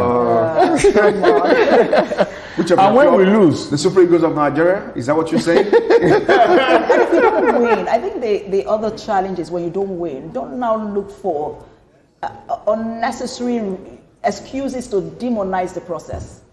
You know, as big, as expensive the Real Madrid is, for 2 seasons now, they've not won any cup. I know you are throwing those jabs at, but I'm sure he will just be smiling wherever he is. I love the fact that Mr. And even a club that says we are the best club in the world, you know, didn't win anything last year. I'm talking about Chelsea. Well, I know that Mr. Lade is optimistic about this particular result. And I hope that we will not be getting reactions and counter-reactions after this declaration. Oh, absolutely. Will it surprise you if anybody with our polity right now, if somebody says, well, I don't trust this process. I don't know why this man wants me to say I do prediction before announcement. But something is clear. This process is good. What is wrong is the build-up to this process. What is wrong is the killings to this process. And I want to strongly advocate that the people responsible shouldn't be let go. The people who are still alive should be picked up. They should be investigated. And they should face the wrath of the law. That's the big one. We should not let it be, let's move on. We cannot move on. Lives have been wasted. People are being killed. They are not criminals. And even criminals still have to face court. You understand? So, excuse me, these are human beings, and this should not be buried. This should not be swept under the carpet. Let the full weight of the state, I mean, when I mean the state, the country, you know, let us feel it. Let us know that it is a no-no to attack, to kill, to maim anyone in the name of election. Absolutely, which is something that is indeed sad at the moment in the build-up to this particular election. Over 30 people have been killed, and that's why you're calling that those who have perpetrated this mean act should face the full wrath of the law. Yes, I'm reaching out to the security agents. I know when they want to work, they will work. They will do the needful.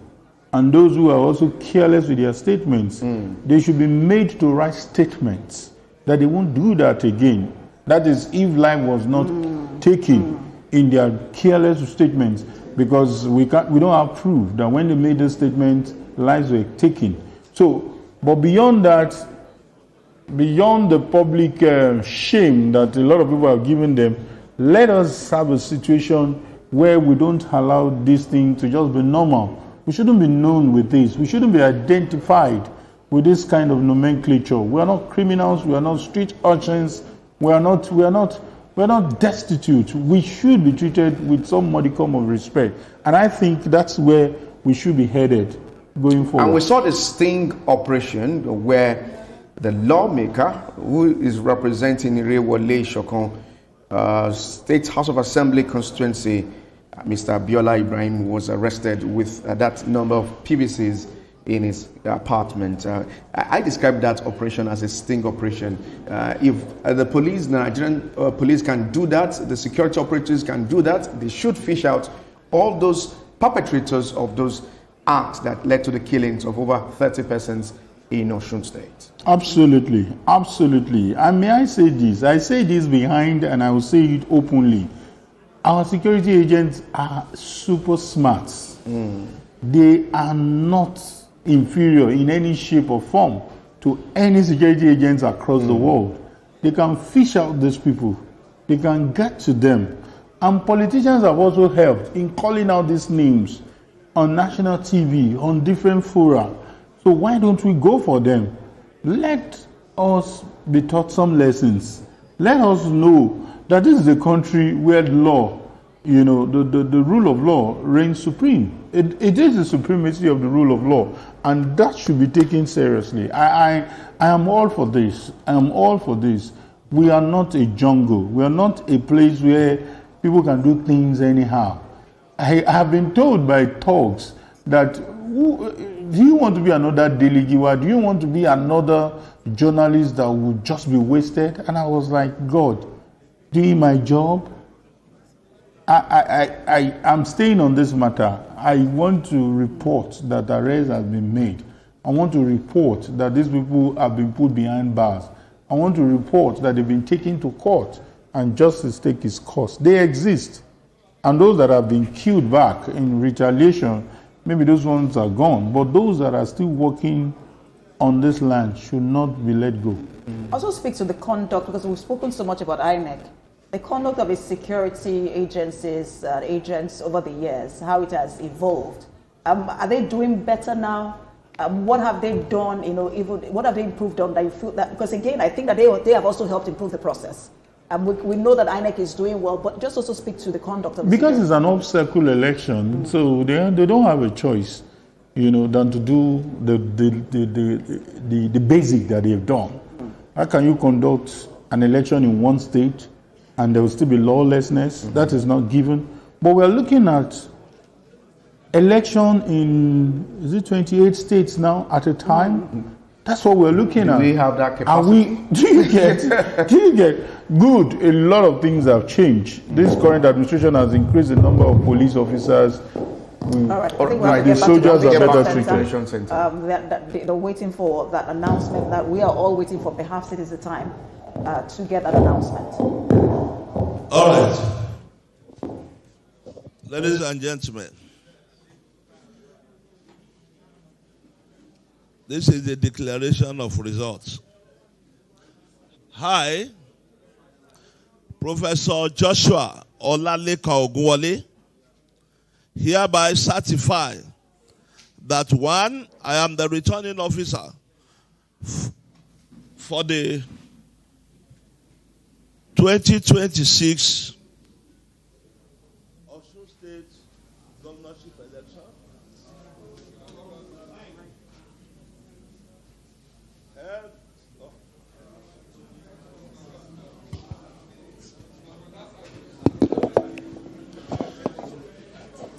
I, Professor Joshua Olaleka Ogunwole, hereby certify that I am the returning officer for the 2026 Osun State Governorship election held on the 15th day of August 2026. The election was contested. The candidate received the following votes: Adeleke Ademola Jackson Nuruddin, Party A, 511,067, 511,067. Olarewaju Fariloye, AA, 2,308, 2,308. Esa Olajide AAC, 1458, 1,458. Salam Najim Folashayo, ADC, 17180, 17,180. Adiagbo Okpawoye Yemisi, ADP, 2946, 2,000 946. Oyebamiji Bola, APC, 444,815. 444,815. Adeyemi Doro Adesina Olusanya, APGA, 1474. 1,474. Adebayo Simeon Adewale, APM, 234. 234. Adesui Banji Clement, APP, 114. 114. Adeleke Adesoji Masilo, BP, 111. 111. Adeleke Adewale Taufik, NMPP, 118. 118. Saliu Razak Oyelami, PRP, 83. 83. Francis Olugbenga Ajala, SDP, 155. 155. Ogunsakin Olalekan Enoch, YPP, 534. 534. Adesui John Olufemi, ZLP, 2482. 2,482. For that, the Adeleke Ademola Jackson Nuruddin of Accord Party, having satisfied the requirement of the law, is hereby declared the winner and is returned elected. Signed by the returning officer, my signature, 16th day of August, 2026. Thank you.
Candidate Ademola Adeleke has been declared a winner of the 2026 governorship election in Osun State. What's your reaction concerning this? So it's now safe to say that.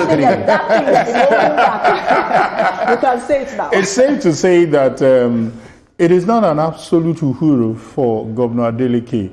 Governor Adeleke, yes, if you look at the margin of votes this time around, it's a bit wider than what he had. Absolutely. Yeah. The calculation then in 2018 is about.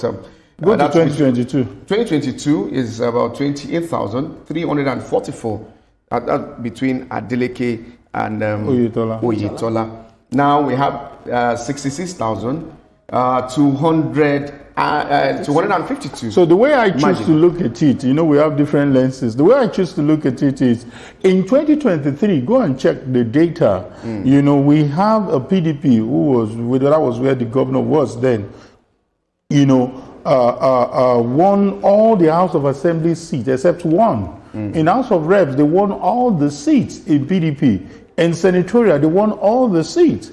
But APC has given him a sign that, hey, we are coming back, and you need to do very well if you need to still have this dominance in the state. You know, for APC to win 10 out of the 30, it's a wake-up call that, hey, Accord, is either you work with these guys, he has promised to work with the president, let's see him match his words with action, and to also say that this is a strong showing from APC, and Accord should find a way of working together, let the bickering stop, let all those mudslingings, all those words that have been used against one another, this is time to put a stop to it and let them work together. Yes, congratulations to Governor Adeleke. 4 years more. I think he has reduced his dance steps now. So let's hope that he will face governance more. And if dancing is what works for him, it's fine. But don't be surprised that we're going to see more dancing steps after this declaration. Of course. I mean, come on. But in the next 1 week, he's going to dance. But do you think that perhaps his popularity was understated because it looked like, because he moved? He won under the platform of the PDP last time. PDP had structure at the time. So it looked like that the PDP structure gave him a boost. But he moved, just barely a few months to Accord before this election.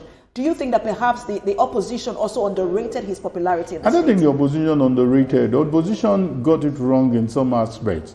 And that worked for him. If the opposition still had Omishuri fully with them at the beginning, if opposition had... maybe Aregbesola looks like, I don't want to use the word here, but it's no longer in the family. But there were other factors that were still in place then that are no longer there. So I think APC will need to rethink, they will need to regroup, they will need to re-strategize on how to really come back in future elections. Otherwise, I think the Adeleke's have proved a strong point that they are a force to reckon with in Osun State. Let's do some agenda setting before we go on the program this morning. It's been a long night. We've been here analyzing Osun election. Now that we have a governor that is going to spend another 4 years, what do you feel it should be doing in the next 4 years? Now that we have an increase in federal allocation to all the state governors. That's where I'm going. And the governor acknowledged that. It worked for him. It helped his campaign. The fact that governors are smiling more now helped him to show stuff that this is what I have done, but we need to do more. We need to fix more roads. The drama of I don't want to fix federal road should stop. If you have to fix it and get your reform, you can do that. We've seen that happen several times, and I think they can do that again. There will be a lot of agenda setting throughout the day. I don't want us to eat into the time of news. But having said that, Governor Adeleke, you are proving to people, you have earned the trust of the people. Please do not disappoint them. We cannot leave this here without giving the final commendation on the President of Nigeria for that spirit of sportsmanship and that particular statement he released days before this election. What do you have to say, just in 1 minute, to the President? I have a question. Okay. Commendation to the President, commendation to the backroom team. Commendation to the backroom team. They didn't blink their eye. They were working all through the night. And to the team in Osun too, commendations to everyone. I think this is a well-covered election. We can only improve on what we've done. And by and large, I think Governor Adeleke will do a good job going forward. He needs to the question I want to ask, because the good job, let's not forget that the EFCC matter is only pending. It's a pending issue. It doesn't mean that it has been completely. How could that impact on his leadership, perhaps before that issue is resolved? There were a lot of things that were wrong from both parties. The monies that were moved, if confirmed, EFCC can come back. Don't forget that it is the governor that has immunity. Whatever is happening to the issue of public funds does not have immunity. The anti-graft agency can do their work. The president has proven to him that I'm not going to be a clog on the wheel of your agenda to become the governor for the next 4 years. But whatever is right is right. Whatever is wrong is wrong. Let EFCC go back. All right. We just have to go now. Executive editor and our in-house analyst, Kayode Ladendi. Thank you so much. My pleasure. Right. It's been a long night. Absolutely. Up to this morning. We have to say thank you to Nigerians for staying with us throughout this process until that result was read. And again, he's in the best position to say thank you to the backroom team. But thank you to everyone who has participated, whether you saw them or didn't see them, our colleagues from all the way from yesterday. Thank you so much, everyone. That's where we leave it. I am Precious Amai. And I am Emmanuel Ajayi. We say God bless you and God bless Nigeria. Bye for now.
Another hashtag unite against terror. Breaking news is not just about the headlines. It is the ripple effects of the headlines. It is the ability to connect the dots of anger, grief, pain, repression, hope, and triumph. It is staying on the story till attention is gotten and action is taken. When we say at TVC News, we are first with breaking news. It is not just a position. It is a philosophy, a principle, and a culture. TVC News, first with breaking news. At TVC News, wherever the big news story is happening, we're geared up to break it. TVC News, first with breaking news.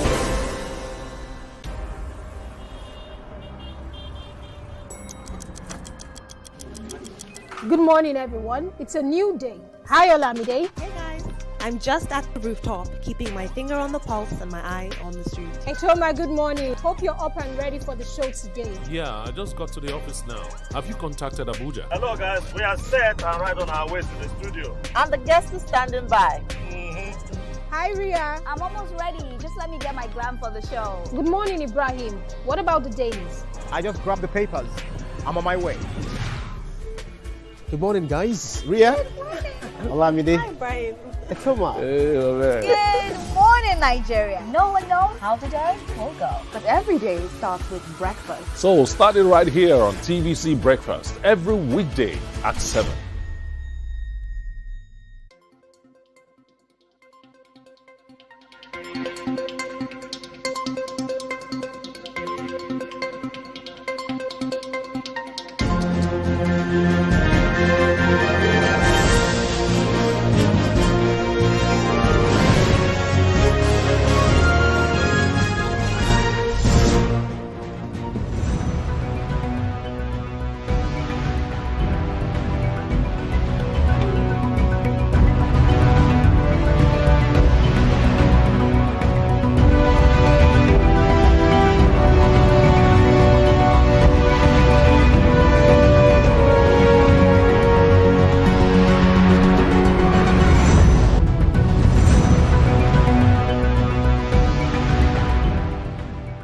Hello and thanks for joining us on TVC News this hour. I'm Kanem Ikpeme.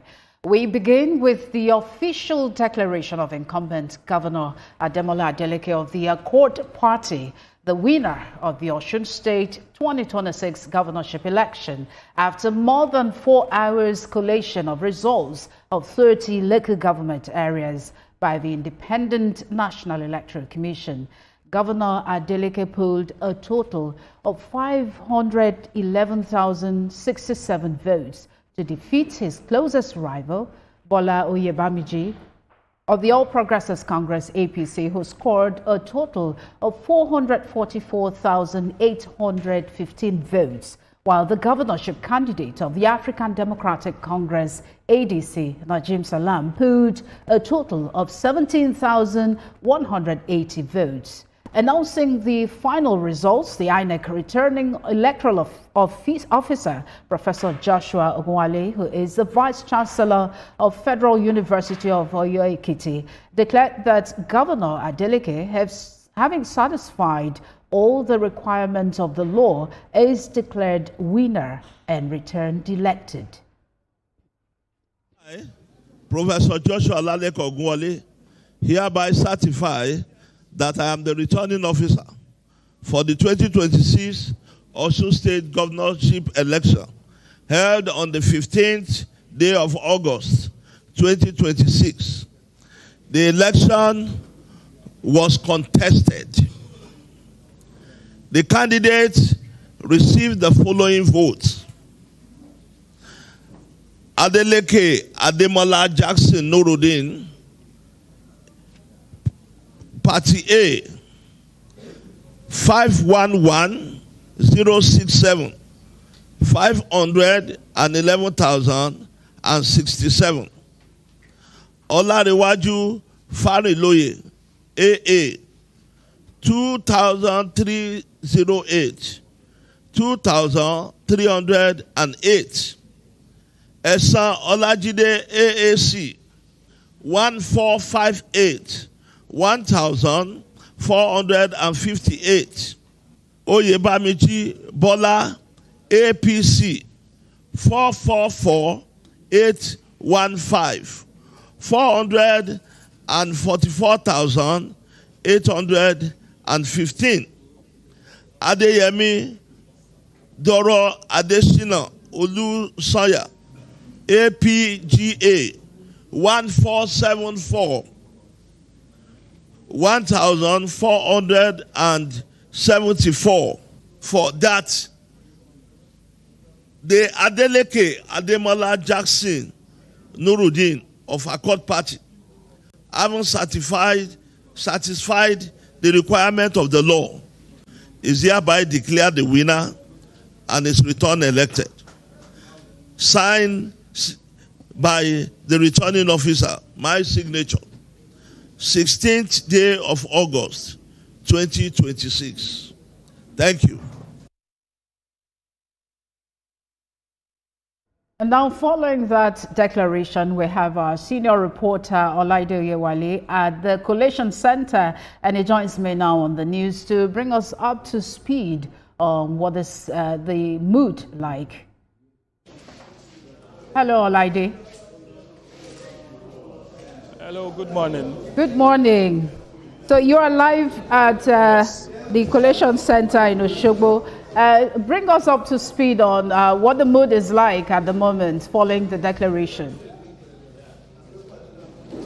So it was a long night today. So just this morning, a couple of minutes ago, the winner of the Osun State election was announced. So it's been mixed reaction on the streets, and there have been jubilation all around. Yes, we just spoke with one of the party agents, Accord Party agent, Pelumi Olajengbesi here, who described the victory as the will of the people, and saying that the will of the people prevailed at this moment. So it's been mixed reactions. There have been jubilation all around the place from Accord supporters and all. So on the other side too, of course, we hope that they are going to congratulate Governor Ademola Adeleke on this victory. So the people are expectant that the winner, which is the incumbent governor,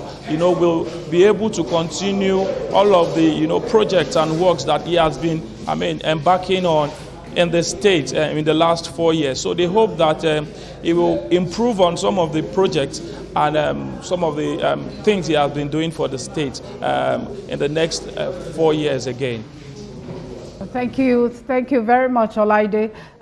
Joining me now on the news is TVC News Executive Editor Kayode Deinde to jump on this pronouncement of Governor Adeleke as the winner, a second term after the whole dust has been settled. So what do you think about this pronouncement? I think the breaking news now is not that Adeleke has won. What is the breaking news is that Adeleke has just confirmed that the president has called him and congratulated him. So I think that's massive, that's big. That's to let you know that the president has played a neutral role in this exercise. He has said that let the best man emerge as winner. So this is quite instructive as far as political watchers are concerned, and is to let us know that the needless death that we experienced in the build-up to this election was quite regretting. And so for me, as much as it's a congratulations to Adeleke, but I think the gladiators went too far in this whole election. Probably we may not want to blame the gladiators, but what about those people who also offer themselves, into political thuggery and someone towards activities that happen? So for me, I believe that there is much to do. We will be following up with reactions and different reactions, but I don't think there's any reaction that can be bigger than the president congratulating someone from another party. That's beautiful. We join in congratulating the incumbent governor for returning a second term. We'll look forward to seeing how he's going to bring together all the aggrieved parties. So, moving on away from the election.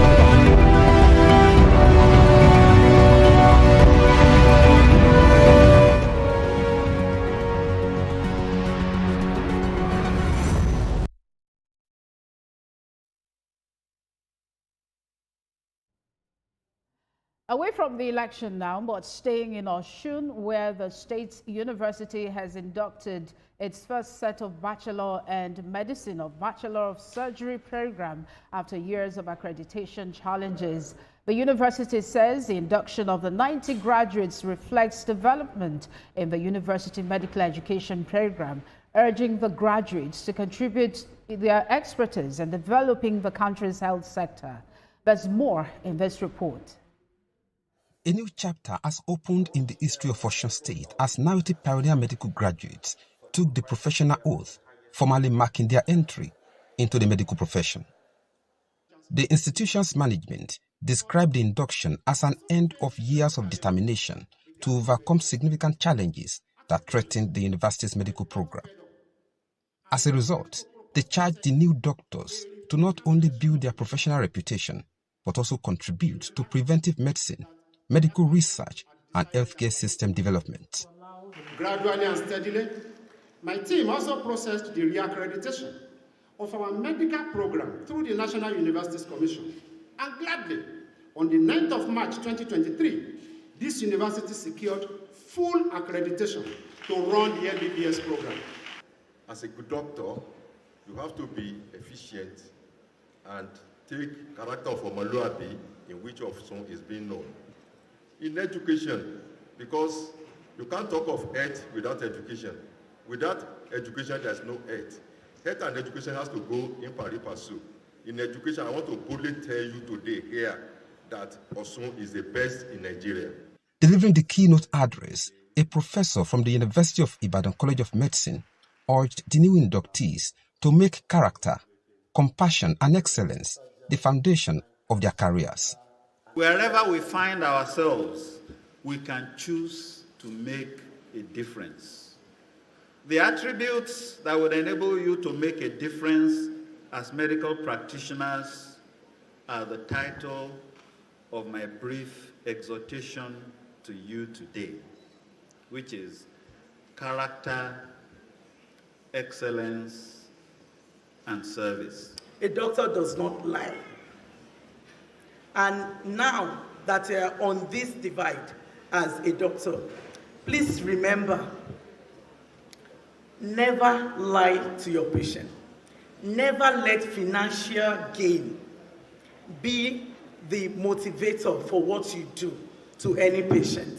As the pioneer graduates begin their professional careers, the university says their induction is a reflection of its renewed commitment to producing medical professionals capable of contributing to healthcare development.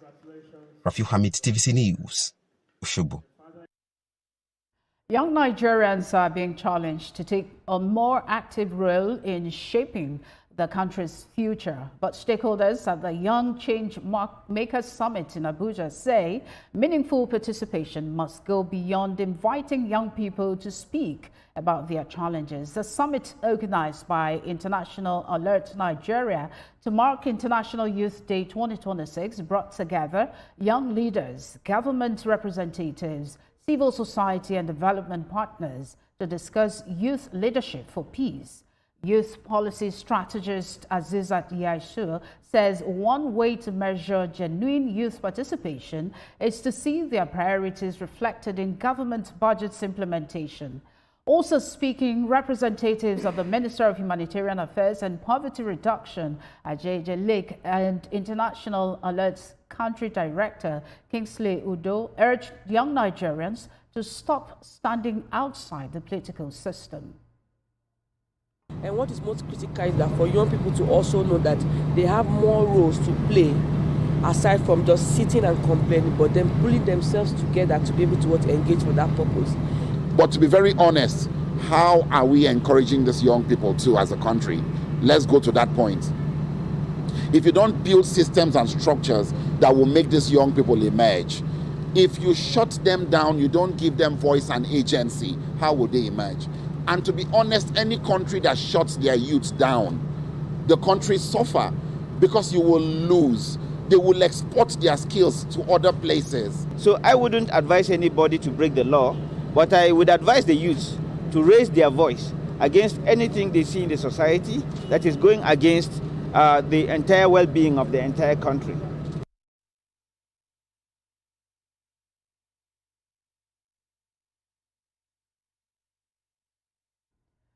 In this next report, the federal government has unveiled a national agricultural mechanization policy and investment strategy with plans to establish a mega tractor assembly plant capable of producing up to 4,000 tractors annually. The government says the initiative is aimed at reducing import dependence, creating jobs and making mechanization more accessible and sustainable to Nigerian farmers. Moyo Thomas reports.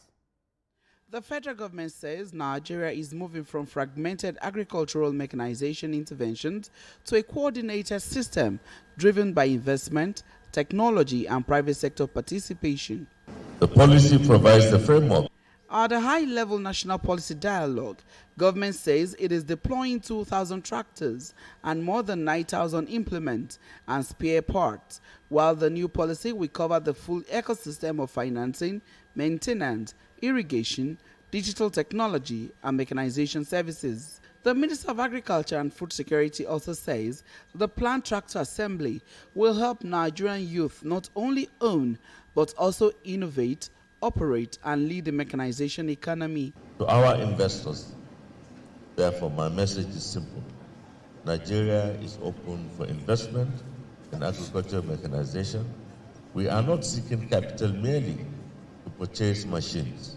We are seeking partners to build an enduring agricultural technology and services ecosystem. A maintenance and spare part ecosystem that keeps these machines working for upward of 15 years, not 15 months. How do we integrate mechanization with irrigation, rural electrification, and climate-smart conservation agriculture, so that every little liter of diesel pulls double duty for productivity and, of course, the planetary health? And how do we fund this transformation through a legally constituted fund? Women and persons with disabilities have created over 3,000 jobs in a single year. And have established about 568 youth and women cooperatives across certain states in Nigeria as a pilot program, and put hundreds of tractors and nearly 2,000 labor-saving devices into the hands of a new generation of service providers. I share those figures not as a company scorecard, but as a proof of the principle that when the public and private sectors align around the farmer, the results are real, measurable, and fast, The government says the new framework will require collaboration among federal and state government, financial institutions, development partners, manufacturers and farmers, with the ultimate goal of improving productivity, food security and farmers' livelihood. Moyo Thomas, TVC News, Abuja.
Live pictures there from Osogbo, where Governor Adeleke has been announced a winner of the just concluded governorship election. Meanwhile, there is jubilation in Osogbo following the announcement of the results by INEC. Governor Adeleke, who has been returned elected by INEC for another 4 years, is commending the process, promising the people of Osun State a more dividend of democracy. Speaking after the victory, Governor Ademola Adeleke expressed gratitude to the people of Osun State. And shortly after, President Bola Tinubu also congratulated him. You know what? I feel great. First of all, I thank God Almighty for what has happened today. It's a victory for democracy in Nigeria. A victory for democracy. A victory for Osun people that stood by me and say, Imole, you have done a lot for us. You have given us the dividend of democracy in terms of infrastructure, improving our education, agriculture, and so forth. So this is the Osun people saying, thank you, Mr. Governor. That's why they, So in the next 4 years, how do you repay that?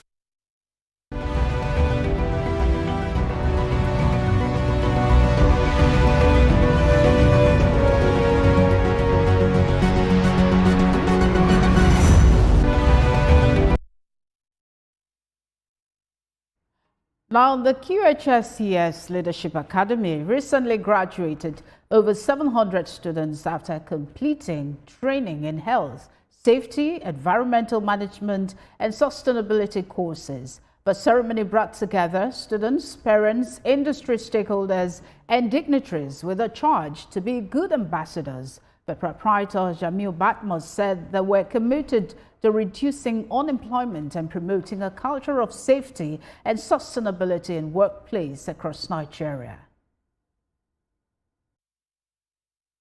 As you can see today, everyone is here represented, and that is the journey. Today we are graduating 719 graduates who passed through health and safety courses, environmental management courses, sustainability courses, enterprise risk management courses, contract and law courses, and a lot of other courses that are there, people management. Not only the courses, this is a lifelong learning that is based on character, that is based on discipline, that is based on them to achieve their future. All of them are doing fantastically well.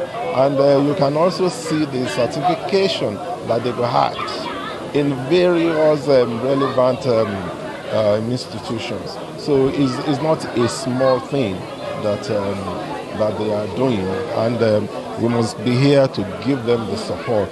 And I'm very grateful for this academic because it taught me resilience. It taught me how to go beyond what I could even imagine. It was taxing, yes, but it was something that developed me over the months. Now, the Bariga Local Council Development Area has disbursed 100,000 grant each to 500 petty traders in the council area as part of efforts to boost the local economy and support small businesses. The presentation was held at the council secretariat and had in attendance council officials, market leaders, community stakeholders, and beneficiaries. The chairman of the council area, Adedeji Bukola, said the initiative was part of the council's economic empowerment program aimed at reducing poverty, creating jobs, and strengthening micro-enterprises across the LCDA. What we are doing today, it is not charity, but this is investment. Investment in businesses, investment in people, and investment in Bariga. We believe you continue doing this. We will assist them to grow their businesses in Bariga, and it will strengthen their homes. So this is the third edition within a year. So that means she has distributed 150 million to the people of Bariga in 1 year. That's fantastic. And I can say categorically, it's purely people that reside in Bariga, for them to develop their businesses. And seeing this empowerment to them, at least people that are petty traders, that would be a boost to their economy, right? When I see people, at least the way people are talking about her, as you say, yes, she's a correct woman. Because I believe that the money solves some major thing in my own life also. And that's it on TVC News this hour. Many thanks for watching. I'm Ekanem Ikpeme.